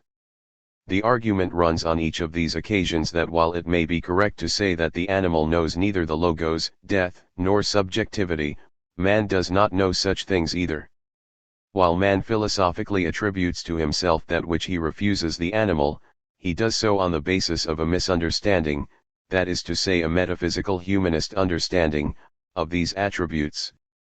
For Derrida, death and the logos are as impossible, that is to say, constitutively divisible, for man as they are for the animal. Thus, the pure, rigorous and indivisible order of concepts which separates man from the animal can be deconstructed as an economic calculation which spans a whole differentiated field of experience and of forms of life, from man and the animal to other favorites of Derrida, the wholly other vegetal and God. As the cat returns Derrida's gaze, the constitution of Derrida's subjectivity teeters on the abyss of the inhuman. Here the animal that I am is confronted in all its nakedness as a condition prior to any anthropomorphic subjectivity in which there must remain a certain incalculable inhumanity. For, of course, Derrida's discourse is concerned, if not finally then let us say inextricably, not so much with the animal or animals as such, not an unproblematic term here, but with the animal as a philosophical problem which is the constitutive lack in the category of the human. Derrida is never anti-humanist, perhaps this discourse on the animal is the most humanist of all his texts. Rather, he is always concerned in his encounters with humanism or the human that such terms be more open and hospitable to the full and complex range of human experience. A discourse as innovative as Derrida's certainly displaces all the presuppositions of humanism, especially in its refusal of the principle of delineation between the animal and the human as a philosophical question. However, its ultimate concern is that the human be more human by inclusion. This is not to say that it is a discourse on so-called animal rights, at least not the right of the animal to be treated as human or even humanely, because rights here would be one of these terms improperly exclusively attributed to man, when in fact the idea of rights has a considerable history of man's inhumanity to man. The understanding of rights for the human and the animal would run according to a more exacting articulation of the idea of rights and to a different kind of responsibility. Once Derrida begins to unpick the general singularity of the animal as a sine qua non of philosophy from Aristotle to Levinas, a number of things begin to fall out, notably the destabilization of the idea of ethics as the response to the other. If the response of the animal initiates an abyssal bifurcation of the subject according to a principle of an incalculable inhumanity, then the basis of ethics as such begins to tremble because the question of responding to or even recognizing the other as other is no longer stable. Accordingly, given that there could be neither a secure and determined idea of the subject nor the basis for assured decision and response which did not pass over this incalculable inhumanity, then the question of ethics as responsibility would be in considerable doubt. That is to say, one could no longer distinguish between the response one makes to other humans in their humanity as opposed to the reaction, as distinguished from response, one makes to the animal non-subject. Ethics must now take account of the inhuman, wholly other, more demanding idea of the other, which according to the very logic of ethics would be the very thing beyond its purview. Thus, ethics becomes not a question of the subject's responsibility to fellow humans but another kind of thinking of life, of the living, across the differentiated field of experience of a world of life forms 11 within a different relation to the self and the autos. Which is to say, that subjectivity, as Derrida has shown on several occasions elsewhere, must lie beyond any certain or knowable idea of the subject. One might add here that this would not be the case of any simple ontological imperialism by the concept of the subject or the human to open itself to encompass all life on the planet, rather, it would involve an interminable negotiation of the economy of life forms in which what was proper to the subject could find neither anchor nor security. For example, it does not follow straightforwardly from Derrida that the animal or certain animals, great apes or dogs having more world, to use Heidegger's term, than starfish and slugs, have subjectivity. Rather, one must constantly refrain from reducing the massive differences in life forms, including that between the Homo sapiens and other animal species, to a homogenized singularity between either human and animal or subject and non-subject, in which the latter becomes the non-subject subjected to the human, or expanded, subject. Such would be the colonial history of the subject, and to expand its terms of reference slightly would do nothing to deconstruct the very idea of the subject as a schematically secure set of delineations constituted in a responsive relation to its other. Rather, it is this exact understanding of the subject, synonymous with the erasure of differences, which is threatened by the abyss of animality. Even Nietzsche thinks the human superior to the animal. It demeans the human to be cruel to the animal because the human ought to be above such animality. Food for thought. Let me push the question of the subject a little further by visiting an earlier Derrida text, the interview with Jean-Luc Nancy, published in French as Il faut bien manger, it is necessary to eat well or everyone must eat, and translated into English by Peter Connor and A. Vidal Ronell as Eating Well, or the calculation of the subject. Point 12. Here the animal arises as an interest in the context of a discussion of Heidegger's understanding of being, in which the animal has no, or is not a Dasein. That is to say that Heidegger's understanding of what becomes the subject rests, as in all Derrida's readings of Heidegger, on unquestioned conceptual oppositions, which require deconstruction. The point for Derrida in reading Heidegger is not to oppose another discourse on the subject, or on man, animal, vegetable, mineral, to a traditional or metaphysical discourse, but rather to analyze the entire conceptual machinery and its interests which predicate the articulation of the category of the subject, and in so doing transform this discourse. Such a task involves going through the most canonical and opaque, one might even correctly say vague, questions of philosophy, such as rights, ethics, politics, agency, and for Heidegger something like spirit, and so on. Of course Heidegger's discourse, in the hands of a skilled reader like Derrida, becomes violent and contradictory. Around the matter of the sadness of the animal as it seemingly lacks world and so spirit, Derrida asks the question which is the opening gesture of the autobiographical animal essays Avant la lettre: does the animal hear the call that originates responsibility? Does it question? Moreover, can the call heard by Dasein come originally to or from the animal? Is there an advent for the animal? Can the voice of the friend be that of an animal? Is friendship possible for the animal or between animals? 13. The answer to all this for metaphysics, if there is such a thing and it is one, is no, because while one ethically has an obligation to the other person, one has no such responsibility to the living in general. I will return to the matter of friendship for the animal at the end of this text. So allow me to follow Derrida's response to Nancy just a little further. For Derrida, the issue of the contradictions and fissures within a metaphysical discourse which these questions might shed some light on, is not necessarily, or straightforwardly, a support to vegetarianism, ecology, or for the societies for the protection of animals, but rather they reveal a wider issue of the sacrificial structure of this metaphysical discourse. That is to say, what is of interest here is the ways in which this ethical discourse, which insofar as it is realized in non-philosophy as culture, leaves open a space for a non-criminal putting to death. Point 14. Such a gesture is no doubt symbolically central to the Abrahamic tradition, but in the case of carnivorous cultures involves a very real substitution of the animal, or certain animals, since not all animals are equal in this regard. The cow for Judeo-Christian Europeans obviously possesses less world than dogs or cats. The taboo against eating dogs and cats is not universal, neither is the cultural onto-theological vegetarian of certain Buddhisms or Hinduisms. Carnivorous cultures are carnivorous not because animal proteins are irreplaceable, but because they enact the symbolic substitution of legalized killing, the animal for the human, which becomes impossible to delimit rigorously as symbolic given the enormity, monstrosity, and unclassifiability of the act which has to be answered for here, the legal putting to death of a life. It should not come as a surprise to those familiar with Derrida's later writing that he should turn to the question of the animal at the same time as he concerns himself with the death penalty and the state's role in defining non-criminal killing. Point 15. Now, One of the points that Derrida wants to make here is that the phallogocentric schema of the subject is also what he calls a carnophallogocentricism. That is to say, a schema that implies carnivorous virility.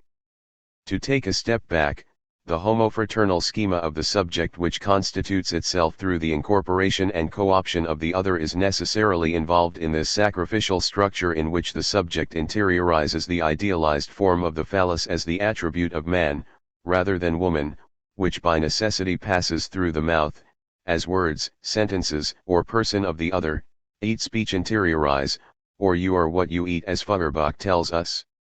This phallocentric schema of the subject, which dominates Western thought, says Derrida, not only actively seeks to possess nature but accepts this carnal sacrifice. Western culture, the Abrahamic tradition, is the cannibalistic ingestion and incorporation of the other through carnophallocentrism. Point 16. In this respect, Derrida is adamant on this point. Vegetarians, too, partake of animals, even of men. They practice a different mode of denegation. He continues. The moral question is thus not, nor has it ever been, should one eat or not eat this and not that, the living or the non-living, man or animal, but since one must eat in any case, and since it is and tastes good to eat, and since there's no other definition of the good du bien, how for goodness sake should one eat well? Bien manger. 17. That is to say, how can one eat economically, in the least violent way, up to a point, within the calculation of least violence? This is therefore a familiar problem for deconstruction, and since the whole notion of il faut bien manger rests upon an understanding that what one eats must not only be nourishing for me but must be shared with the other with whom one eats, we find ourselves in a scene of hospitality, and unconditional hospitality at that. Thus, eating well involves learning and giving to eat, learning to give theatre to eat. Point 18. One never eats on one's own, and since one must respond to the other, one must eat well. That is to say, one must be part of the wider economy which relates the phallocentrism of the subject to the assimilation and interiorization of the other as an endlessly metonymical sacrificial chain. In this sense, since one must eat the other, food for thought, one must learn to eat well.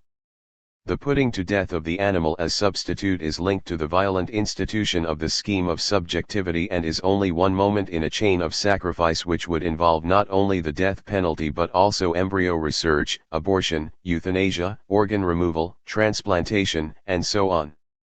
That is to say, if one were to follow Heidegger, if only provisionally, this model of carnophallocentrism rolls itself out in the fulfillment of metaphysics as technoscience and globalization.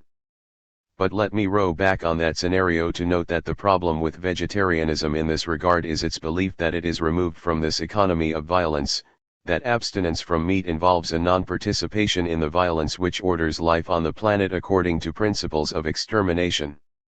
This non-participation is not possible, that is to say, not rigorously certain. This is true not just of the so-called vegetarian who eats fish, milk, or eggs, but of the vegan or fruitarian who is implicated within a wider carnothantographic schema according to a different series of denegations.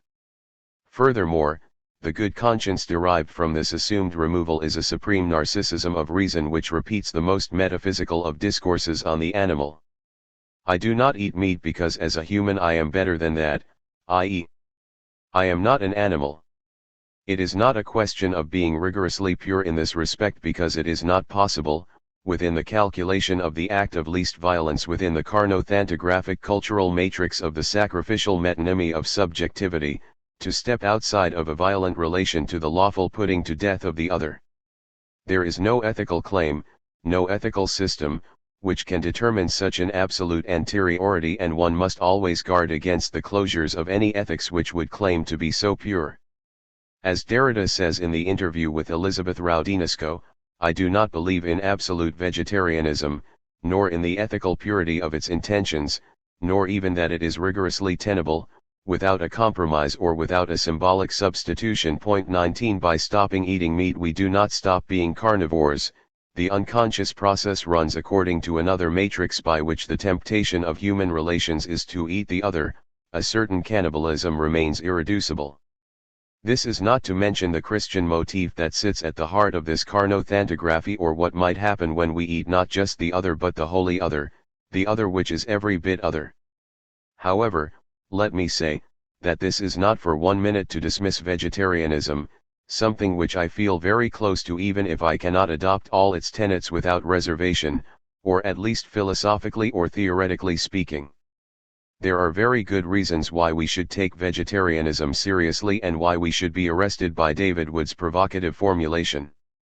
It is in the interview with Elizabeth Roudinesco as a commentary on the Saraisi text that we will find Derrida at his most exercised concerning the genocide of the animals, a term he uses not to equate, as Heidegger notoriously does, racial extermination with agricultural processes, but rather to highlight the systematicity of the extermination operating within such a process.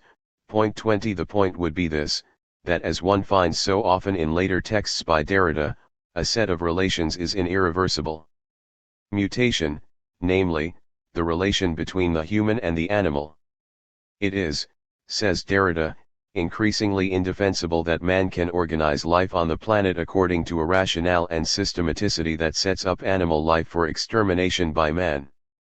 The techno-scientific process whereby animal life is reared, artificially augmented, or mutated, and slaughtered to service the industrial process of the production of meat and its fractal products is described by Derrida in this interview as intolerable and as a genocide. This is not an argument for vegetarianism for reasons that we have seen. There can be no pure vegetarianism without the substitution of the consumption of an equivalent carnate thing. For the refusal of industrially produced meat would not necessarily preclude the consumption of so-called organic or free-range meats reared and prepared according to a different set of practices and mentalities. Rather, and curiously, Derrida proposes here that it will be necessary to set up rules so that one cannot do just whatever one pleases with non-human living beings, which is to say that just as we need to guard against the narcissism of reasons which says I am above the animal, we also need to be vigilant to the invocation of animality which justifies violence against animals because animals in the jungle, to coin a phrase, are violent to one another. Now, just as we might pause to consider what such a set of rules, a most un-Derridian idea, might look like, Derrida goes on to say in this interview that it is necessary to limit the violence done to animals, again the calculation of the economic response, if only because of the image of man that it reflects back to him. Point 21. Now, this would seem to be, as I suggested earlier, Derrida at his most humanist and relapsing into the very metaphysical distinction, even if it is an abyssal one, between what is proper to the human and what is constitutive of the animal. This is one of several contradictions at work within Derrida's thinking here. He seems to suggest that, on the one hand, he believes that we will never stop eating meat 22, or at least its substitutive metonymy, and that the transformation of the relation between man and animal life will no doubt take centuries. I believe in a slow and progressive approach. It is necessary to do what one can, today, to limit this violence, and it is in the sense that deconstruction is engaged, not to destroy the axiomatics of this, formal and juridical, solution, nor to discredit it, but to reconsider the history of law and the concept of right 23 rather than the imagined immediacy of a transparent legislative solution. Now, Derrida might be correct in saying all of this, but I think he is missing a trick. His calculation does not go far enough. I say this, and returning now to David Wood, I do not think we necessarily have centuries to deal with this question. The provocation of Wood suggests to me that today we face a range of planetary problems, what Tom Cohen calls X factors, 24 forms of materiality beyond our current representative systems and for which we have no concepts, which as the wholly other of diverse life forms on the globe threaten the continued existence of the human race and planetary life. I am thinking here, not only of industrialized meat and agricultural processes, which, as BSE and avian flu demonstrate, have the potential to loop back a deadly visitation upon the humans who originated the systems which first put them into play, but also climate change, flooding, the competition for oil reserves and their substitutes, e.g. the world food shortages which will follow from the switch from oil to ethanol and the rise in grain prices, and the monopolization of such crops in the World Contest for Privilege. The threats which face planetary life today, of which intensive techno-scientific meat production is just one, are unprecedented. I hesitate to concur that this is the owl of Minerva of our time, because if it is, then she has, as ever, arrived too late to name a process which has not only happened but which is irreversible. Rather, I would suggest two things.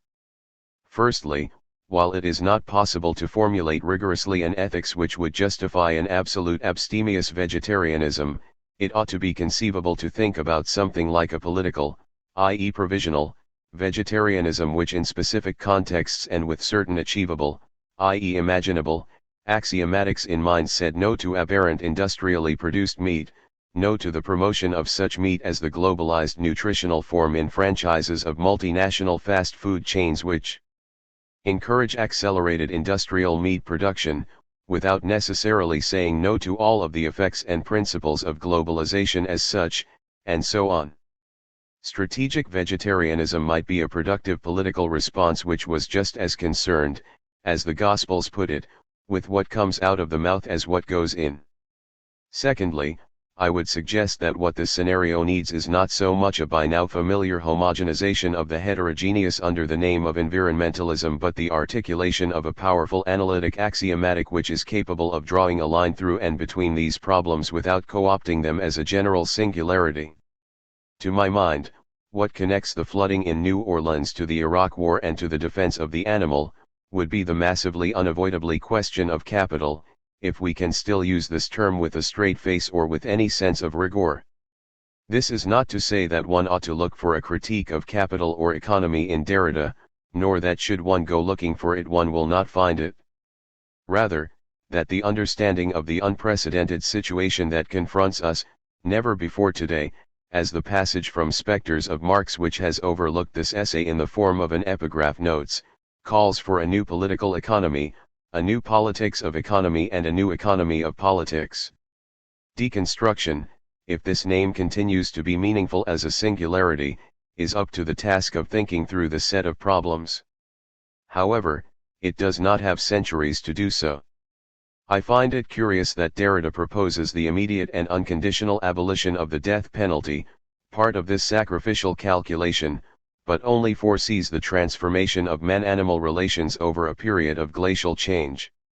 It would be a temptation to say that for all his positioning, the matter of the animal remains less important, less far up the temporal list of priorities, for Derrida than the question of human life as suggested by the death sentence. In the calculation of the least act of violence, the human remains a greater priority than the animal.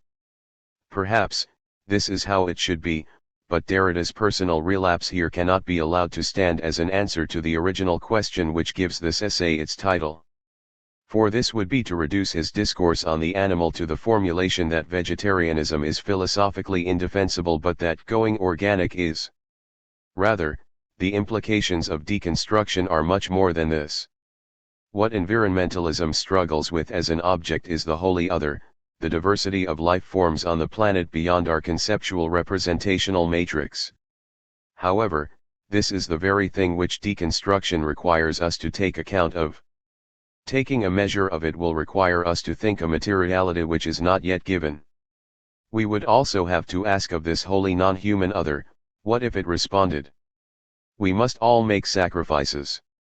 There is another way in which we might answer the question, what is Derrida doing with the animal? As suggested above, the issue of the animal in philosophy is directly connected to the issue of who has the right to take a life and for it not to be considered murder. In this sense the whole of Derrida's discourse on the animal is directed towards two things: firstly, his own work on sovereignty, and secondly, Giorgio Agamben's understanding of biopower, bare life, and the sovereign exception. I will not have the time here to fully elaborate the set of relations, but allow me to sketch out a possible hypothesis and one destination for Derrida's animat envoys. As part of the limited iterative exchange between Derrida and Agamben, the former notes in an aside towards the beginning of Rogues that Agamben has misread Aristotle's distinction between zoe and bios. 25 What is at stake in this philosophical parley is nothing other than the meaning of life. If one were tempted to read Derrida in a schematic way, Here we might say that his own work on the animal and the continuum of planetary life forms is a response to Agamben's mobilization of biopower as a critique of democracy. Derrida says to Agamben, if you want to talk about life, then you have not yet begun to really think what life, or bare life, might really mean. Why should you assume that life is reducible to the human and the Western human subject at that? Derrida's work on the animal offers the basis for a considerably more evolved understanding of another biopower, one that would take us beyond the anthropocentric reduction in Agamben. We can see Derrida's comments in Rogues more fully elaborated in the closing session of the seminar published as The Beast and the Sovereign. 26 Again, I will resist the temptation of opening up another text and line of argument at this late stage. We will have to return to this later. Rather, by way of conclusion here on the topic of strategic vegetarianism, I would like to take a look at the way in which the business of sacrifice, as it emerges from the interview with Nancy, plays a decisive role in the later stages of Derrida's Saraisi text. 27. The question of sacrifice is always a question of the sovereign, the chef d'etat, as the Nancy interview puts it. The right to put to death without punishment is the right reserved for the sovereign, and it is on this basis that much of Derrida's seminar on the death penalty, for example, falls out as a deconstruction of sovereignty and so a radical rethinking of an abolitionist discourse. In the chapter on Descartes in the Saraisi lecture, Derrida identifies a decisive sacrificial logic in the philosophical treatment of the animal, which he suggests comes from the Judeo-Christian current, then runs through Kant, Heidegger, Lacan, and Levinas. The animal can be sacrificed. We are not just talking here about ritual sacrifice, obligation, or holocaust as the Old Testament would have, because the animal lacks intrinsic value beyond any economy.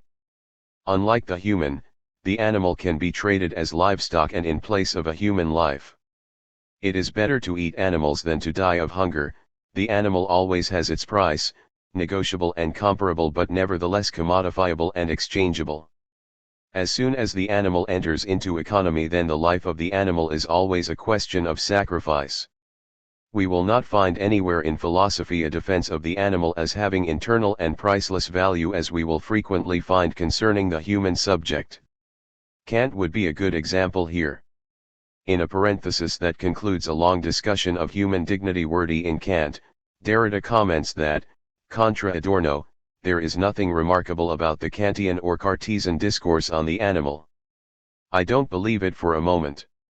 I think that Cartesianism belongs, beneath its mechanistic indifference, to the Judeo-Christian Islamic tradition of a war against the animal, of a sacrificial war that is as old as Genesis. And that war is not just one means of applying technoscience to the animal in the absence of another possible or foreseeable means. No, that violence or war has until now been constitutive of the project or of the very possibility of technoscientific knowledge within the process of humanization or of the appropriation of man by man, including its most highly developed ethical or religious forms. No ethical or sentimental nobility must be allowed to conceal from us that violence, and acknowledged forms of ecologism or vegetarianism are insufficient to bring it to an end, however worthy they be than what they oppose. 28. Now, this is strong stuff. It is the sort of parenthesis that one frequently finds in the late Derrida, from about the Nancy book onwards, which I suspect is the result of supplementary thoughts being introduced during redrafting for publication on a word processor. I cannot prove that without reference to the original manuscripts, but they have the feel of one determined to turn his philosophy in the direction of the world it must address. It explicitly points us towards what is at stake in Derrida's work on the animal. He states that it is not the case that vivisection or the meat industry, say, do not kill animals because there is no alternative for the development of humanity, but that Western scientific development as the process of civilization and human development depends entirely upon and owes its very possibility to the sacrifice of animal life to the progress of human life. The present dominant system for the spread and support of human life on the planet, and beyond, is predicated on the subordination and extermination of other forms of life as a means to that end.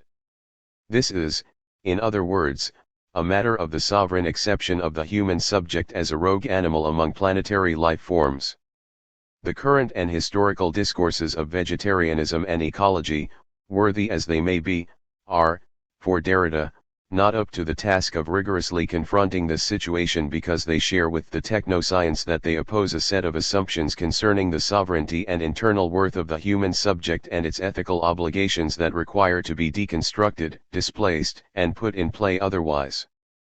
Technoscientific knowledge is part of the process of humanization, i.e. the development of humanity and the becoming human of the planet, which depends entirely upon the appropriation of man by man, i.e. the anthropocentric exclusivity of the subject and its rights.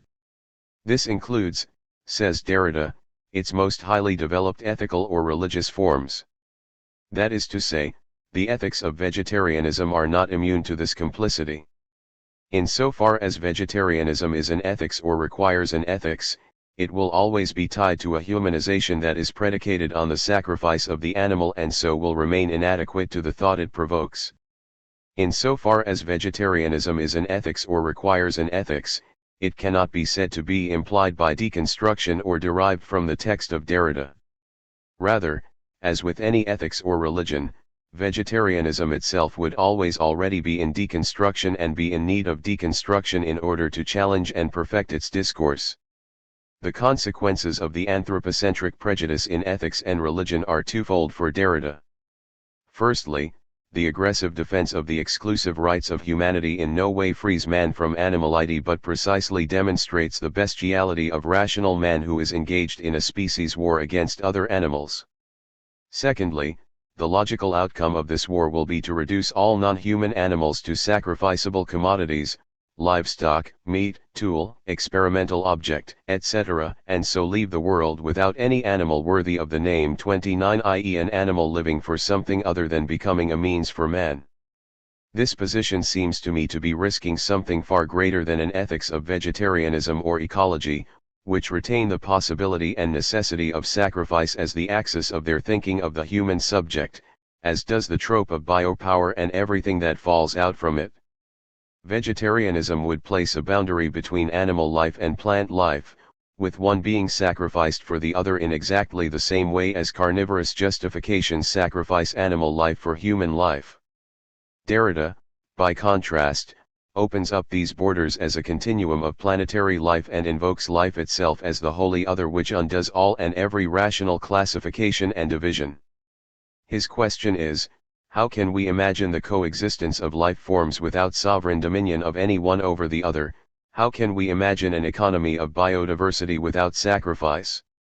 Biodiversity might be an entirely inappropriate phrase at this point given that diversity is the reduction of difference as relation to a value in its own right, i.e. it is the outcome of the sacrifice of differences.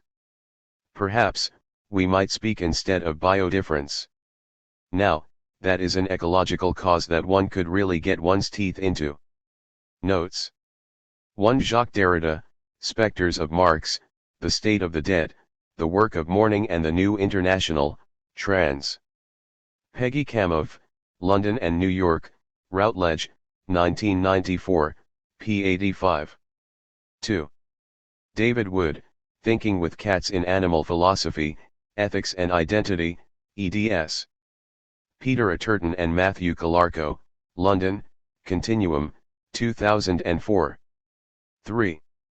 Jacques Derrida, El Animal que don je suis, in El Animal Autobiographique, Auteur de Jacques Derrida, Paris, Galilee, 1999, translated in part as The Animal That Therefore I Am, more to follow, trans. David Wills, Critical Inquiry, Winter 2002, 369-418, also and say the animal responded, trans. David Wills, in Zoontologies, The Question of the Animal, ed. Carrie Wolf, Minneapolis, Minnesota, University of Minnesota Press, 2003, pages 121-46. 4. See, for example, The Silkworms in Voiles, The Hare-Ison of Chaos La Poesia, The Cats in the Gift of Death, The Squirrels in Envoys, The Monkey in Heidegger's Hand, The Question of Animal Language in White Mythology, among many other possible examples. 5. See Jacques Derrida, Of Spirit, Heidegger and the Question, trans.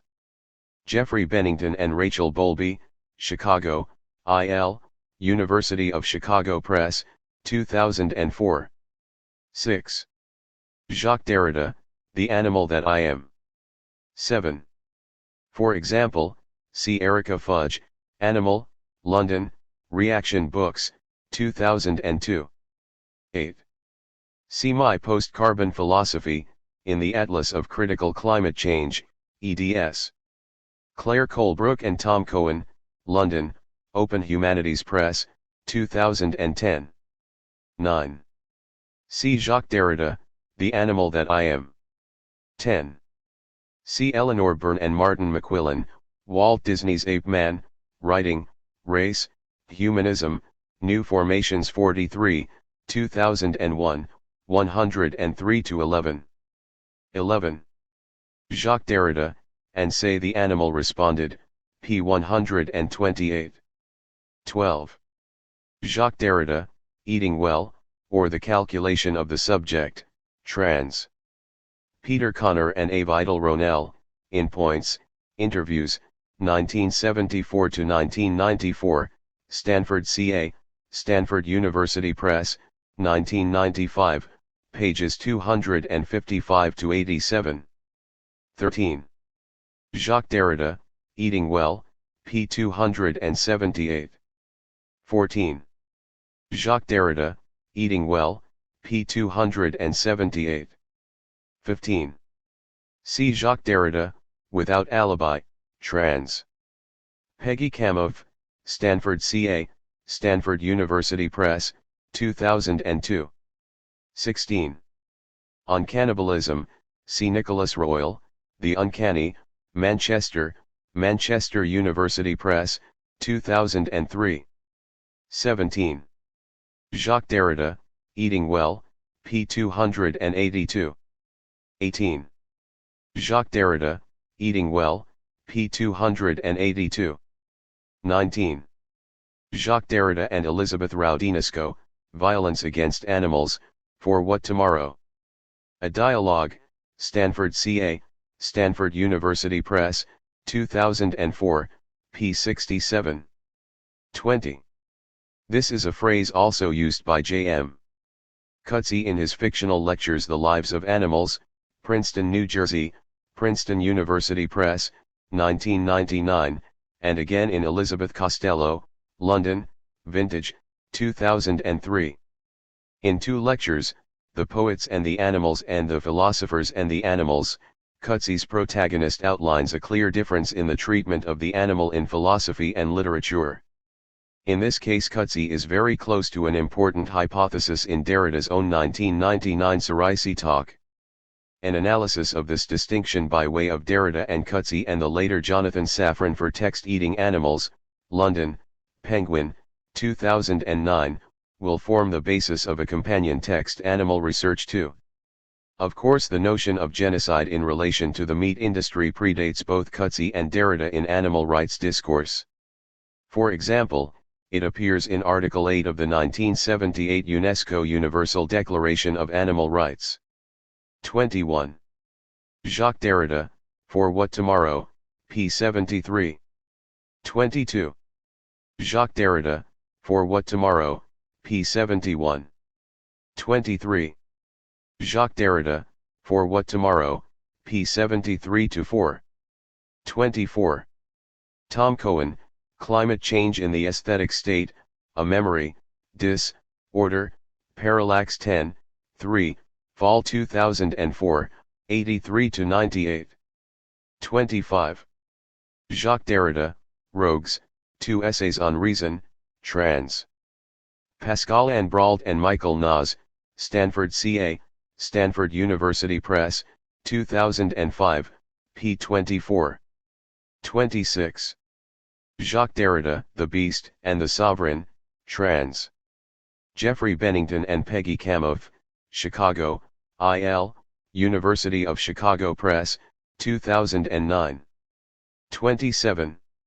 The remaining sections of the Saraisi text are collected and translated in Jacques Derrida, The Animal That Therefore I Am, trans. David Wills, New York, Fordham University Press, 2008. 28. Jacques Derrida, The Animal That Therefore I Am, p. 101-29. Jacques Derrida, The Animal That Therefore I Am, p. 102. 6. After Derrida's Fait savoir, From Rejection to the Animal, Reject for the Post-Secular. Irving Go. Introduction. This essay puts into consideration the relevance of Derrida's Fait savoir for what has come to be known as our contemporary post-secular world. It suggests that there remains a certain force in introducing Derrida's text into the discourse on post-secularism, and to rethink it for a future post-secularism, since the zeitgeist of the post-secular can be said to be an echo, if not an extension, of the context in which Fait savoir situates itself, that is to say, the phenomenon of a return to religion or even the war of religions in the 1990s. As many scholars, from José Casanova to Henk de Vries and to Jürgen Habermas, more recently too, have observed, the post-secular can be characterized by the militant articulation of local religions on the one hand, and the reactionary re-articulation of institutionalized religions on the other, in a supposedly secular world. These articulations and re-articulations, however, as these scholars have not failed to note either, have brought with them certain violence between local religions, each fighting for its legitimate place in society, violence between local religions and institutionalized religions, as the former contest the latter's position as the dominant religion, or as the latter seek to oppress or repress the former, and of course, the age-old violence between the claim to faith or religion and the claim to knowledge of reason. According to Habermas, such post-secular violence takes place because there is something missing in our contemporary state of knowledge to account for the undeniable or even irreducible desire for the religious, for what cries out to heaven 3 in a world that has seemingly become reason. In a way, Derrida's Fait savoir has already provided a response to account for what Habermas has stated to be missing. For Derrida, it is not so much about adding to existing knowledge to explain or understand the rise or resurrection of religion in the secularized world, but to recognize that despite their differences, which need to be affirmed and respected, religion and reason, or faith and knowledge, proceed in similar ways. In Derrida's terms, religion and reason, faith and knowledge, proceed via a certain paradoxical autoimmune writerability. In other words, each begins by maintaining a vigilant will to preserve the sanctity or purity of itself, guarding against any contamination from what each believes to be foreign to itself. At the same time, each projects a desire to disseminate itself as widely as possible, so as to assure itself of its vitality or life force, and in order for not only its practitioners or believers, but also for others, especially other new believers or practitioners, to bear witness and testify to its force and power, for it is the latter desire to reiterate itself elsewhere where the paradoxical autoimmunity is located, since in desiring to spread its word, be it the word of religion or science, to a greater multitude, it would need to go to the outside, opening itself to what it has perceived as antagonistically distinct from itself, risking therefore the desired immunity of its inner sanctity or purity. 5 And yet this paradoxical autoimmune operation does not at all halt the projection of violence against what it deems markedly alien from itself, a violence that stems from its incessant will to immunity.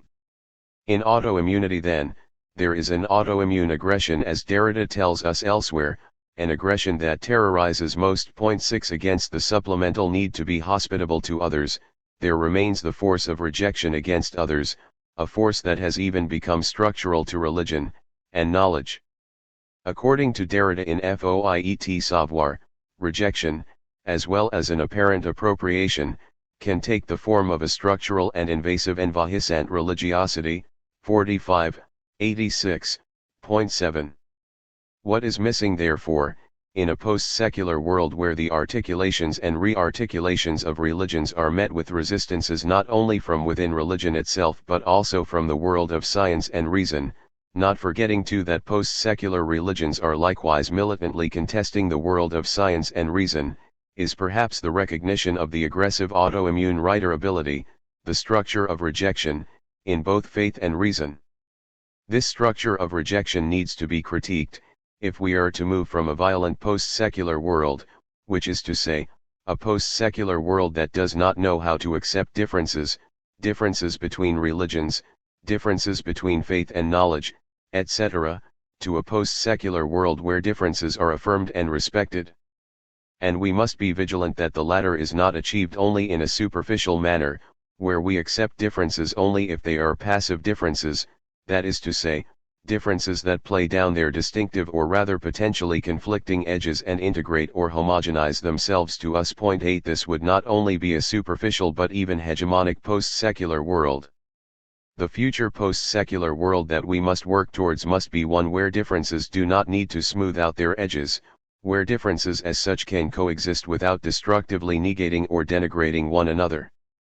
Perhaps we need a figure of thought to help us move from the structure of rejection to this future, less violent post-secular world. 9 Here, I would like to argue that it is by thinking what I call the reject that we can make that transition. As I would like to demonstrate too in this essay, this figure is intimated by Derrida in Fait Savoir. But before articulating the figure of the reject, I would like to stay a little more with Derrida's text, in order to elucidate further the structure and force of rejection that the thinking and invocation of religion have been wont to project, and to show how Derrida's critique of this structure of rejection allows the figure of the reject to emerge. Religion/auto rejection. If there is a structure of rejection in religion, and I focus here on religion, and not on reason or knowledge, since the question of religion is the concern of Fait Savoir, and since what is also at stake in the question of the post-secular is more the role and place, and force, of religion than that of science, it stems, as said, from its will to keep its supposed essence or inner life sacred and pure, untouched or uncontaminated by what it regards or decides as its outside. In other words, it is religion's militant claim to reserve the sole and sovereign right to speak about religion in religion's own name that it takes on a force of rejection. As Derrida has noted, non-Christians tend to be precluded from partaking in any discourse on the Christian religion. Their responses would not count in any discussion on what the Christian faith means or could mean for the present and the future. 10 Religion has also been guarded with regard to the medium through which its discourse is transmitted and through which it disseminates itself. In that regard, it is only until very recently, as Derrida observes in Fait Savoir, that religion has come to no longer resist teletechnologies and their electronic and network dimension as potential spaces where religion can spread its word and where its discourse can be kept alive. In short, it is in the stubborn insistence, or what Derrida will call bêtise 11 on the supposed authority of its own voice to speak about itself, and on the tradition of how it addresses itself or how it is addressed, that rejection, particularly rejection against others, becomes something structural in religion. But Derrida will underscore that what eventually plays out in religion is auto-rejection, even though religion might not be conscious of this nor acknowledge it. Auto-rejection plays out in that very process of spreading its word in order to keep its inner sacred essence alive, in the process of transmitting its word to a greater number of people, seeking to convert former non-believers into witnesses of its life force not only for the present time but also for the future. 12 It is in that process that religion takes on the risk of introducing someone or something into its domain that might undermine it from within. It risks losing, if not auto-rejects, its claim to indemnity. 13 According to Derrida, such auto-rejection is something of a quasi-suicidal auto-immunity, a gesture that implies taking out its own force of rejection.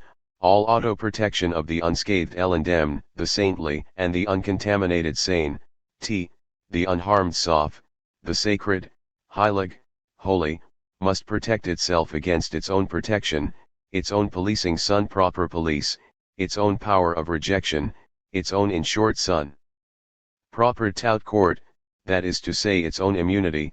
37:67.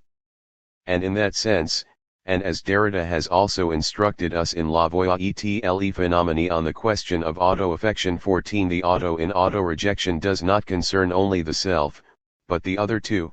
The other partakes as well, if not more than the self, in the undoing of the supposed sovereignty, or sovereign ipseity, of the self. but it is this distribution of the auto with the other that religion refuses to abdicate completely its power or force of rejection. Religion might accept auto-rejection in method, in service of its dissemination, but it hardly accepts it in principle, especially, as said, that part of sharing auto-rejection with the other. Realizing that it loses all sovereign claims to the monolithic indemnity of itself in auto-immunity, religion from then on builds for itself a defensive narrative of being under the threat of violation from the outside, which becomes an alibi, justification, and pretext for the preemptive resurrection of its initial power of rejection with greater force, if not in more terrifying manifestations. In Derrida's terms, this is the perversion of autoimmunity. Point 15. Derrida of course does not agree with religion's violent rejection and counter-rejection emerging from its autoimmune auto-rejection against others. In fact, for Derrida, what would have been critical for religion is for religion to stay, if not go further, with auto-rejection, except without the reactionary counter-rejection against others. One must recognize that there is no religion in itself per se, no sacrosanct essence of religion 16 since, in Derrida's analysis, religion's desire to preserve its sacredness, its desire to maintain sole authority to address, respond to, and discourse on the latter, and its desire to see the latter trace itself over time and space in a manner as infinite as possible, are already gestures mobilized by systems of thought otherwise of religion, systems of thought such as science or philosophy. It makes no sense then for religion to insist on its own way of thinking about itself, to insist on certain determined ways of speaking about itself, and to insist on the prohibition of interventions from others. These are just phantasms of the institution of religion. And for Derrida, these bring nothing new to religion. There is no future for or of religion, if religion holds on to the phantasm of its sovereign ipseity. This is where Derrida insists on auto-rejection in religion, an auto-rejection that always opens to the other, an auto-rejection that does not pervert itself into a reactionary violence against others.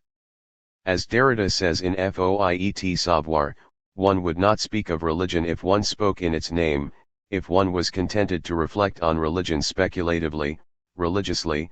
27, 38-9. One must break with religion, to suspend for an instant religious belonging et l'appartenance religieuse. It would be necessary in any case to take into account, in an a-religious or even irreligious manner, if possible, of what religion presently may be, and of what is said or done, of what arrives at this very moment, in the world, in history, in its name. There where religion can no longer reflect nor at times assume or bear its name. 27, 39. It is there where I would also say a figure of the reject may be elicited from Derrida's text. Rejects. But before articulating the figure of the reject in Derrida's text, some statements about what I call the reject must be in order. I understand the reject according to three turns that are not mutually exclusive but in fact turn on one another. The first turn concerns the reject as how it is conventionally understood, that is to say, the passive figure targeted to be denigrated, abandoned, refused, banished, exiled, etc. But one must realize that the reject is never always passive.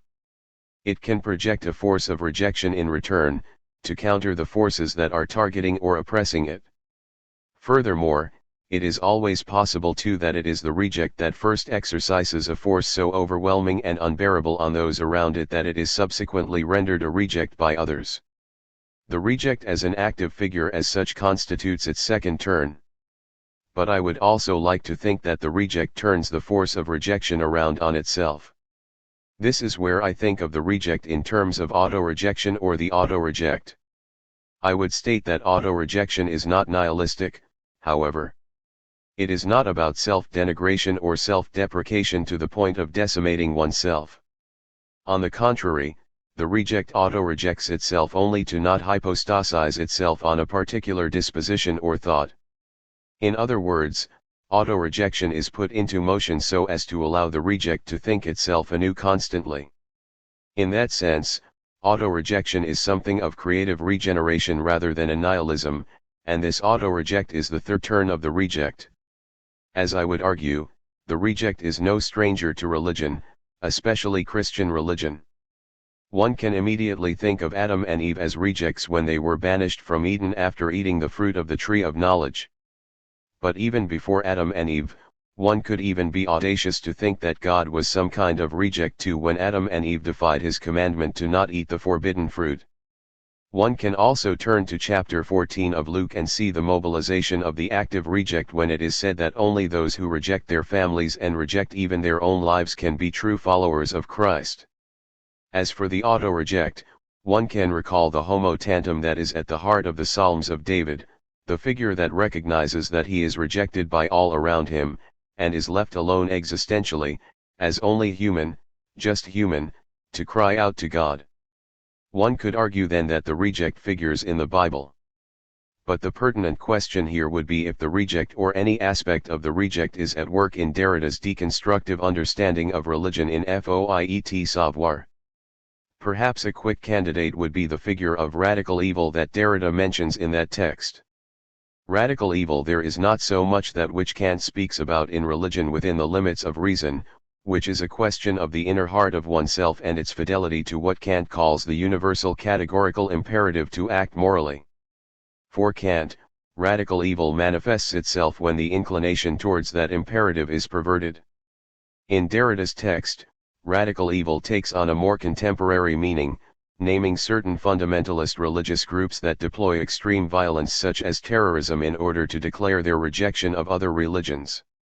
One finds echoes of such radical evil in our contemporary post-9/11 world, echoes that are let resounded no less by the Bush administration's appellation, immediately after September 11, of the axis of evil, in order to identify enemies of the American state.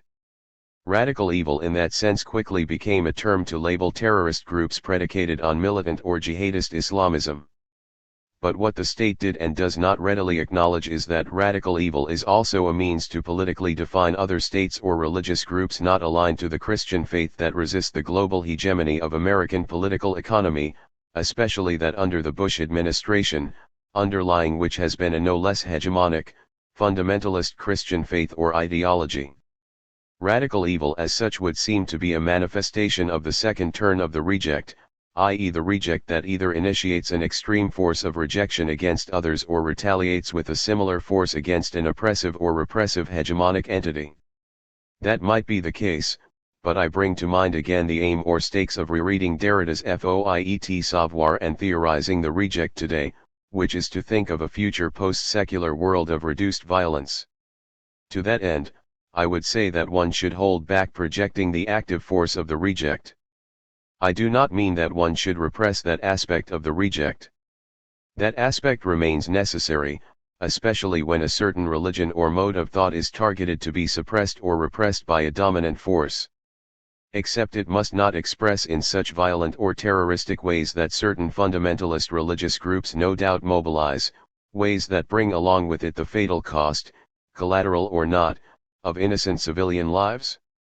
In that case, I would say that the reject that is needed for a less violent post-secular world is one that hinges more on its passive turn, one that rejects any impulse to counter violence. 17 Weak as the force of such a reject may be, I would posit that it is more critical, for that future post-secular world, to just articulate the existence or presence of passive rejects in the world, rejects that are rendered so by sovereign, dominant, hegemonic forces. This would raise awareness of the oppressive actions of the latter and pressure them, just by the exposition of rejects, to abdicate such actions. 18. I would argue that passive rejects are articulated in Fait Savoir, and they are figures articulated by Derrida before the reference to radical evil, figures that stand before radical evil, and which are in effect not so different from each other. In Fait Savoir, they are the messianic figure, or more precisely, the messianic figure that is of messianicity without messianism, Ankara.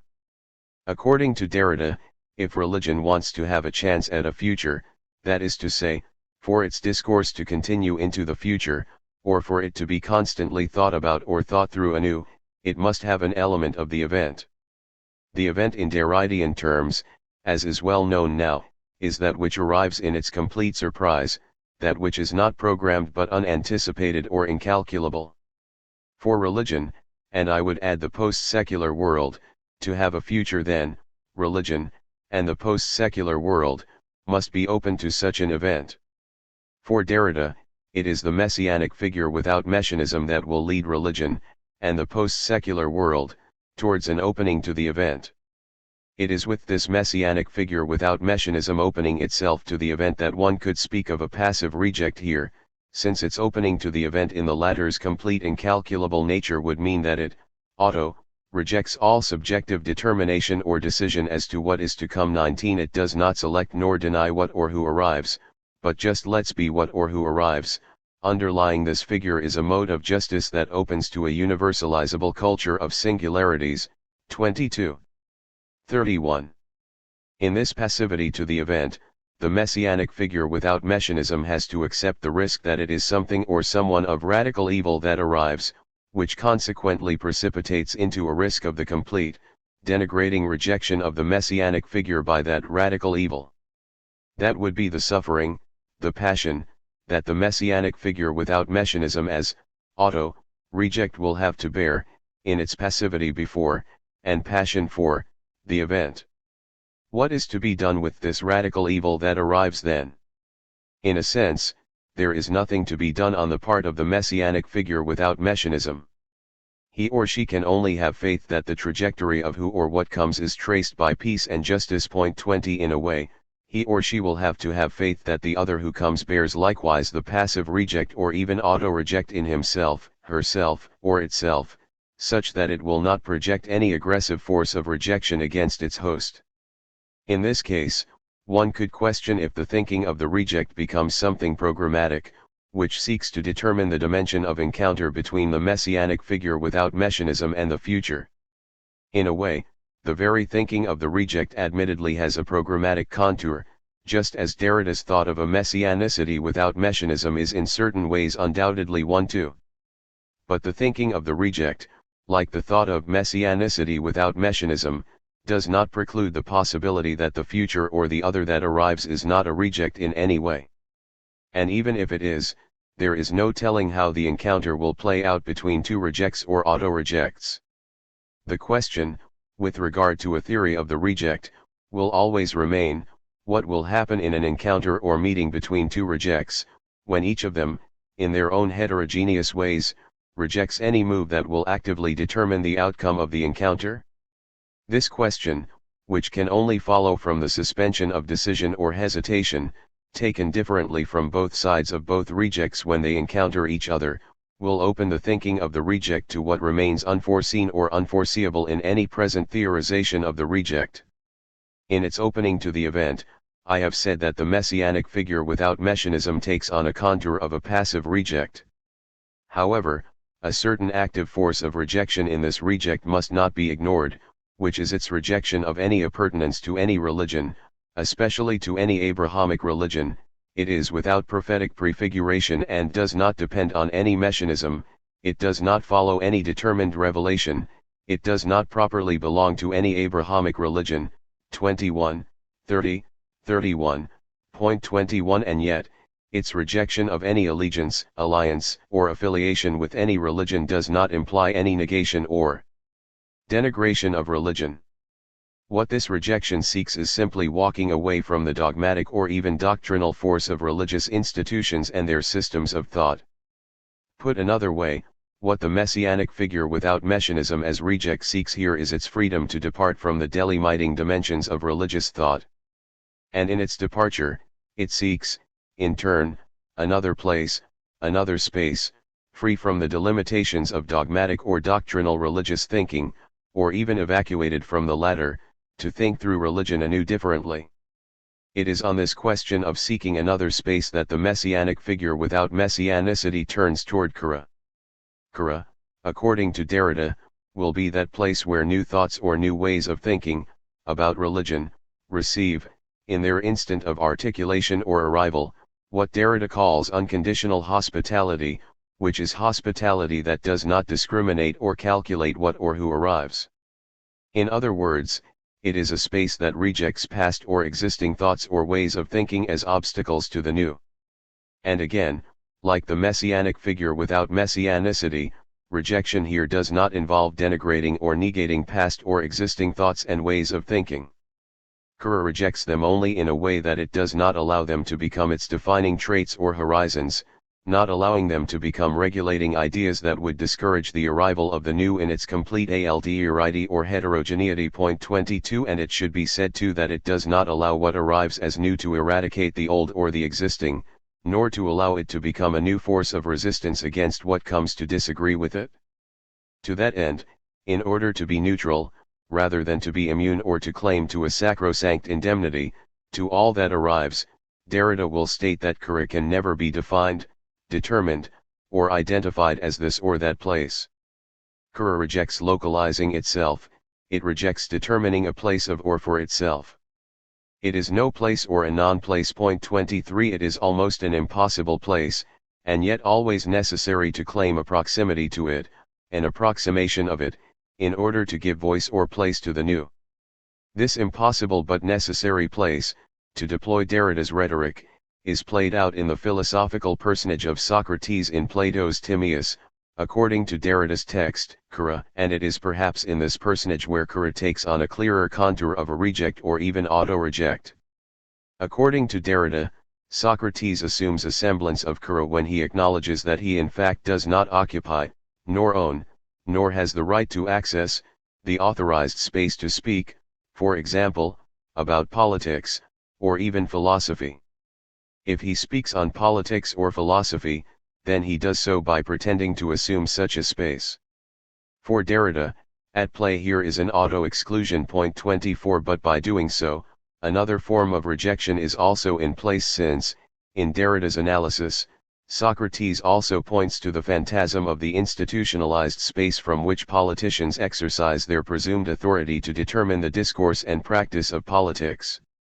In other words, Kura unveils that there is no one place, plus Dianlu, where the supposed essence of a subject, be it politics, religion, or philosophy, finds its place, a place where a supposed right way to discourse on it can take place. Point 25. For a future thinking of religion, or even for a future of religion, one must therefore reject, without eradicating, any adherence or grounding on any particular side of religion or religious institution, but move towards the non-place or opening of Kura, which is that spacing that does not let itself be dominated by any theological, ontological, or anthropological instant, that remains absolutely impassible and heterogeneous to all the processes of historical revelation or anthropo-theological experience. 24:34. But perhaps the most radical figure of the reject that can be found in Fait Savoir is the figure of Abraham that Derrida invokes there. This Abraham is not the Abraham that Derrida discusses in Donner la Mort, that is to say, the Abraham that obeys without questioning God's commandment to sacrifice Isaac. The Abraham of Fait Savoir says no to God's commandment, an Abraham who would from then on refuse to sacrifice his son. 37:65. As such, this Abraham, in the language of Donner la Mort, breaks with, if not rejects, the absolute alliance with God. Point 26. This Abraham refuses to respond responsibly to God's test of not only his obeisance but also his maintenance of the secret link between himself and God as the absolute singularity. Point 27. But Abraham's response and responsibility in the original story is in fact, as Derrida has argued following his reading of Kierkegaard's Fear and Trembling, an irresponsibility in the face of a general ethics towards Isaac and the rest of the human world when Abraham takes up the role of the executioner or even murderer in what could or would be the worst sacrifice, pure sacrifice. Instead of going with this irresponsible Abraham, then, the Abraham of Fait Savoir puts in suspension any response or responsibility to God's commandment and God's absolute singularity. I would even say that this Abraham puts in suspension the difference between the responsibility to God and the irresponsibility to mortal beings and the mortal world. Here, he refuses the subjectivity given by God through God's secret call to respond to the commandment to sacrifice Isaac in refusing to respond, "Here I am, me voice I this time." However, this does not mean that Abraham this time falls back to the arms of Isaac and the ethical human world. There is no telling if he would do that. There is another secret at work in Abraham this time, a secret more radical perhaps than the secret he has with God when he accepted the commandment to sacrifice Isaac, a secret that is no longer unilaterally assigned by God. 28 A secret that perhaps God does not even know.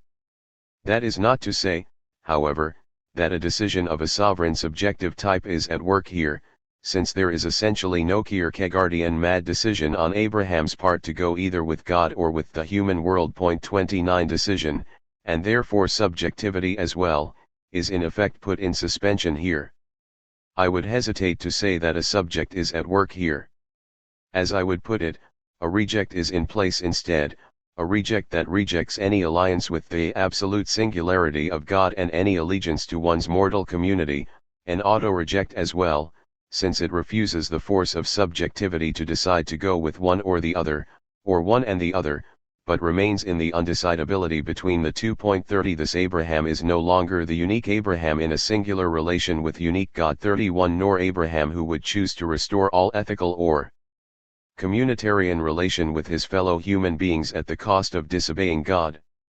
Here, we no longer know who Abraham is, and he can no longer tell us even nous ne savons pas qui s'appelle Abraham, etilne put meme pas nous le dire. 32 An auto-reject hence, and perhaps a silent one too, who no longer has to respond either to God, and hence sacrifice all human ethics, or to turn to his fellow human beings, sacrificing in this case the absolute duty to God. 33 From the auto-reject to divinanimalite. I have already suggested above that for a less violent post-secular world, that is to say, where differences between religions and difference between faith and reason can coexist without compromising their respective alterity and yet not allowing their radical edges to destructively negate or denigrate other differences, one should not put forth vehemently the active reject. I have also said that for a less violent post-secular world, where differences will withhold projecting their defensive or preemptive violence against others, perhaps one needs to foreground the auto-reject today. At this point, I would like to go further with the thought of the auto-reject whereby the reject rejects its own anthropocentric or anthropomorphic aspect. I do this because it seems that a non-anthropocentric and non-anthropomorphic figure of thought is also missing in the question of the post-secular. For Habermas, if one is to resolve post-secular violence, a communicative dialogue between religious sectors and secular socio-governmental institutions must be in place. The aim of such communicative action is for the latter to come to accept that religious discourse can put in effect as well a certain reasoning that could enable the public to understand what is happening with regard to the surge in religious activism.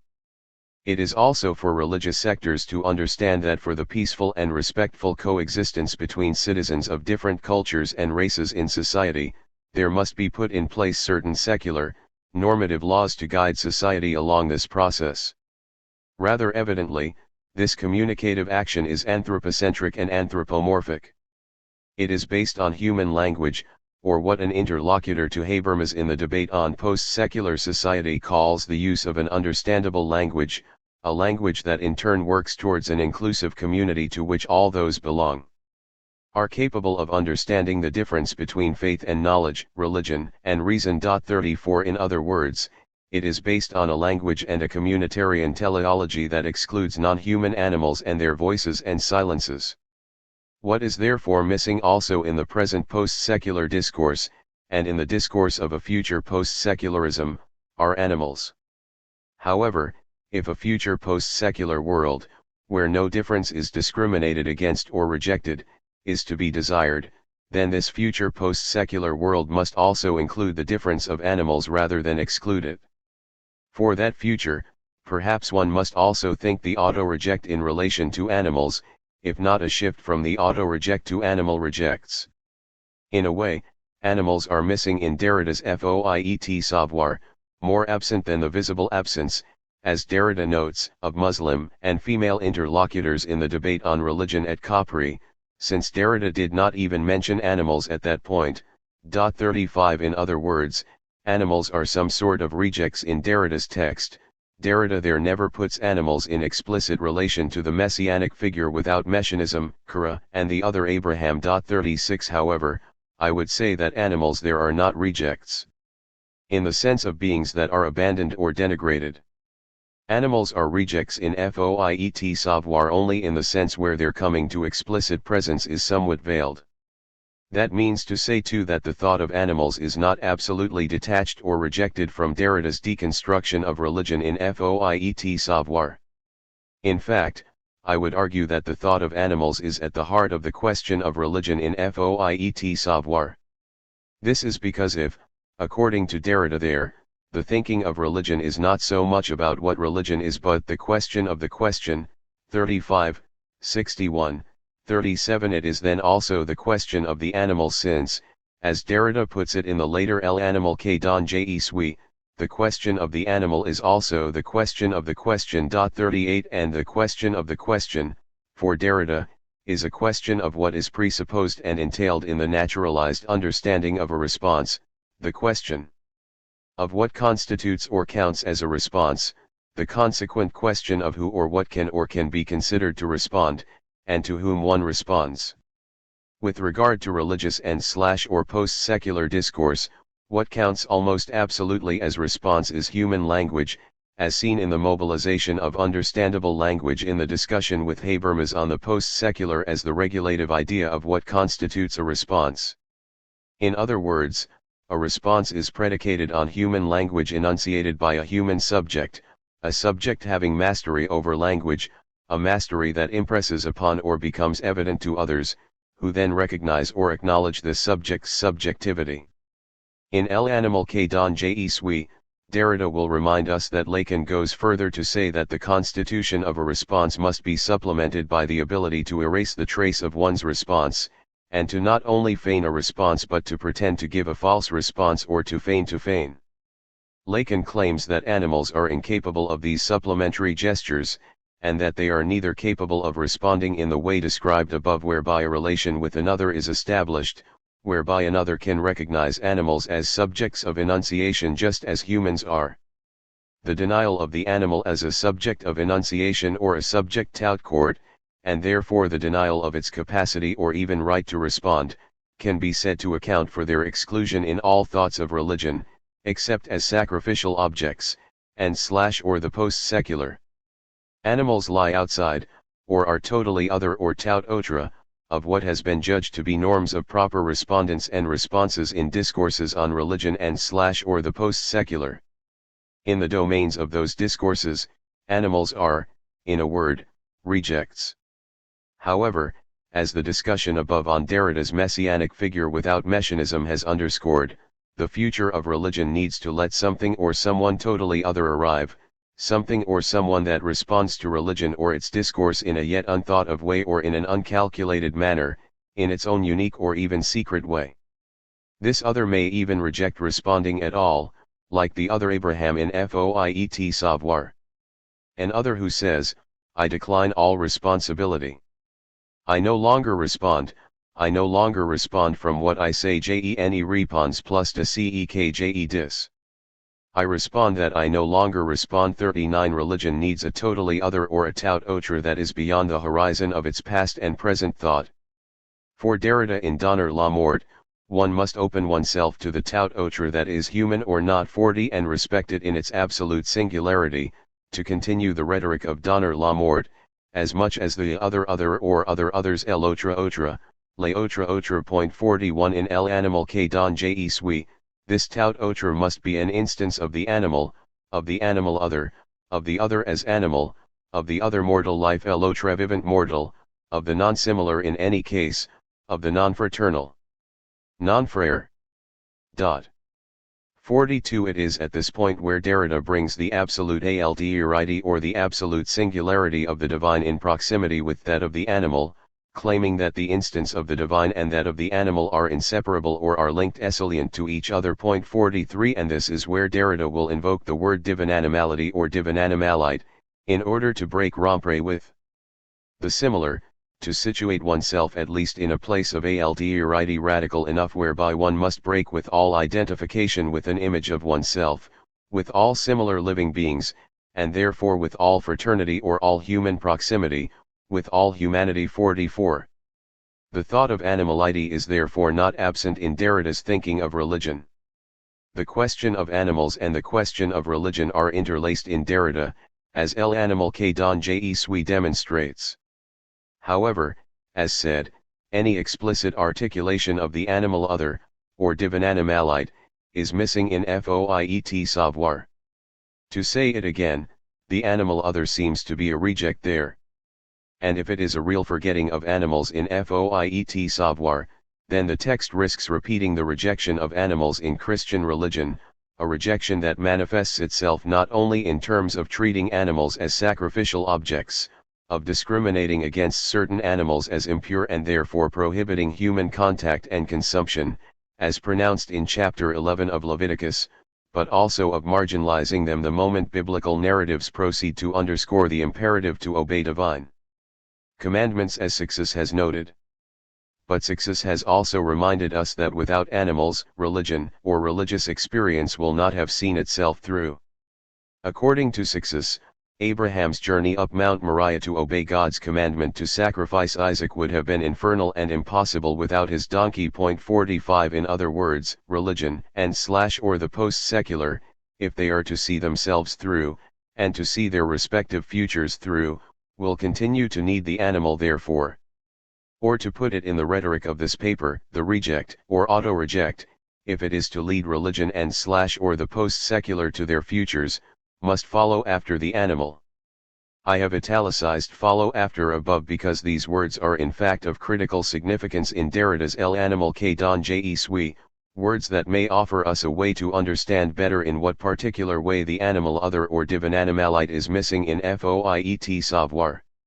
According to Derrida in El Animal que don je suis, the gesture of following after, or the move that chases after, another, démarche suivie, is something of the animal.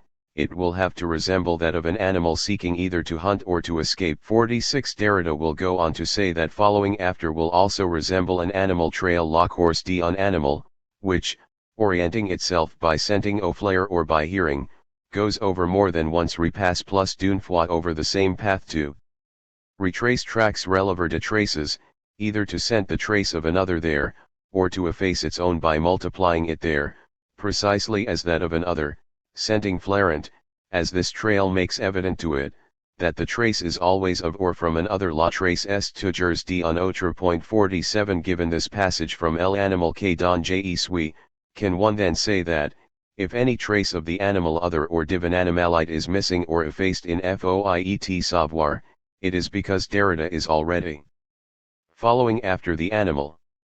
If not already approximated himself beside an animal that is already erasing its traces, already placing himself without place, i.e. without fixed visible localization a l'acra, following after this disappearing animal?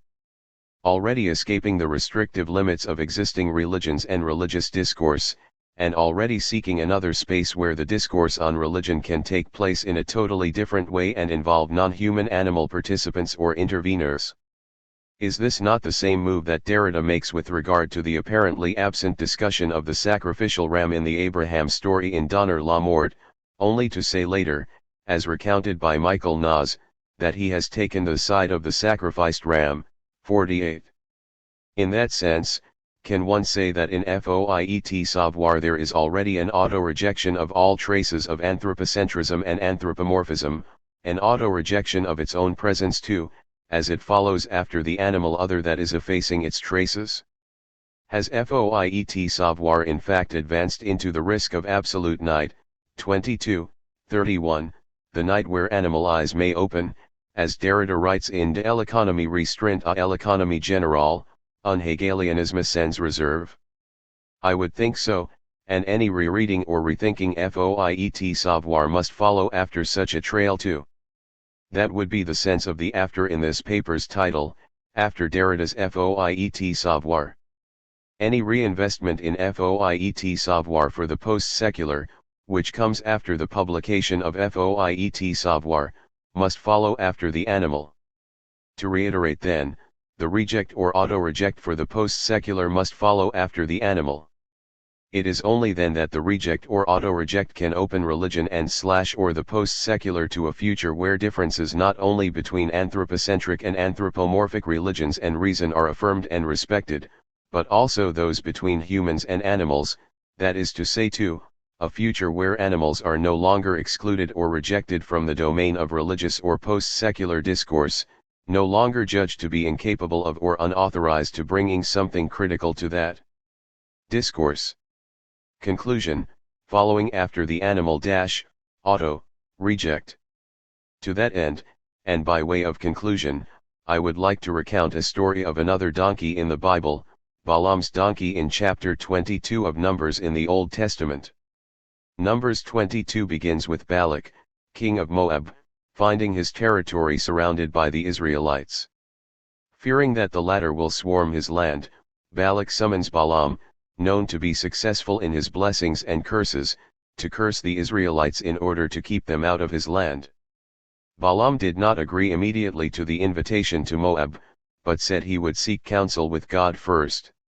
God tells Balaam that the Israelites are blessed and that Balaam shall not curse them nor go with Balak's messengers. Balaam heeds God's counsel and refuses the invitation. But the insistent Balak sends more messengers and with more promises of greater honor to convince Balaam to take up the invitation. Balaam seeks counsel with God again, and this time, not without irony no doubt, God says go with the messengers if they call to him, but also to do only what God tells him to do. God's irony being completely lost to Balaam, Balaam follows Balak's messengers and sets out on the journey to Moab on his donkey. Furious, God puts a sword-wielding angel before the path of Balaam and his donkey. Balaam does not see this angel, but his donkey does, which then swerves off the intended but now fatal path. Balaam strikes his donkey to get back onto the correct route, but this time the angel stands before them in a vineyard path with a wall on each side.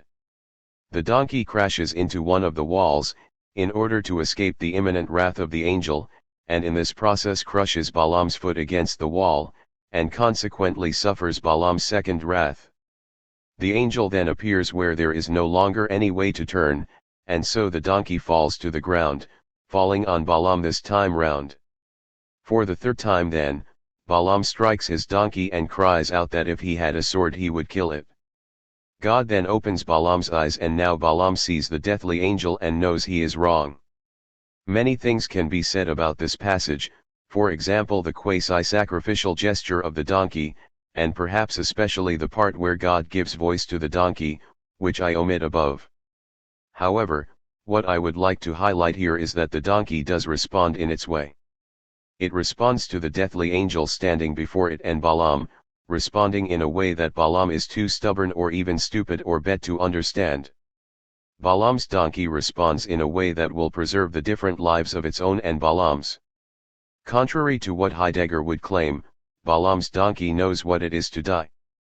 And in order to save itself and Balaam, to save in other words differences, the difference of humans and the difference of animals, or to preserve the respective life force of these differences, Balaam's donkey is willing to auto-reject itself, in the sense of willingly suffer Balaam's strikes, and accepting Balaam's treatment of it as a reject when Balaam claims to kill it were he in possession of a sword. For a less violent post-secular world therefore, that is to say a future post-secular world where not only differences are affirmed and respected, but also the life forces of these differences are maintained, perhaps it is this animal auto-reject that will lead us there. And as I have been trying to suggest throughout this essay, perhaps it is the figure of the reject, particularly the auto-reject, that renounces all anthropocentrism and anthropomorphism that will help us follow after it. 7. Composition displacement. Peggy Kamoff. I ought to begin by confessing my very modest ambitions here. And I would indeed begin on that note if only such confessions were not too often taken to be understatements, according to the rhetoric of false modesty, and thus essentially to be false confessions. And then they are apt to produce the reverse effect of raising rather than lowering expectations. So let me say simply that I plan to interrogate two sets of terms, two notions, or two practices that are deployed across Derrida's great essay Plato's Pharmacy, the terms/notions/practices of composition and displacement.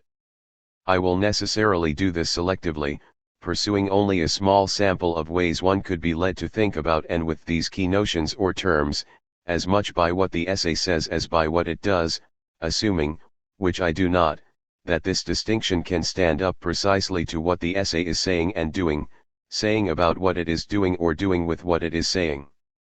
Beyond this proposal to isolate and read a few fragments of Plato's Pharmacy, I do have one further ambition. It is to gather enough momentum from this selective reading to execute a leap beyond that essay, originally published in 1968, and land, without accident I hope, closer to the other end of Derrida's oeuvre, traversing thereby what is now often referred to as the division between his early and late work. The point of the exercise, however, will not be to ratify or justify the positing of such a divide, which is usually premised on the idea that Derrida's thinking underwent a turn toward a more explicit or more easily readable ethico-political version of deconstruction. On this account, such a version would supposedly have lain too implicit in the firstborn guise of the deconstruction of the concept of writing and the generalization of the text. 1 Derrida has himself repeatedly repudiated this genealogical narrative, most recently in Rogues, 39. With my own leap across a 25-year span of the oeuvre, I hope to bring to bear at least one or two more reasons to resist such narratives and to be wary of the figural substitution of chronology or biography for an entirely different logic that does not necessarily unfold according to the commonly referenced temporal order. Plato's Pharmacy is not yet 4 decades into the centuries it may take to undo its web, and this timeline, one suspects, will ruin irreparably any distinction of early from late. Moreover, in 1968, in Plato's Pharmacy already, if one can say that, the matter of the essay's place in an ongoing work is indicated by the signatory himself. And this place is said to be that of an extension of writing's play beyond the limits of a meaning or wanting to say, the animating and organizing principle of someone's living speech. Derrida thus calls up a penumbral space in which writing survives to go on playing beyond the exhaustion of a living intention. To a considerable degree à tres peu près, we have already said all we meant to say nous avons déjà tout dit de ce que nous voulions dire. Our lexicon at any rate is not far from being exhausted. With the exception of this or that supplement, our questions will have nothing more to name but the texture of the text, reading and writing, mastery and play, the paradoxes of supplementarity, and the graphic relations of the living and dead, within the textual, the textile, and the histological. We will keep within the limits of this tissue. Since we have already said everything, the reader must bear with us if we continue on a while. If we extend ourselves by force of play. If we then write a bit. Dissemination, 65. These are the opening lines of the first of the essay's 2 main sections. They themselves fall in a liminal space, on a threshold between the apparent entrée and médiare in subsection 1, which follows directly, and 2 preceding pages, which one might call a prologue if it were precisely not a matter of introducing a writing rather than speech, a prograph, then, or even a program. The lines just cited represent something like a delay, hiatus, or parenthesis between what are plainly marked as a first beginning and then its repetition in the first subsection, which begins, or rather rebegins, let us begin again, 65. I underscore these details to hint at the hazards lying in wait for whoever would rush to periodize such a text, as if the mere date of its composition were all one had to read, as if the composition of a text coincided with itself in some present that is now past and dated. In a moment, we will have to return to these lines and take our bearings from them again as we venture to say anything more about Derrida's later work in relation to Plato's Pharmacy. To get back there, however, I am going to follow a zigzagging path through the essay on the stepping stones called composition and displacement. The initial stepping stone is laid down in the very first sentence, the famous incipit of the essay: a text is not a text unless it hides from the first comber, from the first glance, the law of its composition and the rules of its game, 63. From such a definitional proposition, there can be no turning back, it cuts loose and strikes a blow, that is, a coup, the word whose etymology, set in epigraph to the text, includes a connection to inscription. This cut cuts out a figure of textual composition that has nothing to do with its former appearance, because it has nothing to do with appearance at all, being inapparent, hidden, imperceptible. A text remains, moreover, forever imperceptible. The next sentence reads, as we say. We can indeed say a sentence reads, whereas we would be less likely to say, it writes. But now, right away, we're no longer so sure how to make that distinction, and even whether it is possible after the first blows of this text. For they leave their mark no less on the idea of reading than on that of writing. The name of text ties or knots them together as the same, in the element of the same, through the repetition, untext n est untext. To this initial compositional unit, in other words, brings differences into relation through repetition of the same. Writing and reading here begin to compose together in the same or as the same text. Each obeys, follows, or is constrained by the hidden law of their composition. A parenthetical observation here, one which any persistent reader of works signed by Derrida will have had occasion to make, between texts being read, cited, paraphrased, and commented upon, on the one hand, and on the other, assertions, affirmations, propositions, declarations, arguments, and so forth, that are being made in his own name and assumed by the signatory, the seam can often almost disappear, even though when one looks for it, usually it can be retraced with some assurance. There is, in other words, a quasi-seamless incorporation of the read into the written and an injection, a penetration, better yet, an inscription, of the written into the read. This quality is, I have found, one of the principal stumbling blocks for novice readers of Derrida, who are apt to mistake paraphrase or summary of another's argument for his own. A compositional technique that can be especially disconcerting is the use of the singular first person in a general rather than particular sense, which is often a way of testing or extending an argument, trying it out in the grammatical guise of an I, any I. Derrida can slip in and out of this non-attributable I with the ease of a practiced mimic who delights in the play of masks. To the best of my recollection, the composition of Plato's Pharmacy does not call upon this technique and, indeed, avoids altogether the first-person singular, either general or particular. This remark is for the attention of those determined to distinguish an earlier from a later Derrida. Reading and writing, I said, compose together. The ambiguous syntax can lead us into the storehouse, the arrière-boutique of this composition with composition, as one might say a still life with flowers. Composition, the noun, and compose, the verb, in French and to a somewhat less active extent in English, always put in play more than one strand of possible sense. They say, or rather they compose, the compounding of sense. From componere, to place or put together, these compound words compose, compound the non-simple. I say they compose, rather than they mean, they say, or they mean to say, to yield not to tautology but, on the contrary, to the only condition of non-tautological sense, which is to say, the relation of differences.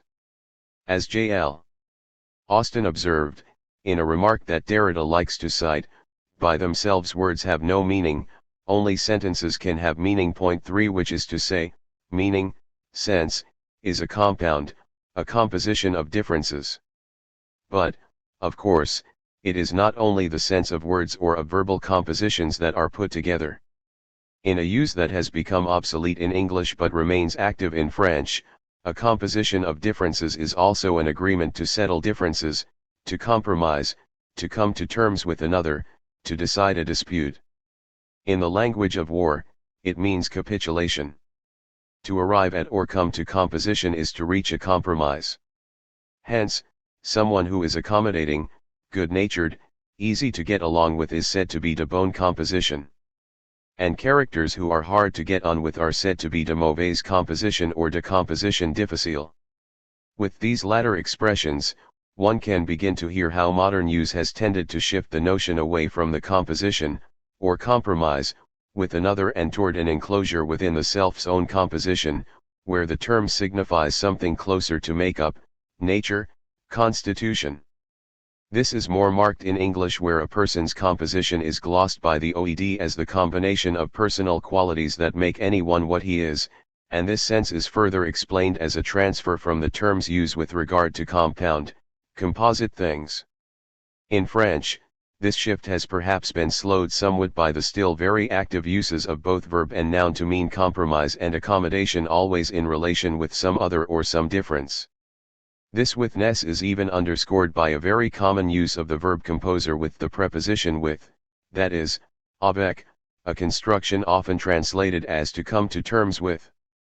Derrida makes frequent use of this construction in Plato's Pharmacy, which prompts his English translator, Barbara Johnson, more than once to come to terms with it by translating, to compose with. Point 4. I will select a first example of the syntax from one of the clearest metadiscursive moments in this text, when it declares the single theme of this essay to be a certain composition. It occurs near the beginning of Part I, Chapter 4, the Pharmakon, where Derrida picks up again the scene between Thamus and Theoth, having apparently interrupted his reading of it to sketch in the previous chapter a composite portrait of Theoth Hermes Thuthnabunibo, which is a portrait of the writer as parricidal son who must be preemptively quashed by a father's judgment. One of the epigraphs to the chapter is from the portrait of the artist as a young man. This scene is at the center of Derrida's interest in the Phaedrus, or rather one of the centers, both of which he has displaced from the dialogue's margins, the other being the initial exchange with Phaedrus that tempts Socrates to follow him outside the city walls, for perhaps only the second time in his life. As for the myth of Theoth and the invention of writing right before the dialogue's conclusion, its displacement from the margins counters the tradition of interpreting the Phaedrus as a badly composed dialogue. 66, marred in particular by the addition of this mythological fantasy. That entire hearing of the trial of writing will one day have to cease to appear as an extraneous mythological fantasy, an appendix the organism could easily, with no loss, have done without. In truth, it is rigorously called for from one end of the Phaedrus to the other. 67. Rigorously called for, that is, commanded by the hidden law of the text's composition. Or as we have begun now to be able to hear this vocabulary of composition, the law, the constraints, the forces which the text composes with. In the chapter titled The Pharmakon, these forces or constraints are going to be organized into opposing camps, or at least into two different moments or gestures that Derrida distinguishes on the one hand and on the other hand. On the one hand, Plato is intent on presenting writing as an occult power, comparable to all the forms of magic whose practitioners he condemns to the worst of fates, expulsion, ostracism, imprisonment, and denial of burial. On the other hand, however, because the king's put-down reply to Theoth turns on the multiple resources of the same word, pharmakon, which Thamus repeats but in order to say the opposite of what Theoth asserts, poison rather than remedy, this reply effectively restores the communication between the opposing values of the writing pharmakon that, on a different level of the stage, Plato would have sought to block. This reversibility of pharmakon is a key instance of what Derrida calls Plato's anagrammatic writing. It is this other writing, commanded by a law of composition hidden in the open of the Greek language, that the tradition of Platonism would have contrived to ignore in favor of Plato's own intent to prevent the contamination of opposing values by guarding them from repetition in their ideal purity. I have just summarized quickly 2 dense pages, but I will now have to slow down and try to follow Derrida's formulations more precisely in order to have a chance to read in what sense composition is said to be the single theme of this essay. For despite the ordering device of on the one hand, on the other, when this exposition of force and counter-force begins to wind up, the two forces seem to collapse into, if not one, then the same. When a word inscribes itself as the citation of another sense of the same word, when the textual center stage of the word pharmakon, even while it means remedy, cites, recites, and makes legible dun alire that which in the same word signifies, in another spot and on a different level of the stage, poison. The choice of only one of these renditions by the translator has as its first effect the neutralization of the citational play, of the anagram, and, in the end, quite simply of the textuality of the translated text. It could no doubt be shown that this blockage of the passage among opposing values is itself already an effect of Platonism, the consequence of something already at work in the translated text, in the relation between Plato and his language. There is no contradiction between this proposition and the preceding one emphasis added. Textuality being constituted by differences and by differences from differences, it is by nature absolutely heterogeneous and is constantly composing with emphasis added the forces that tend to annihilate it. 98. If I am following correctly, then the two propositions said here to be non-contradictory are advanced in the first two sentences of the passage as cited. The apparent contradiction, an appearance Derrida dismisses unequivocally, would thus be between the play of textuality, citationality, reversibility, anagram, displacement, and the blockage or neutralization of that play, no doubt as the consequence of something already at work in the same text. But the non-contradiction one is being explicitly challenged to think finds another more economical, idiomatic, and therefore untranslatable expression in the last sentence. Textuality is constantly composing with the forces that tend to annihilate it, that is, compose sans cesse avec les forces qui tendent à l'annihiler. When I say the syntax is untranslatable, I do not mean only in its attempt to pass into English, for example. Already in French, at least two senses are pulling at the verb, and it is this traction in different directions that constitutes or composes the non-contradiction, but now within a single verbal locution. On the one hand, textuality compromises with the forces of its neutralization, which is without a doubt the sense conveyed by ordinary French usage, and, on the other, it composes with them, that is, it also weaves them into its text, as the very fabric of its composition, which is in fact what one may more readily understand in the English version. Composed with, then, as one might say made up of, made out of some materials, just as the sentence begins by affirming that textuality is constituted by differences. This composition, make-up, or constitution would be the form of the compromise and vice versa. It is this composition of compromise, then, that Derrida singles out, when the passage continues, as in a certain sense, the single theme of this essay. One must therefore accept, follow, and analyze the composition of these two forces or these two gestures. That composition is even, in a certain sense, the single theme of this essay.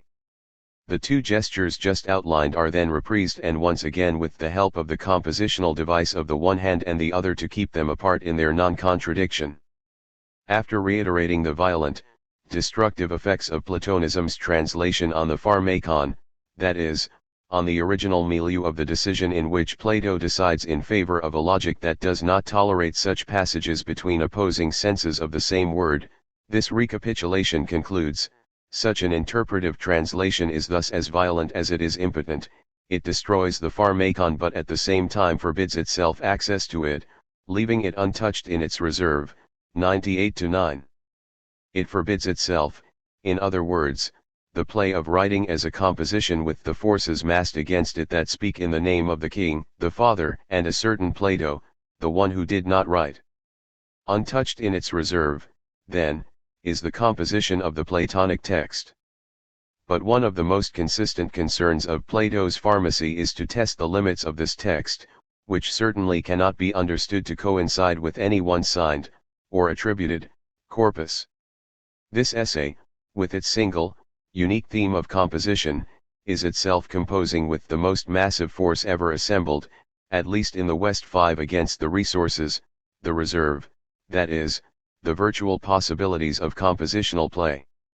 If I insist on the term play, the reason is not only because it features so significantly in the essay's coming to terms with the Platonic legacy. 6. In addition, this insistence seeks to provoke a re-engagement with Derrida's so-called early thought at the point where, if you believe his periodizers, it had to date itself, 1968, the free play of the signifier, and so forth, and was therefore obliged, at the risk of becoming passé, to turn to more serious matters, by which is usually meant the ethico-political in its most recognizably thematized form, but sometimes, more trivially, mere current events. Such a re-engagement would take up again this thinking of play as compositional, in the senses we have begun to discern, that is, in constant compromise with all the constraints at work, limiting and defining the space of its deployment. Point 7 I want to argue that this thinking and this practice of textual composition, the two indies sociably within the uncertain but not unlimited margins of its play, define the deconstructive invention at its most powerful.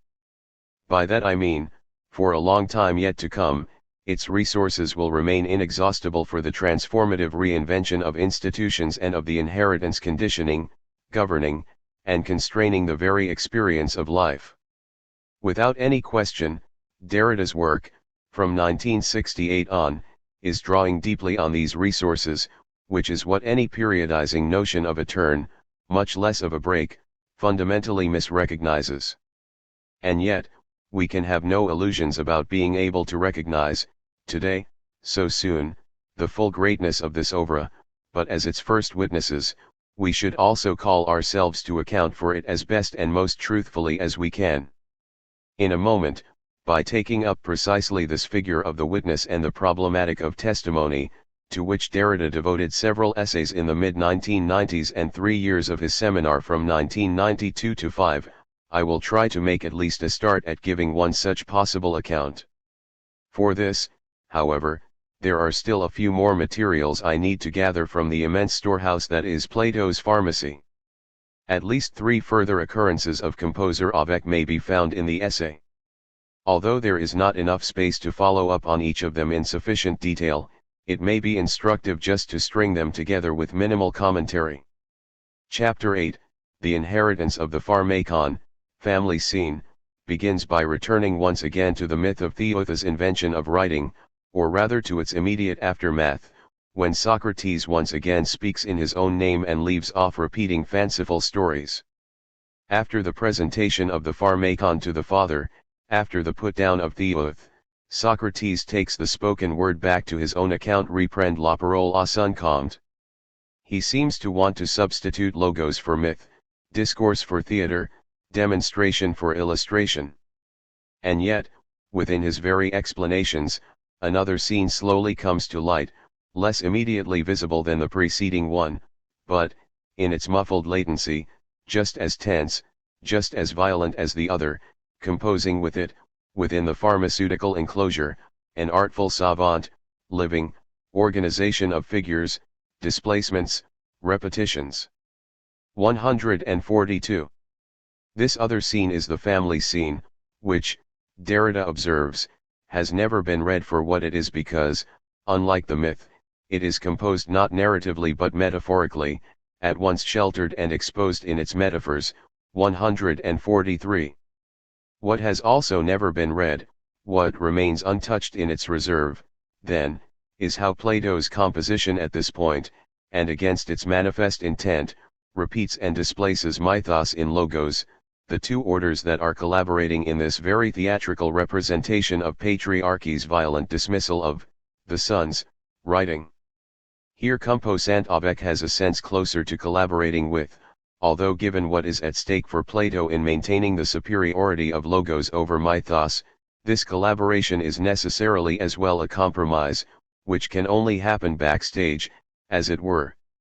The last 2 occurrences are found in the final chapter and the context of both would deserve careful reading. It is perhaps interesting, by the way, that Barbara Johnson here chooses each time to translate composer avec more idiomatically as to come to terms with, and not, as we have seen up until now, to compose with. Given the high level of attentiveness of the translation, I suspect that this was a deliberate choice and for a reason that may become apparent. As they have done at several points, the analyses of Plato's pharmacy signal clearly their place within a much larger structure and historical context. Platonism, often in scare quotes, is Derrida's general name for this structure, whereas Rousseau and Saussure lend their proper names to different epochs of its history. The last of such reminders that this essay should also be read as the fully developed prequel to Of Grammatology is made not just in passing but recapitulates in some detail and with a brief list the constant features across this history. What seems to inaugurate itself in Western literature with Plato will not fail to re-edit itself at least in Rousseau, and then in Saussure. In these three cases, in these three epochs of the repetition of Platonism, which give us a new thread to follow and other knots to recognize in the history of Philosophia or the episteme, the exclusion and the devaluation of writing must somewhere, in their very assertion, come to terms with doi quelque part composer, dans leur déclaration même, avec. 158. There then follows a three-item list of what Platonism, in whichever of its periods, must come to terms with: first, a general writing, and within that, second, the contradiction of logocentrism's affirmation in writing, and finally, the inclusion in a literary work of the logocentric content, which can then be read anagrammatically, according to the play of the Pharmakon. What logocentric Platonism, then, must come to terms with is its inclusion within a general space of writing that it does not and cannot command, oversee, regulate, and still less, put under ban. We come now to the last occurrence of composer avec, a few pages before the essay breaks off in mid-sentence, having sounded those knocks from without, those coups from the outside. But what the parricide in the sophist establishes is not only that any full, absolute presence of what is impossible, not only that any full intuition of truth, any truth-filled intuition, is impossible, but that the very condition of discourse, true or false, is the diacritical principle of the Symploke. If truth is the presence of the eidos, it must always, on the pain of mortal blinding by the sun's fires, come to terms with composer avec relation, non-presence, and thus with non-truth. 166. Symploke, that is, interweaving or entrelacement as Derrida most often translates it. 8 But we will also translate again with composition, and for the reason that is affirmed here as a necessary coming to terms or composing with relation. If truth is the presence of the eidos, Derrida writes, following a certain Plato, but, precisely, that is an impossible truth, if one follows a certain other Plato, or perhaps simply Plato as other. For the only possible truth has to have composed, reconciled with its interwoven implication in non-truth, with its being in relation to some difference from itself.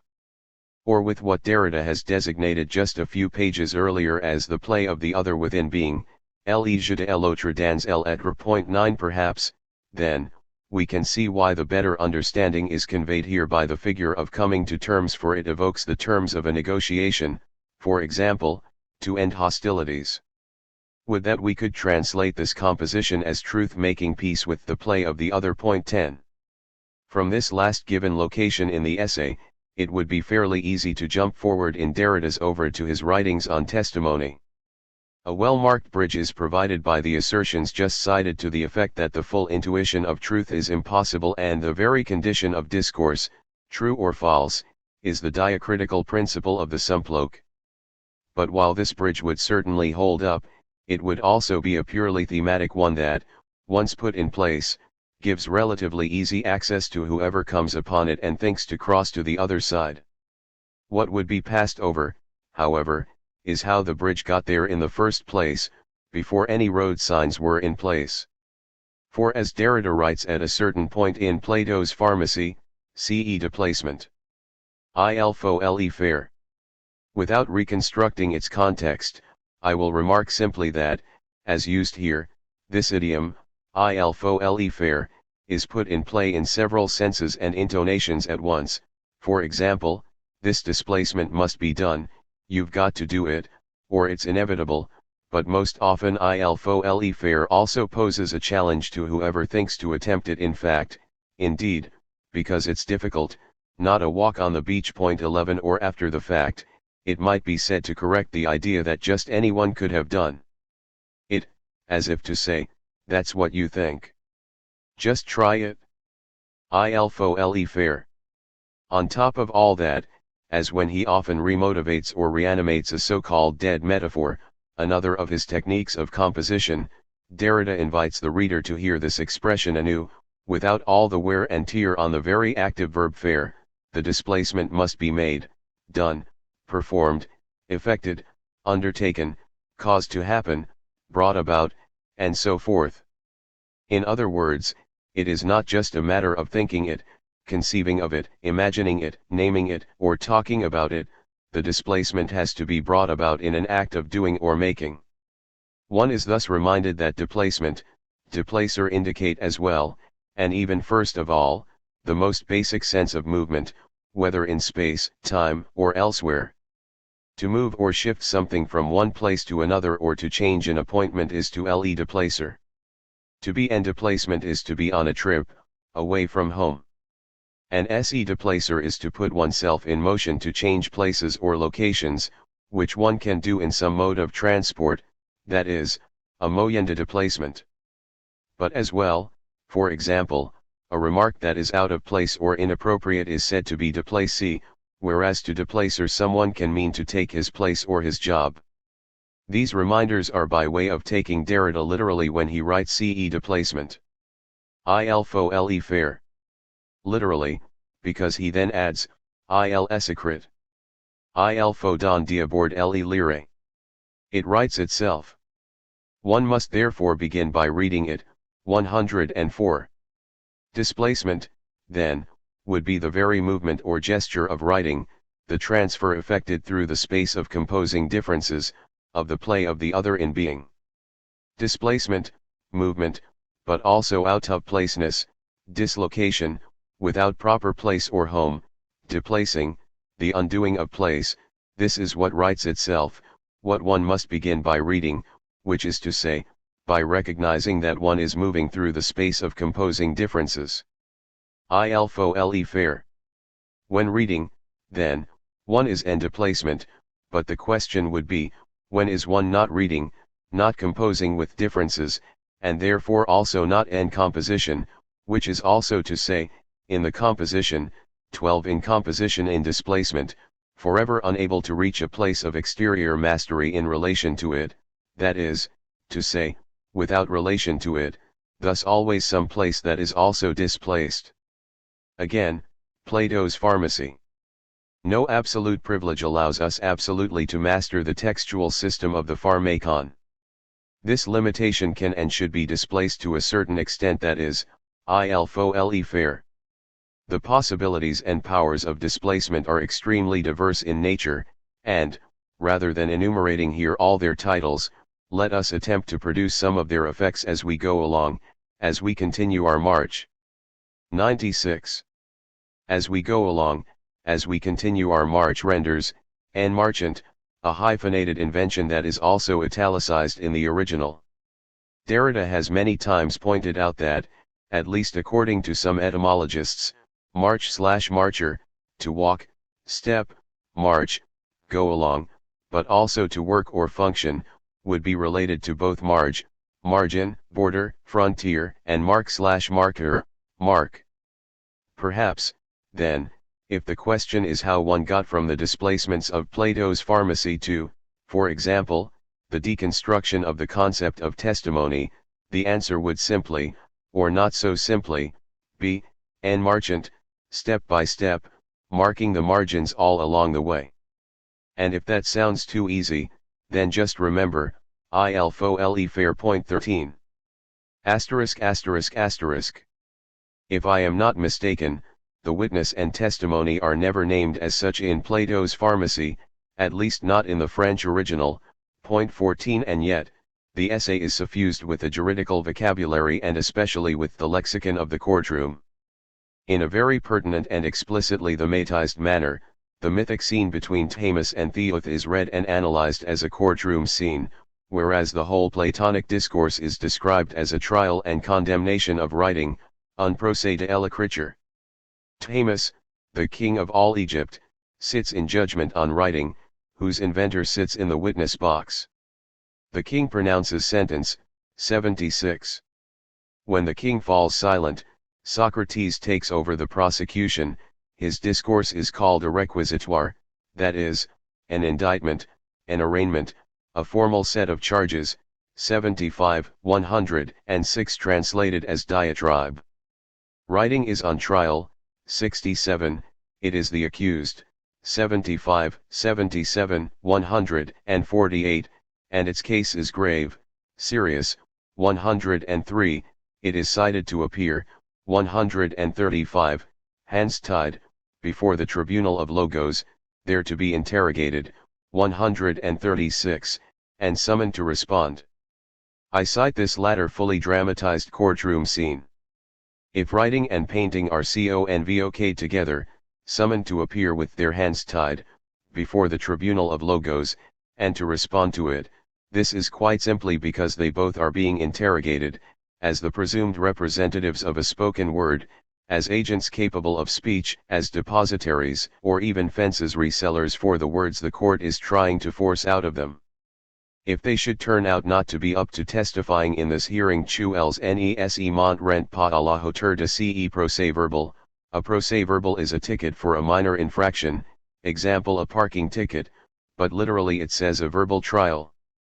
The translation by testifying at a hearing bears on the assumption that testimony is verbal and that the witness speaks for him/herself, if they turn out to be impotent to represent a live word properly, to act as its interpreter or spokesman, to sustain the conversation, to respond to oral questions, then bam. Et duku, they are good for nothing. 136. Writing, the accused, is helpless to testify in its own defense. And this is, of course, the principal indictment that Plato lodges against it. It cannot testify, bear witness, respond to questions put to it. More precisely, unlike the testimony of speech, there is no father who can present himself to testify on its behalf. As for Theoth, whom Thamus refers to as the father of writing, his testimony in favor of his own invention, his own child, is summarily dismissed by the court as, at the very least, in error, mistaken, overly indulgent for his offspring, but it may just as well be a false witness, a perjury. Commenting on this testimony or testimonial, Derrida says by ruse and/or naivete, Theoth has exhibited the reverse of the true effects of writing, 97. From the point of view of the king, that is.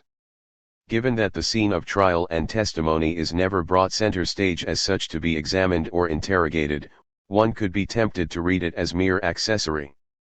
Thus, for example, when upon initiating his reading of the dialogue, Derrida refers to the last section of the Phaedrus as set instruction du procès de l'écriture 15, we might understand something like the operation of metaphor, where the figure of investigating and interrogating writing, as accused party before the law, would be the chosen vehicle to convey the tenor of Plato's discourse. Instead, however, I suggest this figure has to be apprehended along the lines of the reversal that Derrida performs in order to read the metaphor of the father, a reversal that is key to all the analyses of Plato's pharmacy. The necessity of this overturning is laid out in Chapter 2, the father of Logos, a moment I cite, to save space, only in a few of its most essential articulations. Only a power of speech can have a father. The father is always father to a speaking/living being. In other words, it is precisely Logos that gives us to think something like paternity. If there were a simple metaphor in the expression father of Logos, the first word, which seemed the more familiar, would nevertheless receive more meaning from the second than it would transmit to it. Even though this hearth is the heart of all metaphoricity, father of Logos is not a simple metaphor. One must thus proceed to undertake a general reversal of all metaphorical directions, no longer asking whether Logos can have a father but understanding that what the father claims to be the father of cannot go without the essential possibility of Logos. 80-1. As Derrida does reading Plato's metaphor by standing it on its head, with the effect that it is Logos that gives us to think something like paternity, so, in the general space of writing now opened up by Plato's pharmacy, and its contemporaries, especially of grammatology, are we able to read the trial of writing in the opposite metaphorical direction. It is writing that gives us to think something like trial and testimony, in other words, the process of truth that can take place only in the absence of the father. Every witness, and not just in the formal setting of the courtroom, testifies in this absence, which is to say, as writing, without a father who speaks for him and answers for him. 77. For there is indeed no witness for the witness, Nyemen/Zug for den/Zugen, in the words of Celan that Derrida takes as the focus of his densest interest and concentration in Poetics and Politics of Witnessing. To testify, to bear witness is to write in the absence of the father witness for the witness, without, therefore, the full presence of the truth itself to the intuition of one's hearers and judges. In the absence of the father of logos, the condition of writing, there can be no certainty, no proof as to the truthfulness of the testimony. Rather, there is only belief. Every witness says, in effect, you must believe me, it is necessary to believe me, il faut me croire. It is necessary il faut to hear and understand this, you have to believe me, vous devez me croire. You have to believe me does not have the meaning of theoretico-epistemological necessity. It is not presented as a probative demonstration to which one has no choice but to subscribe to the conclusion of a syllogism, in the course of an argumentation, or indeed to the display of a thing present.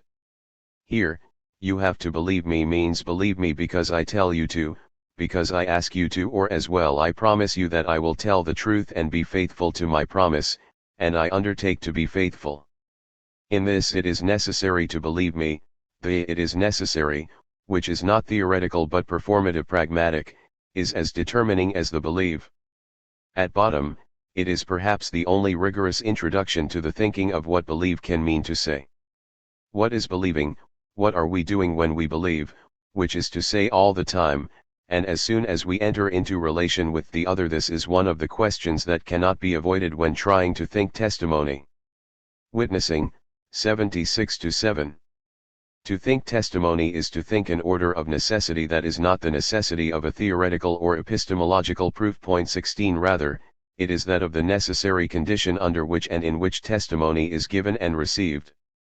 In Plato's Pharmacy, as we have seen, this condition is called, for example, symploke, the interweaving composition with, in relation to the other, in the terms we cited above, the very condition of discourse, true or false, is the diacritical principle of the symploke. If truth is the presence of the eidos, it must always come to terms with relation, non-presence, and thus with non-truth. When, 2 pages later, Derrida restates this condition, the displacement towards an explicitation of the condition of testimony is all but manifestly accomplished, already in place, held in reserve in parentheses. The disappearance of truth as presence, the withdrawal of the present origin of presence, is the condition of all manifestation of truth. Non-truth is the truth. Non-presence is presence. Difference, the disappearance of any originary presence, is at once the condition of possibility and the condition of impossibility of truth. At once. At once means that the being present, in its truth, in the presence of its identity and the identity of its presence, is doubled as soon as it appears, as soon as it presents itself. It appears, in its essence, as the possibility of its own most proper non-truth. 166. Testimony, bearing witness, is an act of manifesting the truth, that is, of repeating what is/was present. 17 The condition of this manifestation is repetition, a doubling, whereby the possibility of telling the truth is at once the possibility of not telling it, whether by ruse and/or naivete, as Derrida remarks of Theothus' testimony, which is to say, whether by lying, perjury, error, mistake, misperception, or by otherwise failing to repeat and thereby to keep one's promise to the other to whom one has sworn, implicitly or explicitly, to tell the truth. A failure that may also be provoked by forgetting or by a lapse into that state of absent-mindedness, not thinking about it, which affects the principal character, Stephen Chalier, in Henry Thomas's novel Le Parjure, to which Derrida devotes his essay Le Parjure, perhaps, storytelling and lying.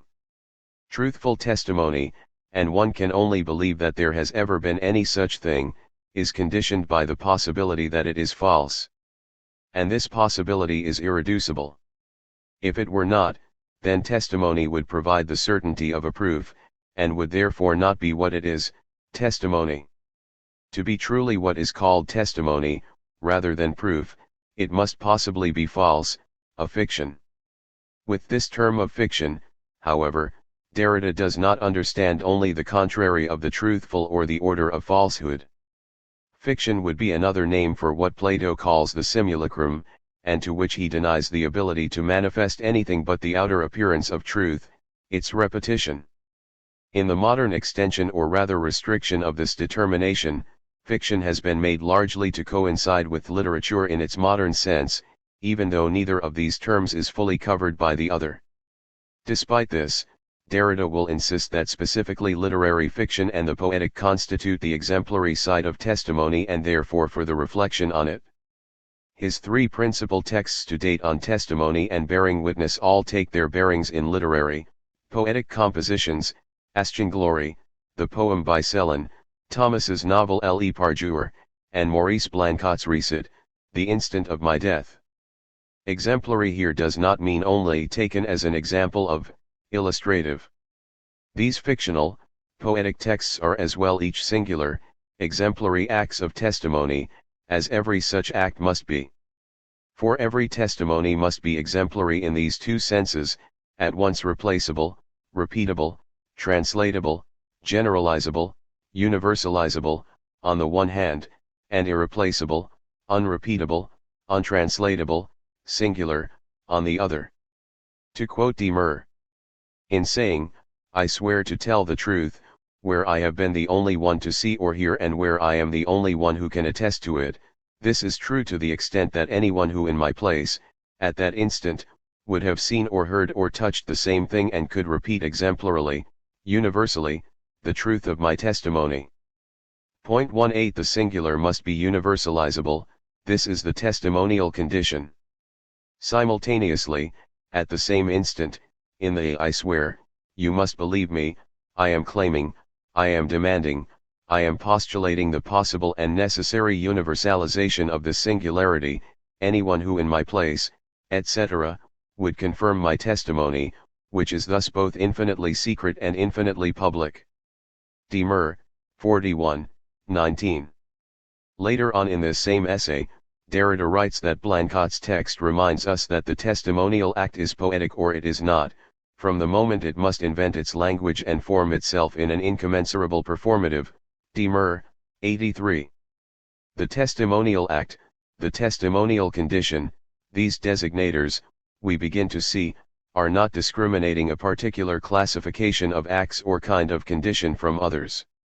On the contrary, they generalize the experience and condition of testimony by displacing all the limits thought to confine it and set it apart, for example, and exemplarily, from the fictional, poetic act.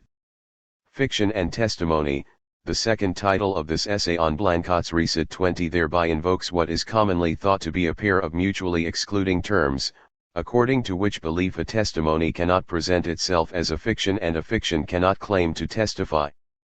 But it does so in order to displace that limit by the necessary inclusion of the possibility of fiction in every testimony and thus in every speech act that calls upon the other's belief.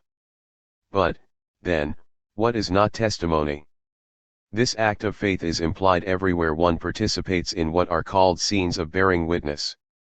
And in truth, as soon as you open your mouth, as soon as you open your mouth, as soon as you exchange a look, even silently, a believe me is already involved, which echoes in the other, witnessing, 83-4.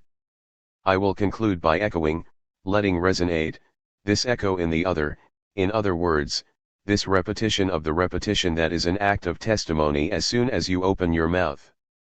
At one point in Poetics and Politics of Witnessing, Derrida recalls, as he's done a number of times, that warit, verite, truth, and so forth say something about keeping, guarding, safekeeping and safeguarding.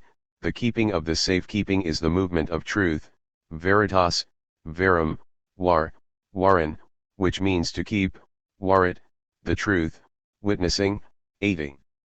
The German word warit is also set in motion at the beginning of De Mur, where Derrida cites Goethe's title, Dichtung und Wahrheit, as what he is half translating, half displacing by his own title, Fiction and Testimony.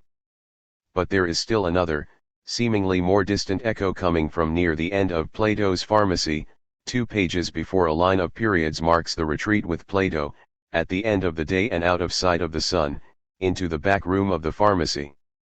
Before crossing that line, Derrida asks if we can set off in search of another garde en autre garde, given that the pharmaceutical system so painstakingly analyzed allows nothing to escape its grasp and seems to block all the exits. If this is so, he continues, then to what general, unamable necessity are we dispatched renvoys?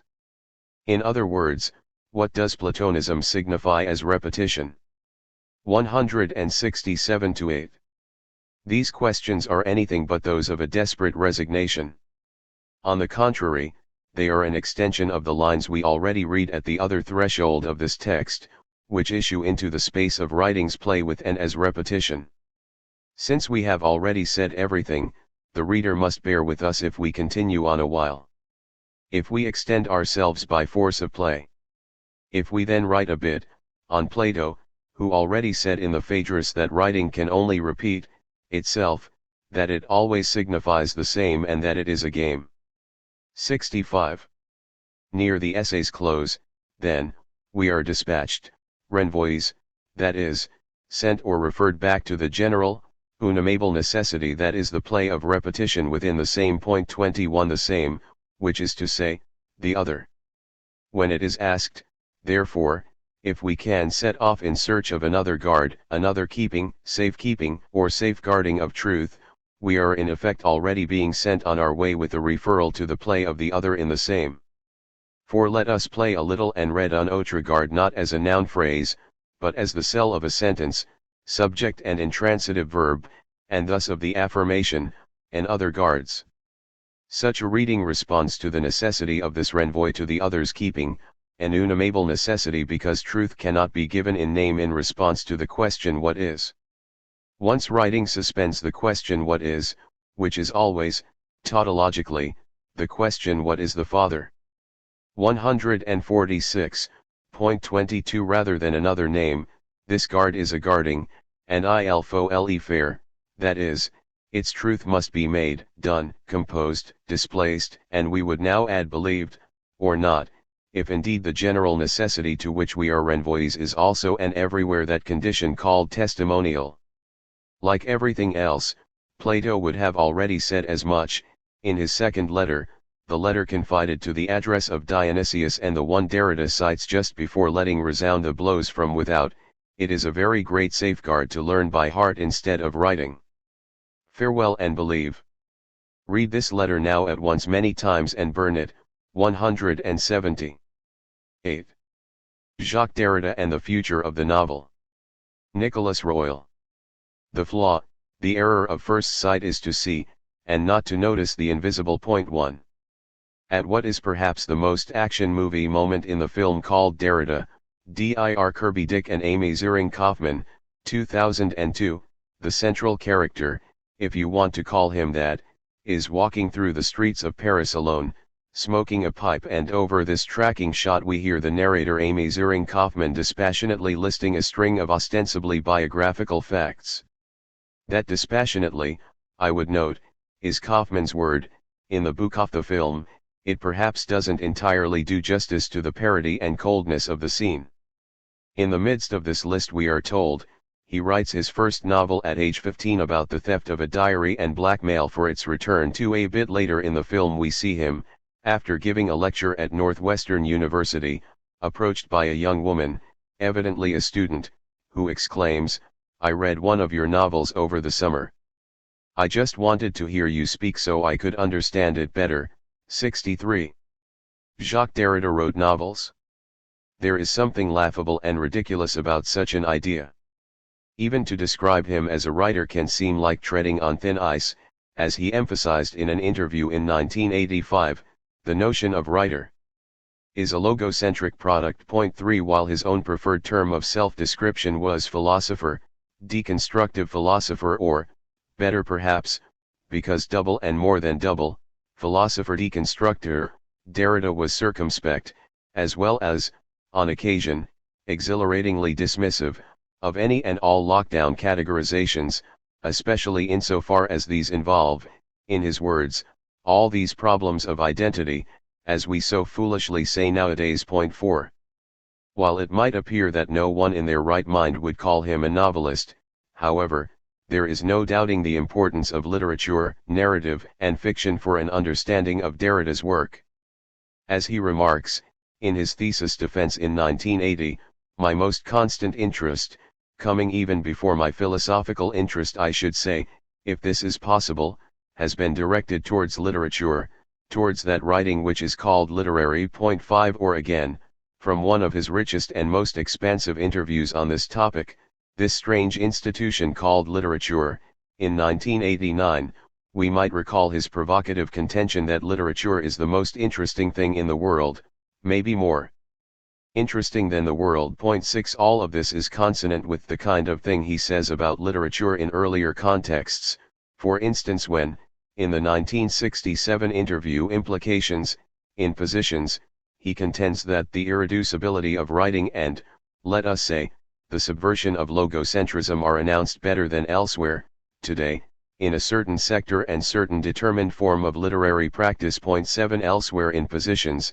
and with particular reference to his writings on Mallarmé, Artaud, Bouteille and Philippe Sollers, though through a Derridian retrospective science fiction 8 we could also add here the names of Kafka, Blancat, and Sixus, Derrida remarks, certain texts classed as literary have seemed to me to operate breaches or infractions at the most advanced points.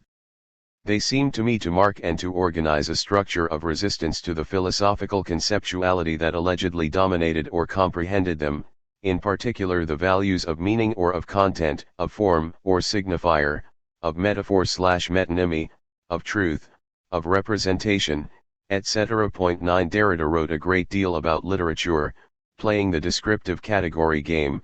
One might propose that he is not only a philosopher but also a literary critic and theorist. But these terms die on one's lips.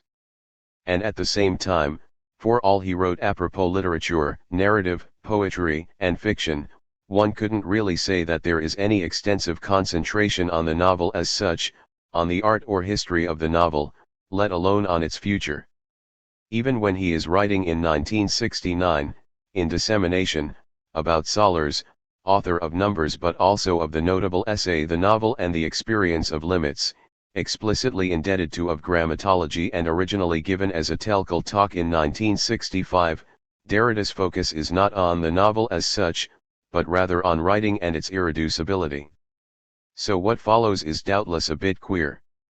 The aim is to try to take a measure of the implications and effects of Derrida's work concerning the genre and institution of the novel. My hope is to set out some of the ways in which his texts challenge our beliefs or presuppositions, provoke new kinds of questions, and inspire different ways of thinking about the novel, from the perspectives of both reading and writing.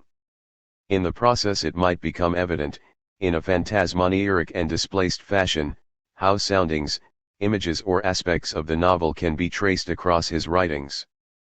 With that in mind, and still lingering at the threshold then, we might come back to that biographical fact announced at the beginning in Amy Ziering Kaufman's voiceover. She is alluding to the moment in Circumcision when Derrida divulges to his friend and collaborator, Geoffrey Bennington, "You did not know, G, that my first novel plot, when I was 15, already told, by being it, the theft of a diary and blackmail for its return." Point 10. This reminds me of Freud's account of attending a public reading by Mark Twain, in Vienna, in 1898, when Twain reminisced about the first melon I ever stole. As Freud puts it, with this, everything had been said. The first melon was evidently not the only one. 11. The envoys in the postcard might seem like an obvious contender for the equivalent of prize melon, Derrida, or the fictive I, more than once refers to this text as our Socratic novel. Point 12. The question how many novels did Jacques Derrida write, resonates, however, rather along the same lines as how many children had Lady Macbeth. Our concern here, in other words, is not with counting melons, with the novel as some fixed and determinate category. What sense, after all, are we to make of our Socratic novel, but rather with invention, transformation, and the absolutely unforeseeable. In a somewhat haphazard and chancy fashion, then, I will organize what I have to say under a series of headings or, rather, portals. I say portals not so much with a view to making connections with teletechnology or science fiction, though both of these are compelling aspects of our topic and, if only briefly or obliquely, have already begun to figure in these pages, but more specifically, and more classically perhaps, for the Shakespearean resonances of this word. Portal, as you perhaps recognize, is a word that appears in Hamlet 13. It comes in the so-called closet scene, Act 3 Scene 4, in which the ghost reappears. Hamlet can see it, but his mother can't. Gertrude, to whom do you speak this? Hamlet, do you see nothing there? Gertrude, nothing at all, yet all that is I see. Hamlet, nor did you nothing hear? Gertrude, no, nothing but ourselves. Hamlet, why, look you there. Look how it steals away. My father, in his habit as he lived. Look where he goes even now out at the portal. Exit the ghost, 3.4.124, 31. We could spend a great deal of time meditating on this passage, on the mother's blindness and the son's vision, on actual or psychic deafness and auditory hallucination or clairaudience.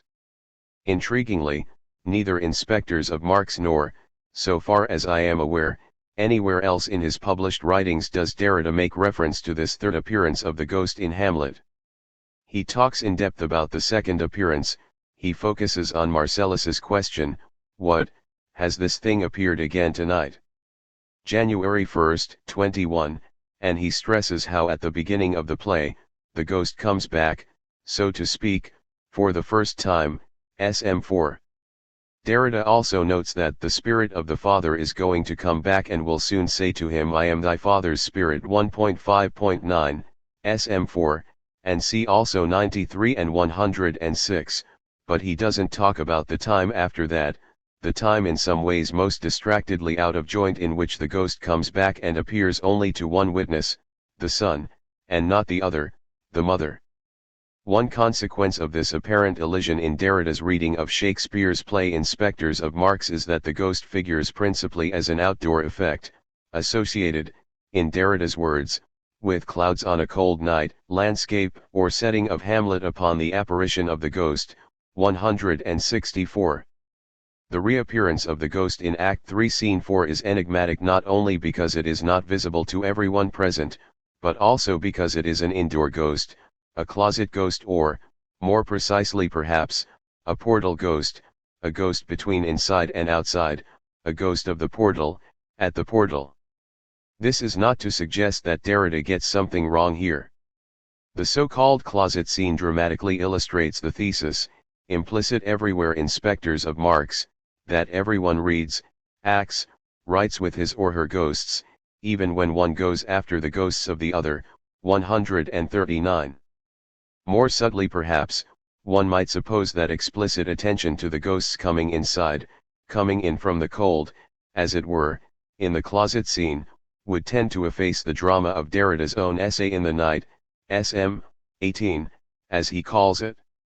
There is, after all, a kind of narrative or flight path to Spectres of Marx. The arrow of the essay flies in the night, it leads to the question of the uncanny or das Unheimlich, and in particular to the Es-Spot, the it ghosts, it apparitions, CSM 172, in other words untranslatable, impossibly idiomatic haunting. Finally, on page 174 of Spectres of Marx, or page 276 of the French text, Derrida reveals the phrase that has been spooking his writing from the beginning. He observes that the subtitle of his text could have been Marx, Das Unheimlich, SM 174/276. And he illustrates this precisely in terms of the ghost coming inside, the ghost within, or rather at the portal, neither in the head nor outside the head, 172, as he puts it. It is a question of welcoming a stranger who is already found within, das Heimlich Unheimlich, more intimate with one than one is oneself, the absolute proximity of a stranger whose power is singular and anonymous, es Spot, an unamiable and neutral power, that is, undecidable, neither active nor passive, and an identity that, without doing anything, invisibly occupies places belonging finally neither to us nor to it. 172.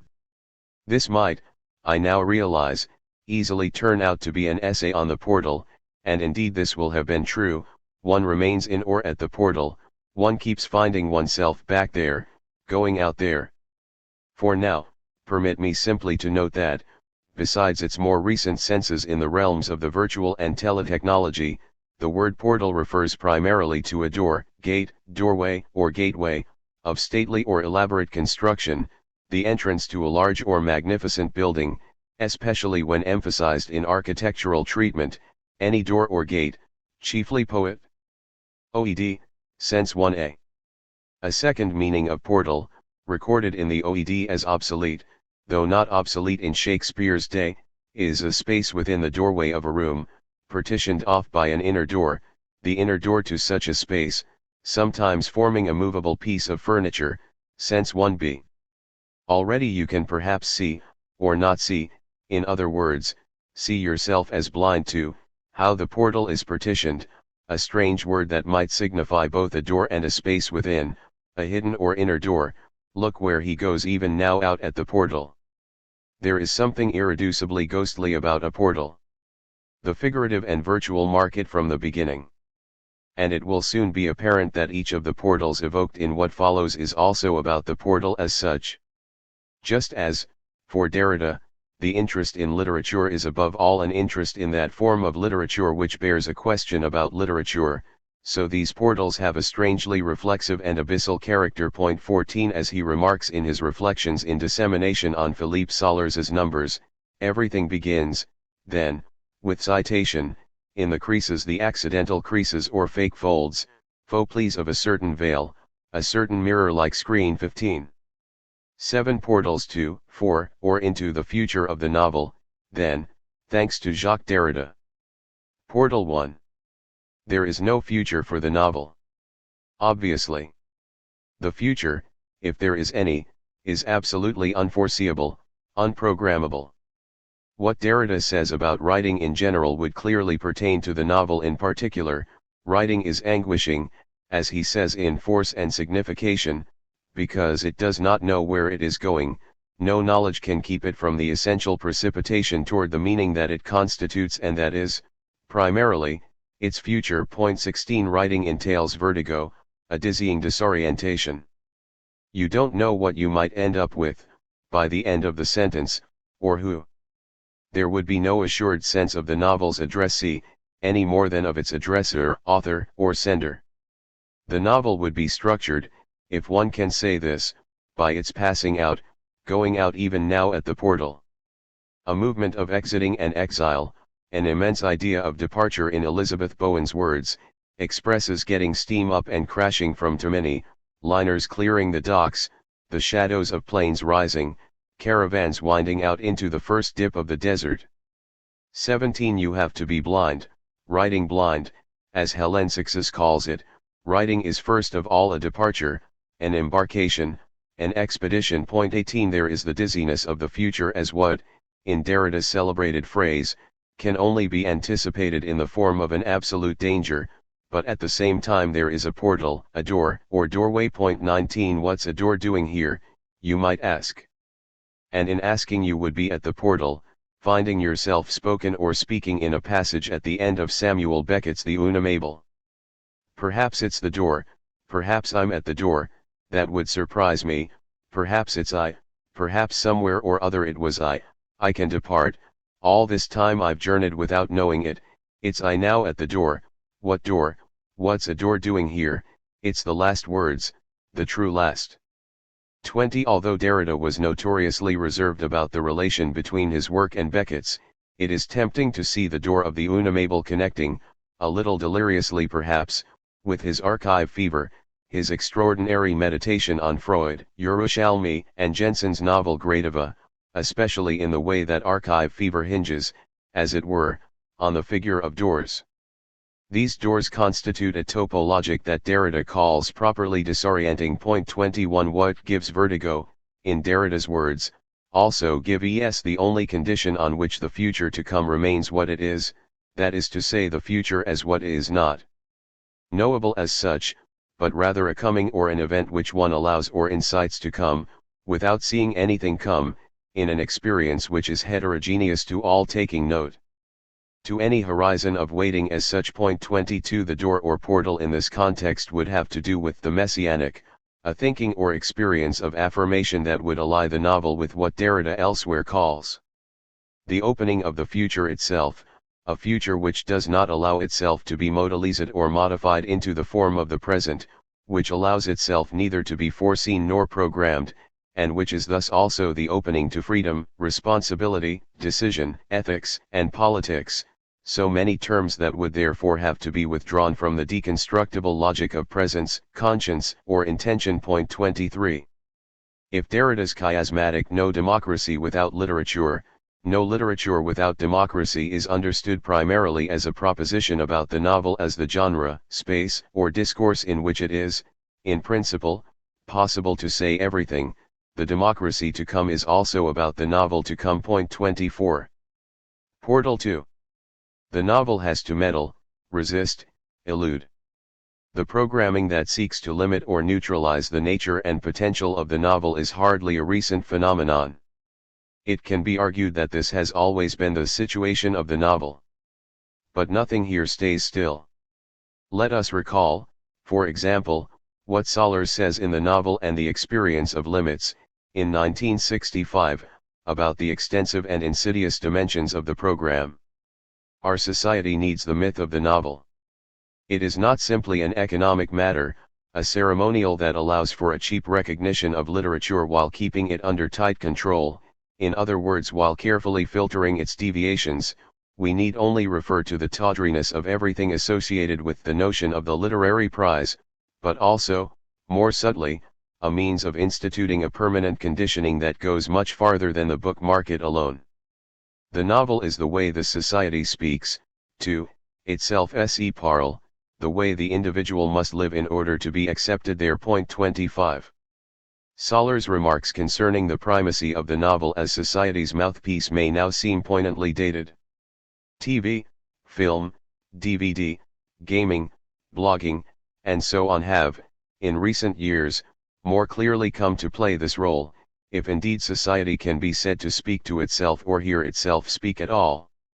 And at the same time, the conditioning of the book market, as Sollers calls it, has become more insidious, not only in terms of how the prospective readership for a novel is targeted. A novel is categorized in terms of genre, reader age group, and gender, the effective advertising for which creeps across websites, blogs, apps, and so forth, but also in terms of how the publishing industry is linked up with institutions of education, above all through the newly flourishing sub-industry of creative writing courses. Learn how to get your novel published here. In this context we might recall what Derrida says in The Future of the Profession or the University Without Condition when he is evoking or imagining a new humanities or the humanities to come. These new humanities would treat, in a deconstructive style, the history of literature. Not only what is commonly called history of literatures or literature themselves, with the great question of its canons, traditional and indisputable objects of the classical humanities, but the history of the concept of literature, of the modern institution named literature, of its links with fiction and the performative force of the as if, of its concept of oeuvre, author, signature, national language, of its link with the right to say or not to say everything that founds both democracy and the idea of the unconditional sovereignty claimed by the university and within it by what is called, inside and outside departments, the humanities. Point 26. Derrida's emphasis here falls on history, the history of literature, history of literatures, the history of the concept of literature. We might add that these humanities to come would also need to treat the question of what is happening even now, in the present, to the relationship between literature and the market, publishing, media, teletechnology, and the curiously inside-outside nature of creative writing as a so-called university subject. In the final part of The Future of the Profession, Derrida turns to affirm the figure of the arrivant, as what puts to rout the authority of all constitutive knowledge, all professionalism, in other words the figure of what is not controllable or programmable within a horizon of anticipation or pre-comprehension, and he calls upon the university to resist effectively, by allying itself with extra-academic forces, in order to organize an effective resistance, through its oeuvres, its works. To all attempts at reappropriation, political, juridical, economic, and so forth, to all the other figures of sovereignty. 27. One of those extra-academic forces, it seems to me, might be the novel. And doubtless it's time to come clean about what a trick word this novel is, to stress how, in order to elude, break away, resist, it is necessary to reckon with what Blanchot calls the great hoax. 28. To dream of a counter-hoax, to mobilize sound and song, images and figures, everything that becomes possible, in Derrida's words, against the language police. 29. To meddle in language, with language, to disturb or shatter the continual and monumental du Perry to which Sollers refers in the novel, and the experience of limits concerning the refusal to recognize the letter and the central character of that letter's relationship to ourselves. 30. It's this crazy impulse to confer reality on anything at all rather than on language that leads to Sollers' provoking description of literary criticism today, or, to update the reference, literary and cultural studies today, as pure hallucination. 31. But it is also necessary, for reasons that are more sharply visible and perhaps more clearly understood today, to be at war with everything that seeks to situate the novel as merely language, linguistic manicure, pleasing because readily containable exercises in wordplay. The resistance movements of the counter-hoax must be inventive without succumbing, for example, to what Derrida calls, in a salutary if acidic formulation, the mechanisms of avant-gardist reproducibility, and the indefatigable regeneration of the literary superego. 32. It's a question of working with the deconstructibility of titles and genres, starting with the novel as such. As Derrida has demonstrated, so many times and each time differently, with each example, it's a matter of the singular, the secret, and palinemy too. In order to be worthy of the name, the novel would be a departure from the novel, a deformation of what we think this term implies or passes for. Any novel worthy of the name would be a ULO, an unidentifiable literary object that makes one ask, as Successes Prénom de Dieu, 1967, made Derrida ask himself, what kind of new species, what unique individual of a new unclassifiable species of literary animal or poetic prose am I dealing with here? 33. Portal 3. Animals. The novel would be a singular and new kind of literary animal. The future of the novel has to do with animals. Animals, how is that word to be sounded or heard?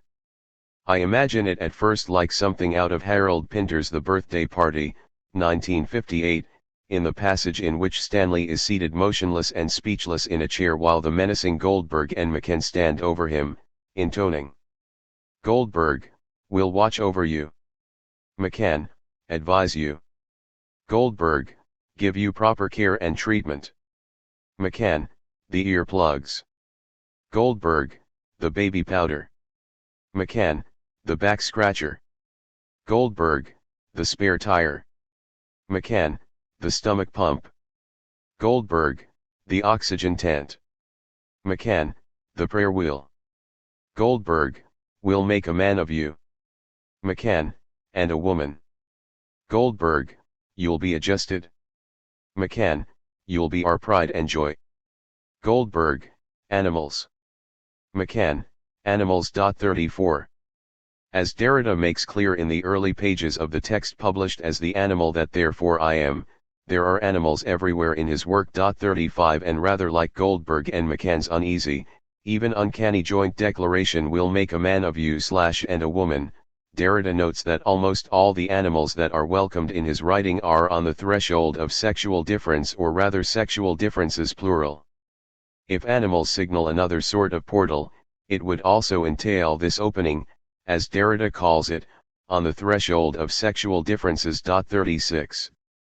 Let us consider an example, the fleeting appearance of an animal in one of the texts to which Derrida does not refer in what he calls his personal and somewhat paradisiacal bestiary, in the animal that therefore I am 37. It comes at a fascinating moment in the interview entitled This Strange Institution Called Literature, when he is reflecting on fiction and his interest, or rather, perhaps, lack of interest, in reading novels.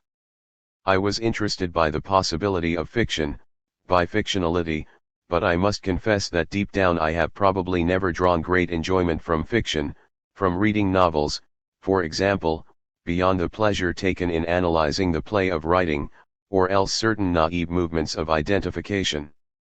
I like a certain practice of fiction, the intrusion of an effective simulacrum or of disorder into philosophical writing, for example, but telling or inventing stories is something that deep down, or rather on the surface, does not interest me particularly. I'm well aware that this involves an immense forbidden desire, an irrepressible need, but one forbidden, inhibited, repressed, to tell stories, to hear stories told, to invent, language and in language, but one which would refuse to show itself so long as it has not cleared a space or organized a dwelling place suited to the animal which is still curled up in its hole half asleep. 38. This reference to the animal curled up in its hole is one of the most written or writerly moments in this strange institution called literature. The final sentence in the passage just cited was added by Derrida after the recording of the interview itself. 39. Immense question of how to read Derrida's repeated and insistent claim I have never known how to tell a story and of the workings of its double bind, not interesting / the most interesting thing in the world, no great enjoyment / unutterable pleasures of stories, absolutely fabulous, jouissance of the forbidden and irrepressible, workings evident in so many places in his writings but nowhere perhaps more telegrammatically succinct than in the mid-sentence opening of the envoy for October 9, 1978, and to recount it has always appeared impossible and infinitely desirable. Of us there will never be a narrative etle raconter ma toujours peru impossible et infiniment desirable. De nous jamais ilny aura de réussite. 40. This is in the same envoy that he evokes the literary posterity of the Socratic novel. 41. To risk a supplementary sort of telegram here, we might note the unnarratable fate of a date, October 9, the absolute untimeliness of the date on which Derrida died, and its gesturing towards the impossible desire of the poetic or poematic, the poem, as construed by him, as always a dating. As he writes in Shibboleth, is there another desire than that of dating, of leaving a date, of fixing a date, of praising or blessing a commemoration without whose enunciation no event would ever take place? 42. And as he goes on to declare, of a date itself nothing remains, nothing of what it dates, nothing of what is dated by it. 43. Impossible to recount, never a narrative. And yet, at the same time, one has to falter. As if Derrida doesn't tell stories, as if there weren't across every page he writes a radical reworking of fable, relation, and account, recit, not to mention the fiction of as if. As if Derrida were not a master of the storytelling powers of unfolding, prolsize, analepsis, suspension, digression and denouement, and all of this so consistently involving that marvelous sort of opening out that E.M. Forster regards as central to novelistic desire and that he associates, above all, with rhythm and music. That is the idea the novelist must cling to, says Forster. Not completion. Not rounding off but opening out. 44. And this opening out, another portal, at the portal, is also, of course, a burrowing away, riding away in that dwelling place suited to the animal which is still curled up in its hole half asleep. El animal qui est ancient encore reply dans son trou and dormant on earth. 45. One of the most striking arguments in Derrida's The Animal that therefore I am concerns the way in which philosophy, unlike poetry, has repressed the question of animals and animality. Historically, poetry is where this question is posed and explored. Derrida writes, for thinking concerning the animal, if there is such a thing, derives from poetry. There you have a thesis, it is what philosophy has, essentially, had to deprive itself of. It is the difference between philosophical knowledge and poetic thinking. 46. And then soon enough, if it weren't already evident from the title of the book, which was also the title of the original conference at Zaraisi in 1997 for which it was written, The Autobiographical Animal, Derrida makes it clear that autobiography also has a kind of privileged place in this context. Thinking concerning the animal, if there is any, is intricately convolved, like a cuttlefish or octopus, as he goes on to suggest, 47 with autobiography. Without naming it in this way, Derrida's book obliquely alerts us to the question of the poetic in the novel, to a sense that any novel worthy of the name would be poetic. Some writers are more autobiographical animals than others, Derrida suggests, and names Virginia Woolf, Gertrude Stein, and Success, for example, but then leaves things suspended. 48 I would hazard that the future of the novel is intimately entwined in the silhouette evocation, this fleeting image of what might be called the autobiographical animal novel. A little oddly, perhaps, Derrida doesn't mention Kafka here, but his burrow seems singularly resonant. As he puts it elsewhere in The Animal that therefore I am dreaming, therefore, in the depths of an undiscoverable burrow to come. 49 The novel to come would be in the burrow. Portal 4. Telepathy. You know what I'm going to say. Derrida's text entitled Telepathy focuses on Freud's various writings on telepathy and the occult. 50 It is written, as he later acknowledges, in a more or less fictional fashion. 51 The fictionality has to do principally with the turn that he makes in the course of this text, when he quite abruptly projects himself or lets himself be projected into the body of Freud and writes as if he were Freud, imagine that I am walking like him, to his rhythm. 243. So far as I am aware there is no other text by Derrida that makes such an explicitly novelistic kind of move. And yet earlier on in his text there is also a curious denegation.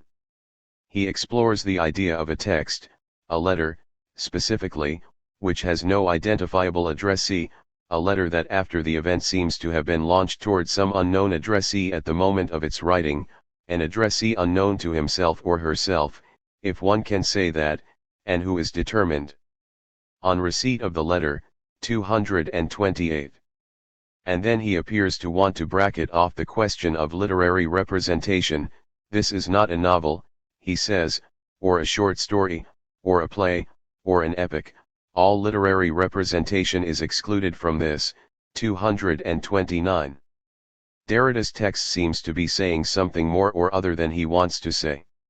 For the kind of launching of a letter, the kind of unknown addressee he is talking about is in fact very close to the logic he traces elsewhere, for instance in relation to the unidentifiable literary object we glimpsed earlier, or in relation to the sort of dream of James Joyce that he evokes at the end of this strange institution called literature, a dream that concerns what it is in the work Joyce's Ulysses, for example, which produces its reader, a reader who doesn't yet exist, whose competence cannot be identified, a reader who would be formed, trained, instructed, constructed, even engendered, let's say invented by the work. 52 It seems to me that we have hardly yet got a measure of the extent to which Derrida's telepathy is about this dream.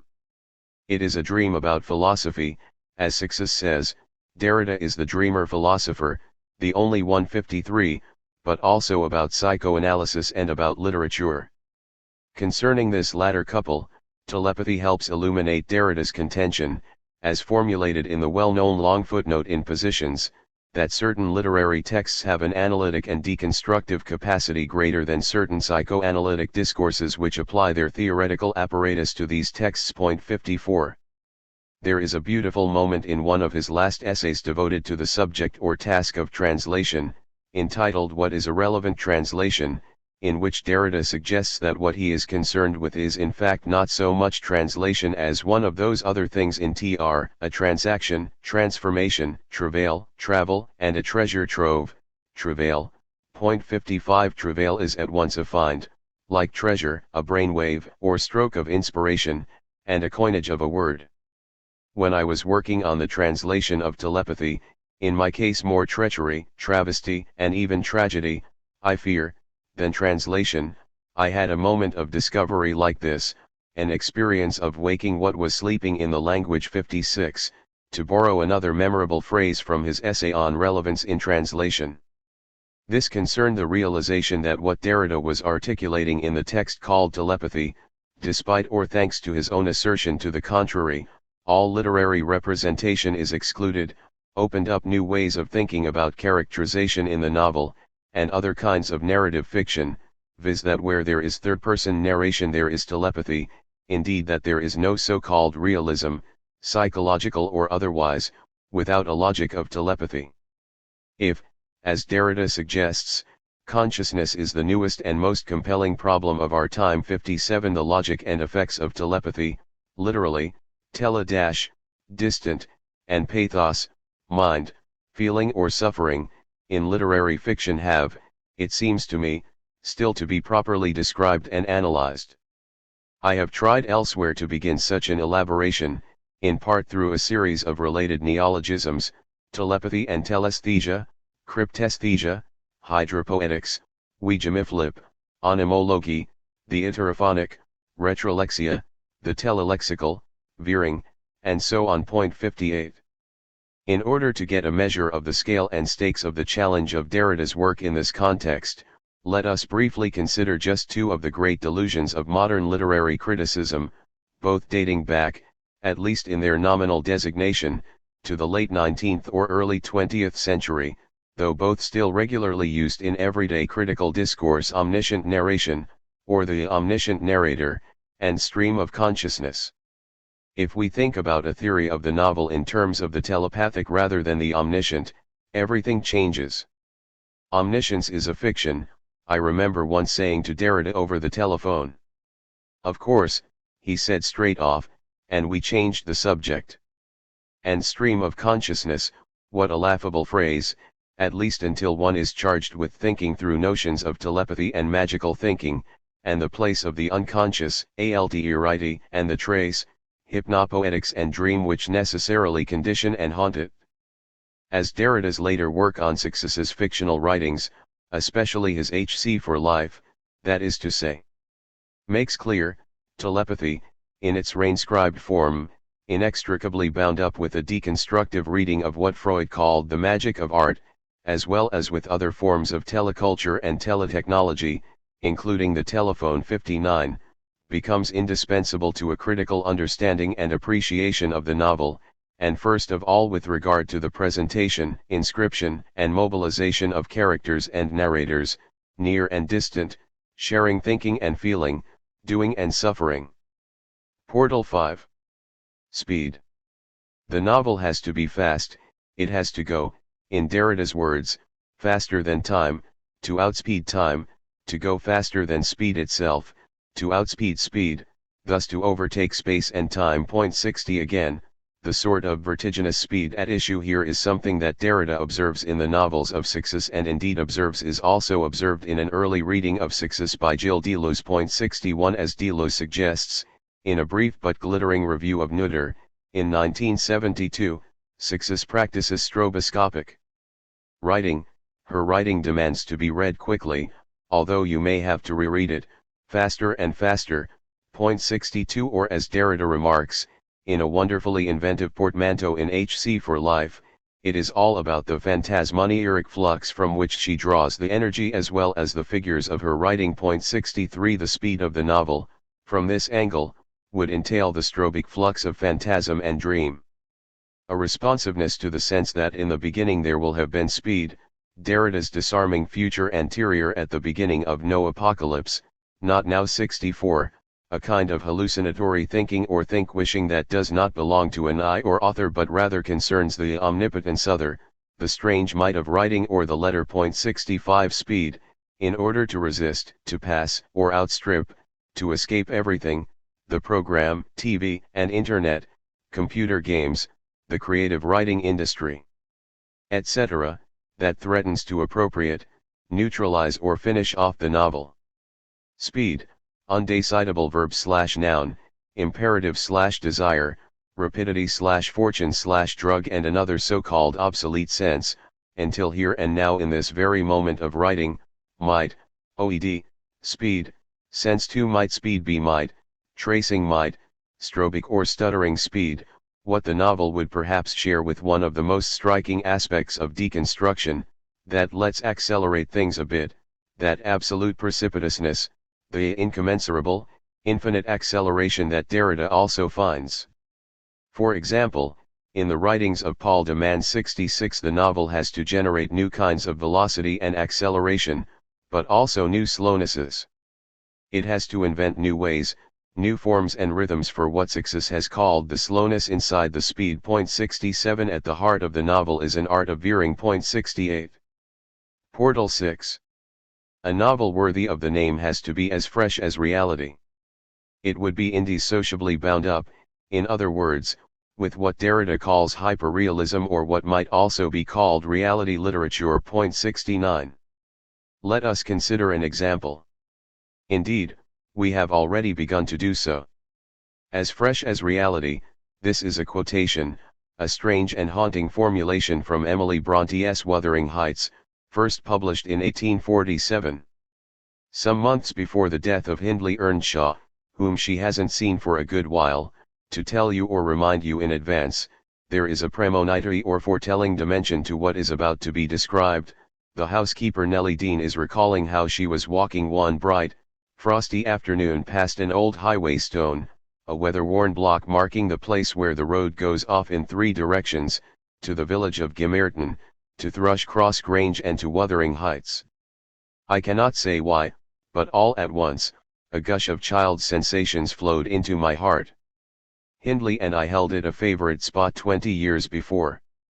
I gazed long at the weather-worn block, and, stooping down, perceived the hole near the bottom still full of snail shells and pebbles, which we were fond of storing there with more perishable things, and, as fresh as reality, it appeared that I beheld my early playmate seated on the withered turf, his dark, square head bent forward, and his little hand scooping out the earth with a piece of slate. Poor Hindley! I exclaimed, involuntarily. I started, my bodily eye was cheated into a momentary belief that the child lifted its face and stared straight into mine. It vanished in a twinkling, but, immediately, I felt an irresistible yearning to be at the heights. Superstition urged me to comply with this impulse. Supposing he should be dead? I thought, or should die soon. Supposing it were a sign of death, 70. We might devote a great deal of time to trying to read this passage. In a sense, it is impossible. Let's remember Paul de Man's witty but enduringly provocative remark that the impossibility of reading should not be taken too lightly. 71 This impossibility is not a negative thing. It is linked to the notion of the impossible as, in Derrida's words, what is most undeniably real. 72 As he emphasizes elsewhere, unreadability does not arrest reading, does not leave it paralyzed in the face of an opaque surface, rather, it starts reading and writing and translation moving again. 73 Even a block would be a portal, here characterized by the hole near the bottom. It opens onto a quite other terrain. To read this little passage from Bronte's book would require, apart from anything else, an analysis and elaboration of the ways in which it might be said to incorporate, almost literally to swallow up the entire structure and logic of the work of which it appears it is just a part. And reading here would be a matter of trying to acknowledge, perhaps beyond everything else, how eerily contemporary Bronte's novel is. It's still ahead of us, even now, as fresh as reality, racing away. Permit me, if you will, however, just to make 3 comments on this passage, one for each of the 3 directions this block signals. 1. There is the extraordinary rapidity and the various kinds of simultaneous ingenious engineering work going on in the voice of the writing, in this fictive professing of the all at once, the gushing, the momentary belief, what is exclaimed, involuntarily, the starting, I started, the vanishing in a twinkling and the immediacy of irresistible yearning.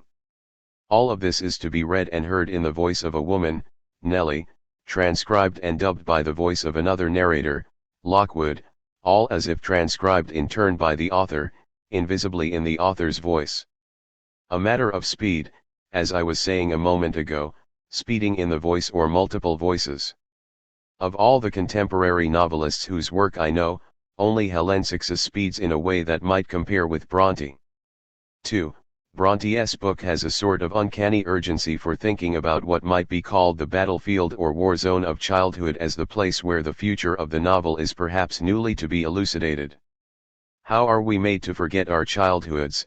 74. Where might we be led by a deconstructive thinking of what Derrida calls the problem of childhood and the problematic child? 75. It would be a matter of transposing onto the theory and practice of the novel everything that is at issue in Derrida's rich and suggestive remark that deconstruction is childlike. 76. 3. This short extract from Wuthering Heights seems ironically at once to immerse itself in and distance itself from a world of superstition, magical thinking, and telepathy. Might Hindley be dead? Might he? Think the might of this might.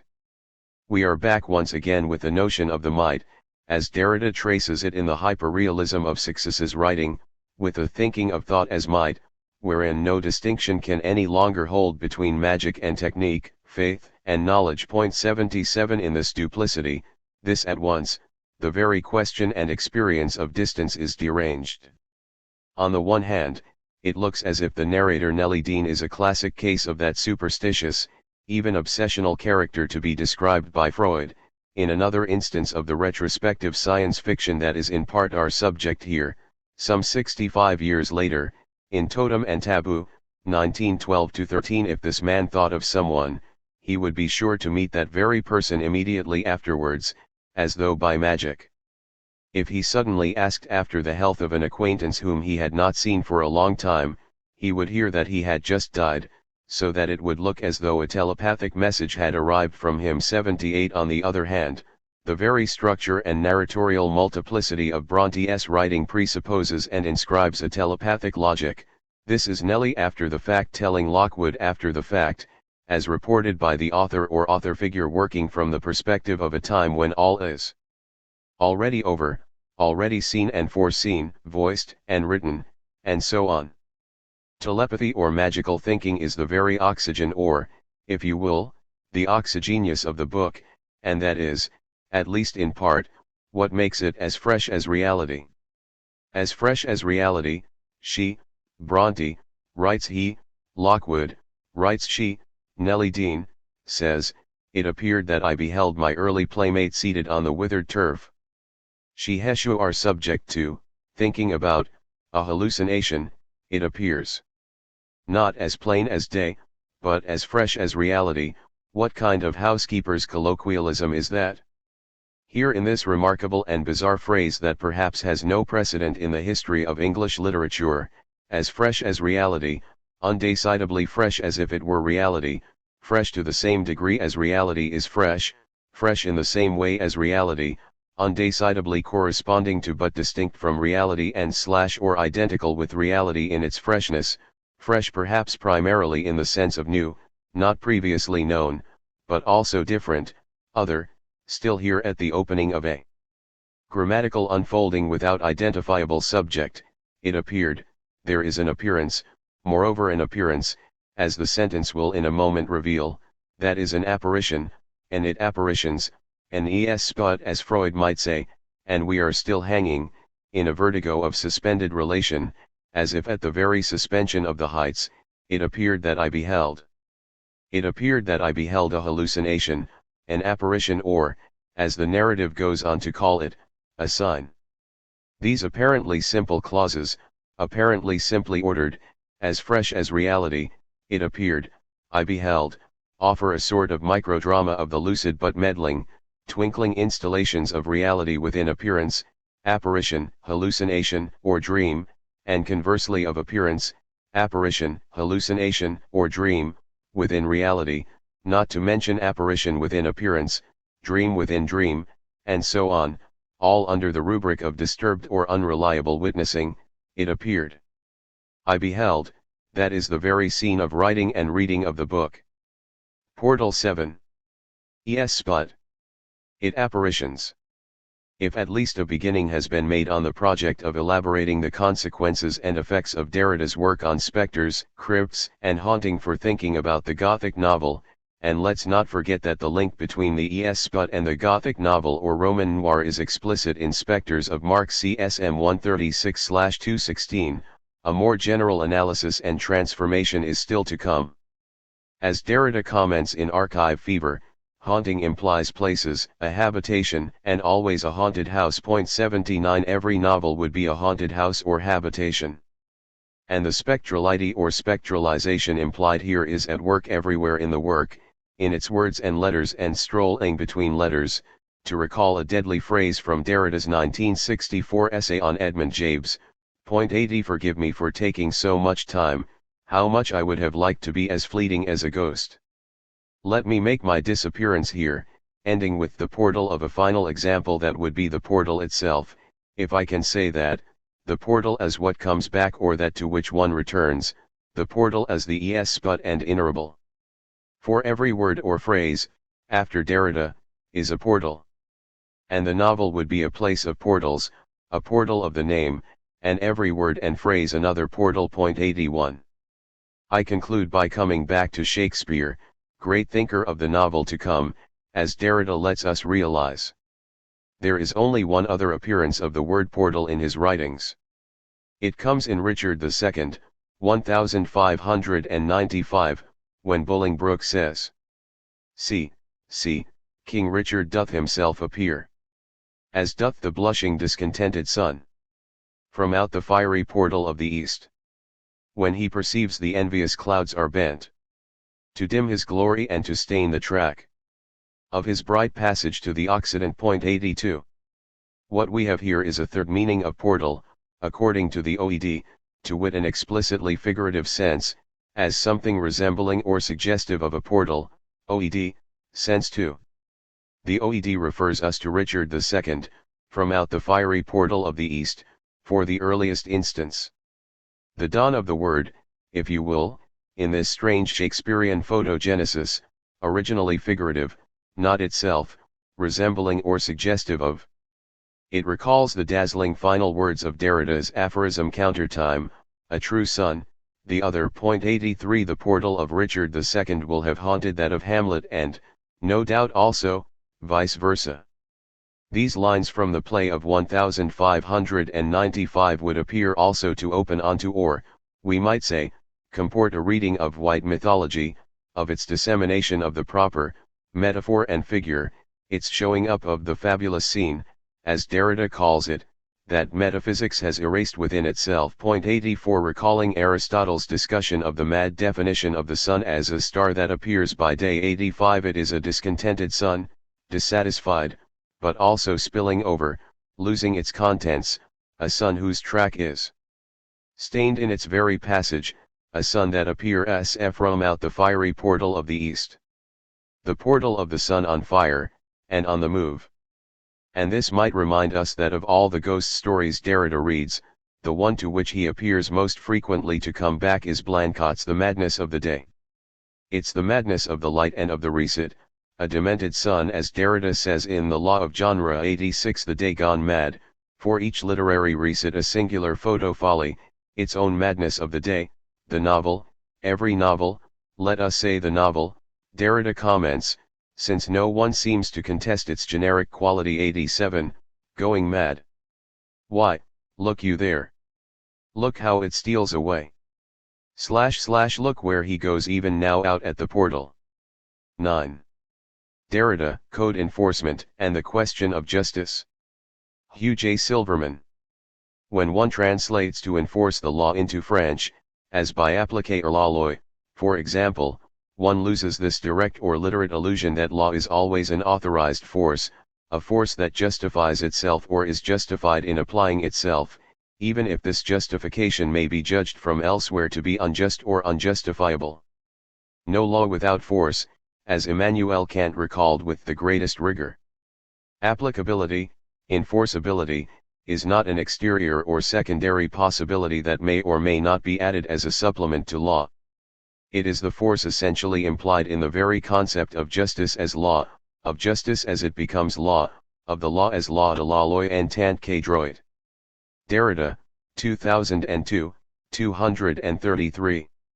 How to distinguish between this force of the la loi, this force of la force de loi as one says in English as well as in French, I believe, and the violence that one always judges unjust.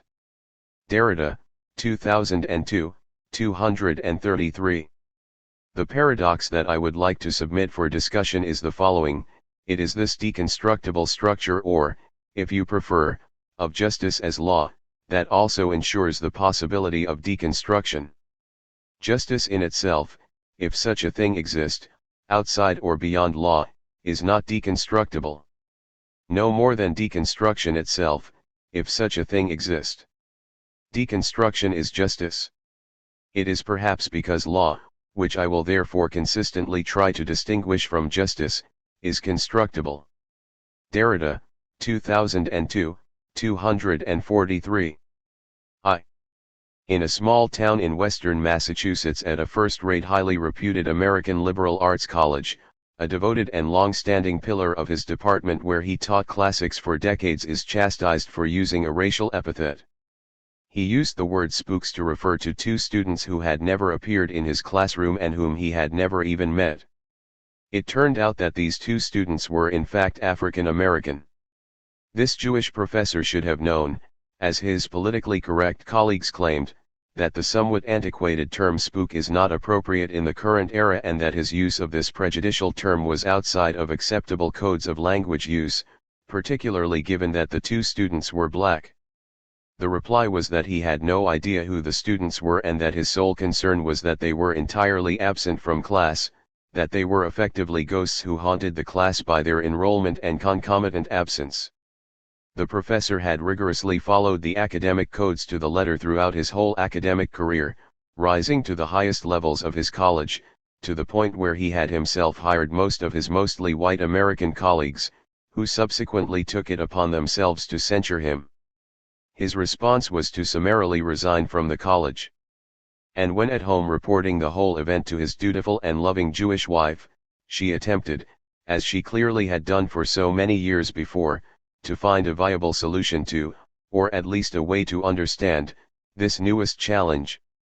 But in her desperate attempt to find a solution, her heart gave out and she died in his arms. Those who know the film made from the Philip Roth novel entitled The Human Stain will recognize the scenario. Anyone from a particular ethnic or racial group should not cast aspersions upon persons from another group, for racial identity is not a choice, or is it? Entirely unacceptable for a non-African American, some younger blacks might use the term nigger as a marginal term of endearment or in jest when addressing one another. In the well-known O.J.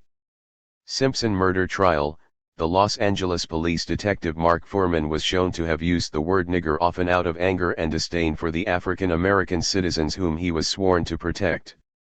This was clearly outside the frame of acceptability, and Foreman's offense played a significant role in bolstering Simpson's defense case. Similarly, spook was a term of derision employed particularly by whites for their African American counterparts in the segregationist American South. And therefore when used by a white professor about black students, it was definitively outside the code or frame of acceptable and appropriate behavior. How are we to address the embodiment of the other? The Jean-Paul Sartre of being and nothingness had a well-elaborated but rather simple response: the other is the object of my intentionality, outside my consciousness, and as an object of my consciousness, the other person is an object for me as much as I am an object for him or her.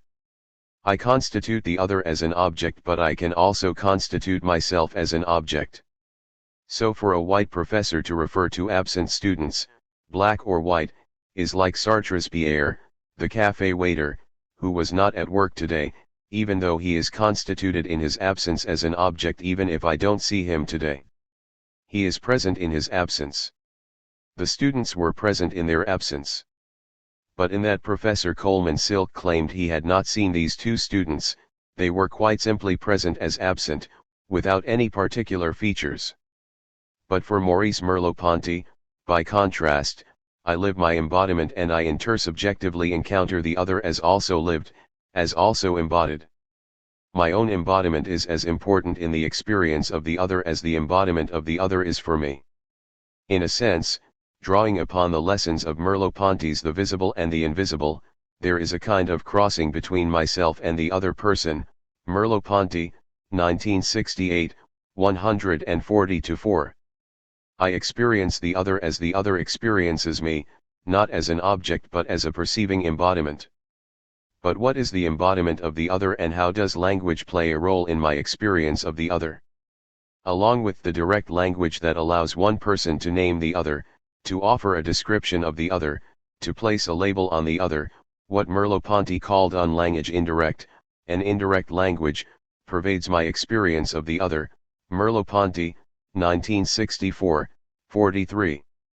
I notice the other's gestures, the other's gaze, the other's mannerisms, the other's shape, size, features, and skin color. And of course the other is aware of mine. And there is a question of sensitivity. I sense the other's features, the other's way of being, the other's in the worldness. My perception is a matter of the feeling felt and the felt feeling. What this means is that my experience of the other person is not just a matter of an epistemological constitution but rather also one that is meaningful, full of sense.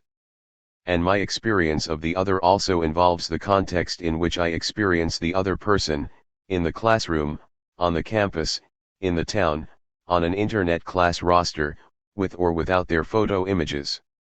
If I constitute the other as well-dressed, happy, tall, a regular participant in the class, or as young, male, and black, these particular identifications are still not the whole story. My experience of the other, as an indirect language, is much more comprehensive than any particular identification or set of identifications. The problem for Merleau-Ponty will be the question of the language and the name. As he says with respect to Stendhal's La Chartreuse de Parme, the two lovers know that they love each other before they give it a name, before they are able to call it love. Merleau-Ponty, 1973, 4-5. The name, then, comes out of an experiential context, and the name just gives an identity to what is already there. So when Professor Silk uses the word spook with respect to his two absent students, there must be an experiential context, an indirect language, language indirect, that is in play, that is invoked. Of course, from an intellectual point of view, one suspects that Silk was attempting to think out a kind of hauntology, in which ghosts appear, mark a gap in the continuity of the rest of the class, where ghosts in a way interrupt the active teaching spaces. Alternatively, Professor Silk may have had some deep-seated negativity with respect to blacks. He may well know that spooks is not a word that would be appropriate, that it indeed has to do with African Americans, and that whether these two students were black or not, the term spooks might somehow permeate this Jewish professor's experience of the world, an experience that would or might surround, in a gestural way, his relation with blacks. Could it be that his colleagues have had to deal on other occasions with side comments by Professor Silk about blacks? The film offers no such evidence, but colleagues often themselves act according to prejudices that they bring to any decision about one another. And often those prejudices are no less heinous than the kind of expression that they ascribe to Professor Silk. Given the indirect language that surrounds the word spooks, what is the force of this utterance? Clearly it has emotional force. As played by Anthony Hopkins, when he uses the word, he does so forcefully and definitively. But, as we have already noted, the word is full of force. And as Derrida points out, the German word for force Gewalt, as in Gewalttätig, has a double weight. Gewalt is understood as violence when generally translated into English or French, but it can also be read as legitimate power. The three Gewalten, executive, legislative, judicial, are the three branches of legitimate power. The word spooks when used by Professor Silk has both violence and legitimate power. As used by Professor Silk, he is talking about the annoying situation when students don't fulfill their part of the bargain by not showing up for class. And there is definitively force to his concern that they don't come to class without an excuse. But there is another violence, which has to do with the prejudicial frame. And this is the violence that is inscribed in the word spooks itself. Any name that takes the other as an object, something like the Sartre-Ryan model, will contain an element of violence. It not only puts prejudice into play but also presumes an essentialistic model of concrete relations with others. Charged names of this sort constitute the other as an essence, grouping people in unwanted ways and depersonalizing them of their choice and decision is to treat them as objects. The name is superimposed on whatever other identity the person might have desired. Of course, this same effect takes place any time more than one person is constituted under a name. And this is the legitimate power of Gewalt, and indeed there is force to acting in a common name.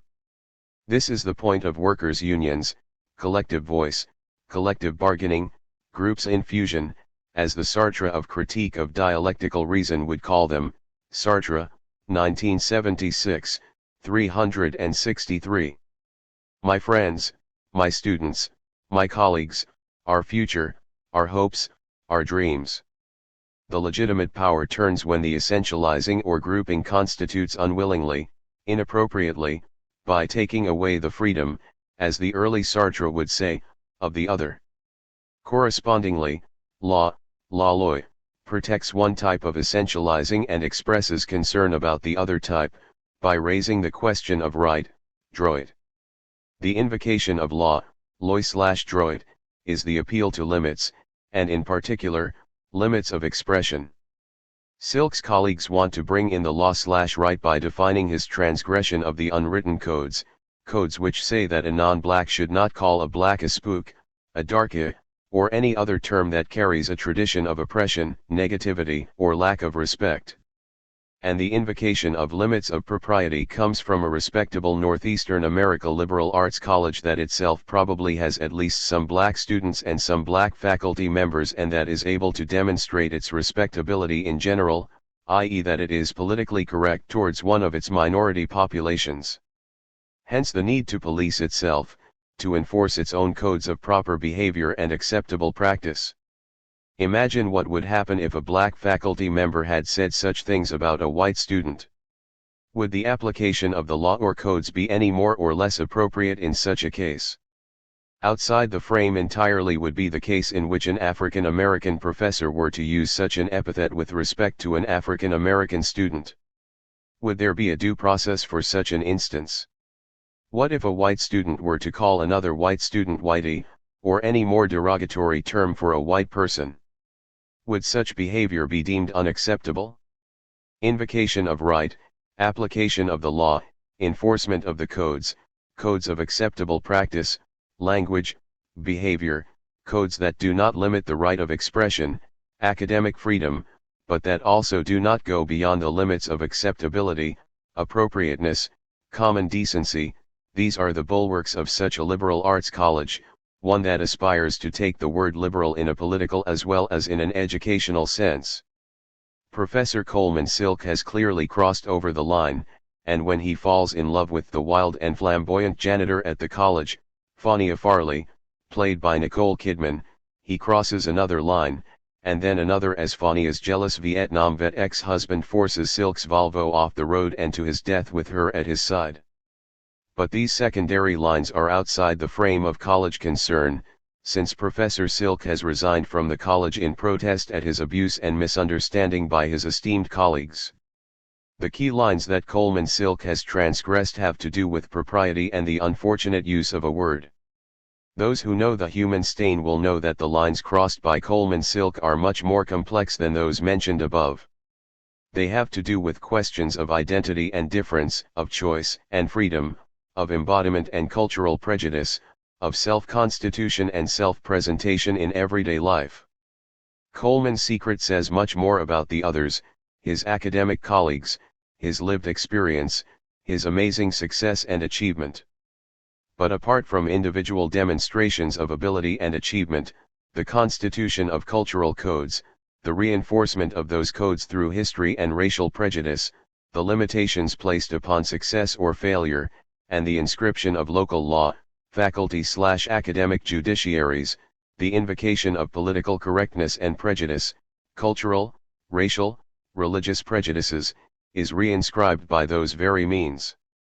Code enforcement, as the application of law, as the reinforcement of cultural prejudice, as the return of the repressed, as the reaffirmation of modern ideals of identity, identity recognition, identity preservation, and identity protection, can also turn into the repression of difference, the exclusion of personal choice and self-enhancement, and the appeal to the force of law, droit, if not law, with all its violence and self-legitimation. 2. Code enforcement is a powerful instrument in preserving expression and limiting expression, in reinforcing cultural codes, practices, behaviors, and prejudices. The semiotics of code production are multiple and contextual, as Umberto Eco has so often shown in many different frames. Sign production becomes code production and code enforcement. Judges, referees, arbitrators, academic judiciary committees, umpires, they are all socially and culturally constituted. They are the gewalt that each socius invokes so as to prevent violence and punish violence by doing violence. Cases of capital punishment, executions by lethal injection, by the guillotine, by hanging, by beheading are legally authorized, forcefully, under the law, in the name of the law and within the law.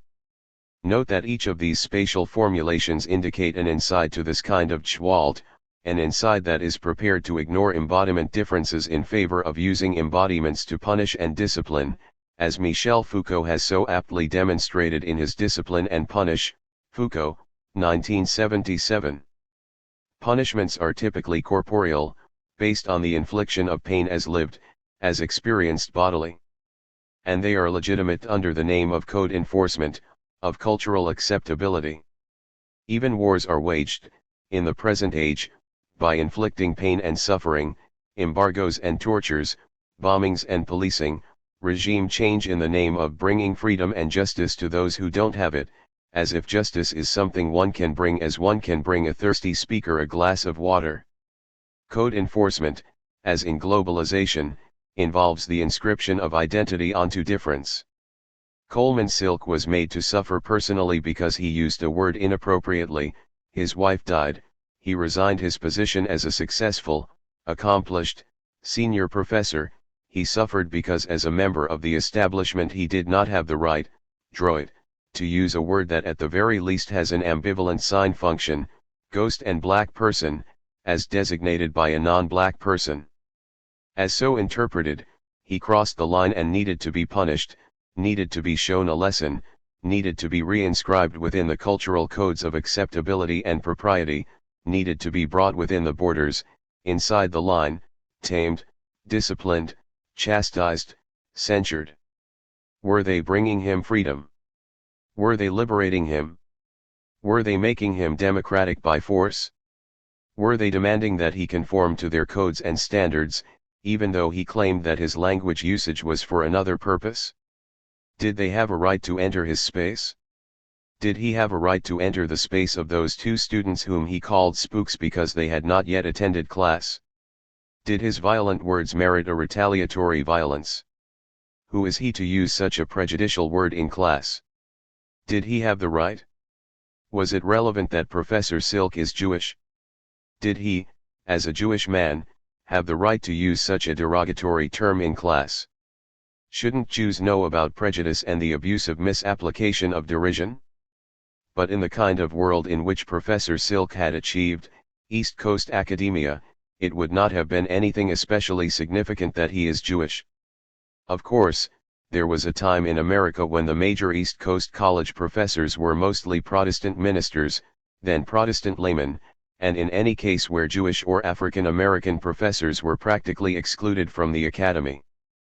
But by the end of the 20th century, it was not uncommon for persons of the Jewish faith to achieve some of the highest positions in the academic world of teaching and research.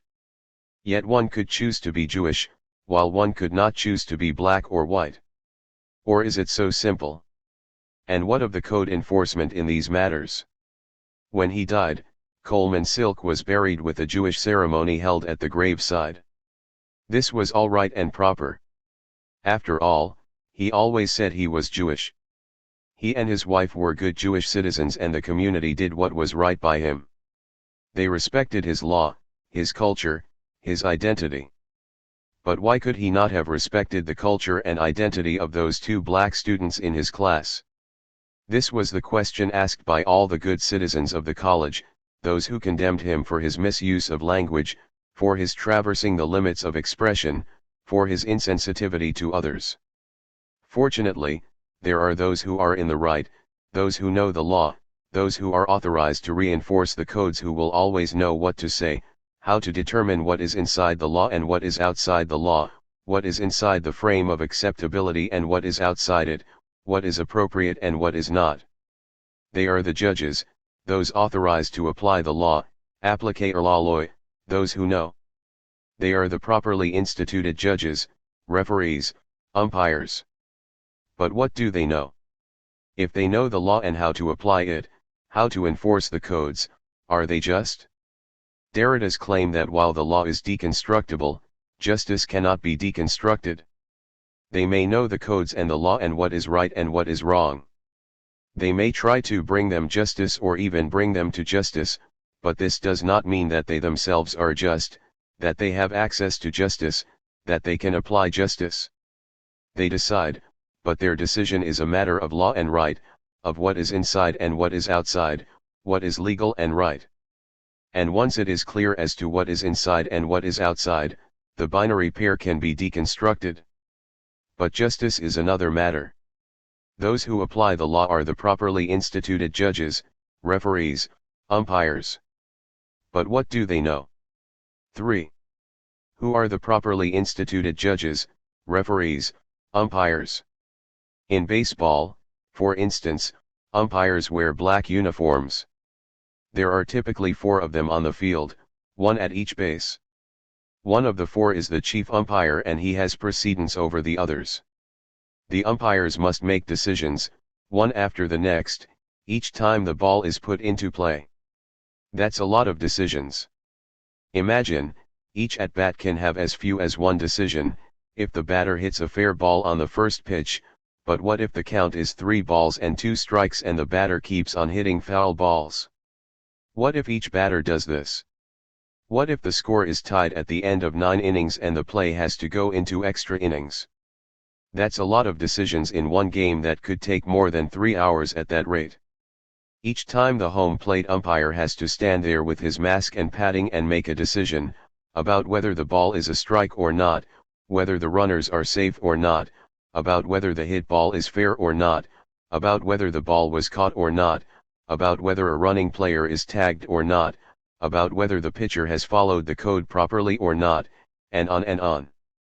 That's a lot of decisions, especially if it is a hot day and it gets even warmer behind the mask and padding.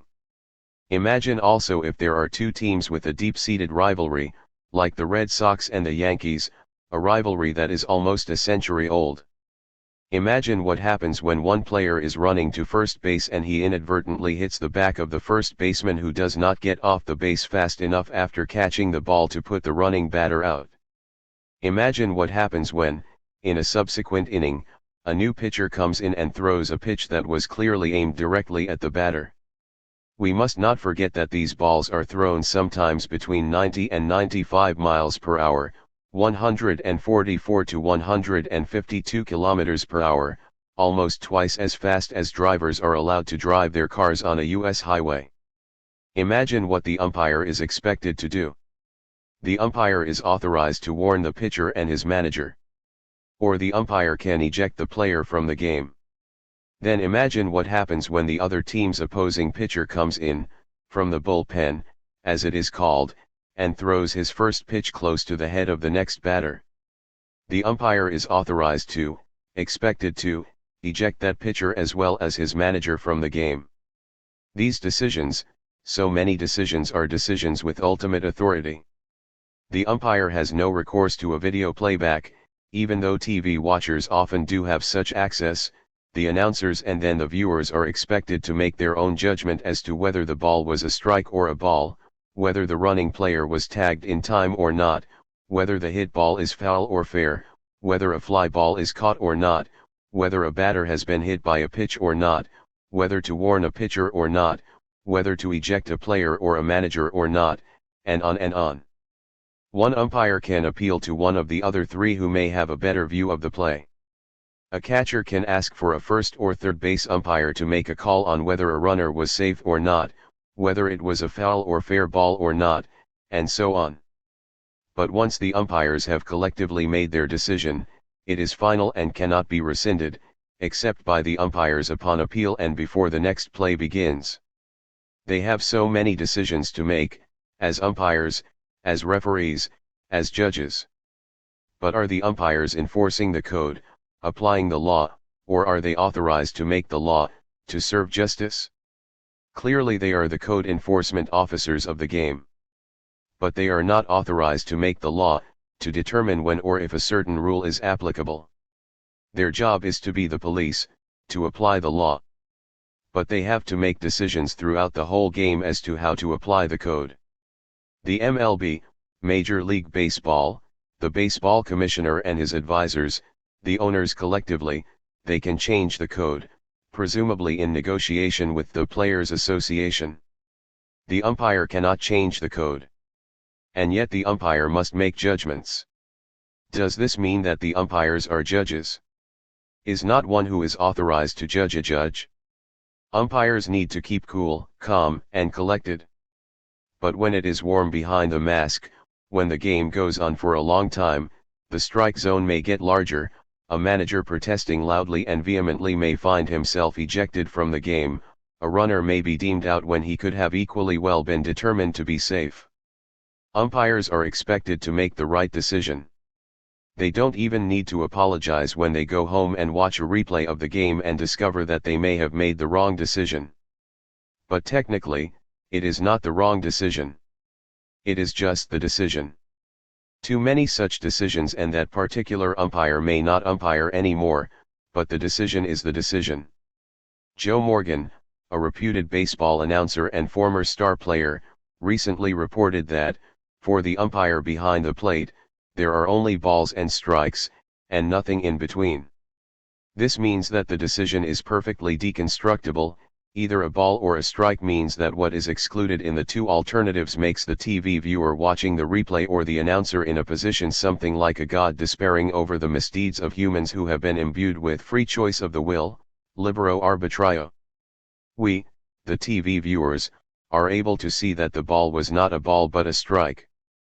But the judge has decided and there is no higher authority. The between is marked by the exclusion, the application of the code is final, the exclusion is left aside, only the supplement of the between is visible to the TV viewer, this video god, who can judge again, but without effect. The umpire has excluded the exclusion and there is no in-between in the application of the code by the umpire. But what of justice? Derrida says that justice is inconstructible. Justice is not made by the umpires, by Coleman Silk's colleagues, by those who seek to bring justice to another oppressed nation. Justice cannot be brought from here to there. Justice cannot be applied. Justice does not belong to the judge, the umpire, the referee, the departmental academic judiciary committee. The ejected pitcher and manager were judged to be outside the code by the code enforcers. But the umpires do not bring justice or bring them to justice. The umpires decide, they apply the law, they enforce the code, they have only the binary system to exercise. Justice is of another order. It cannot be judged. It is, however, inscribed in the gaps, the interstices, the places between decisions by judges, umpires, departmental judiciary committees. Justice is not the decision. It can be hoped that it is in the decision and deciding, in the expression of code enforcement, in what is deemed to be right and wrong, appropriate and acceptable, legal and in the right. But justice is not a tool, it cannot be applied, it cannot be encoded, it cannot be anything.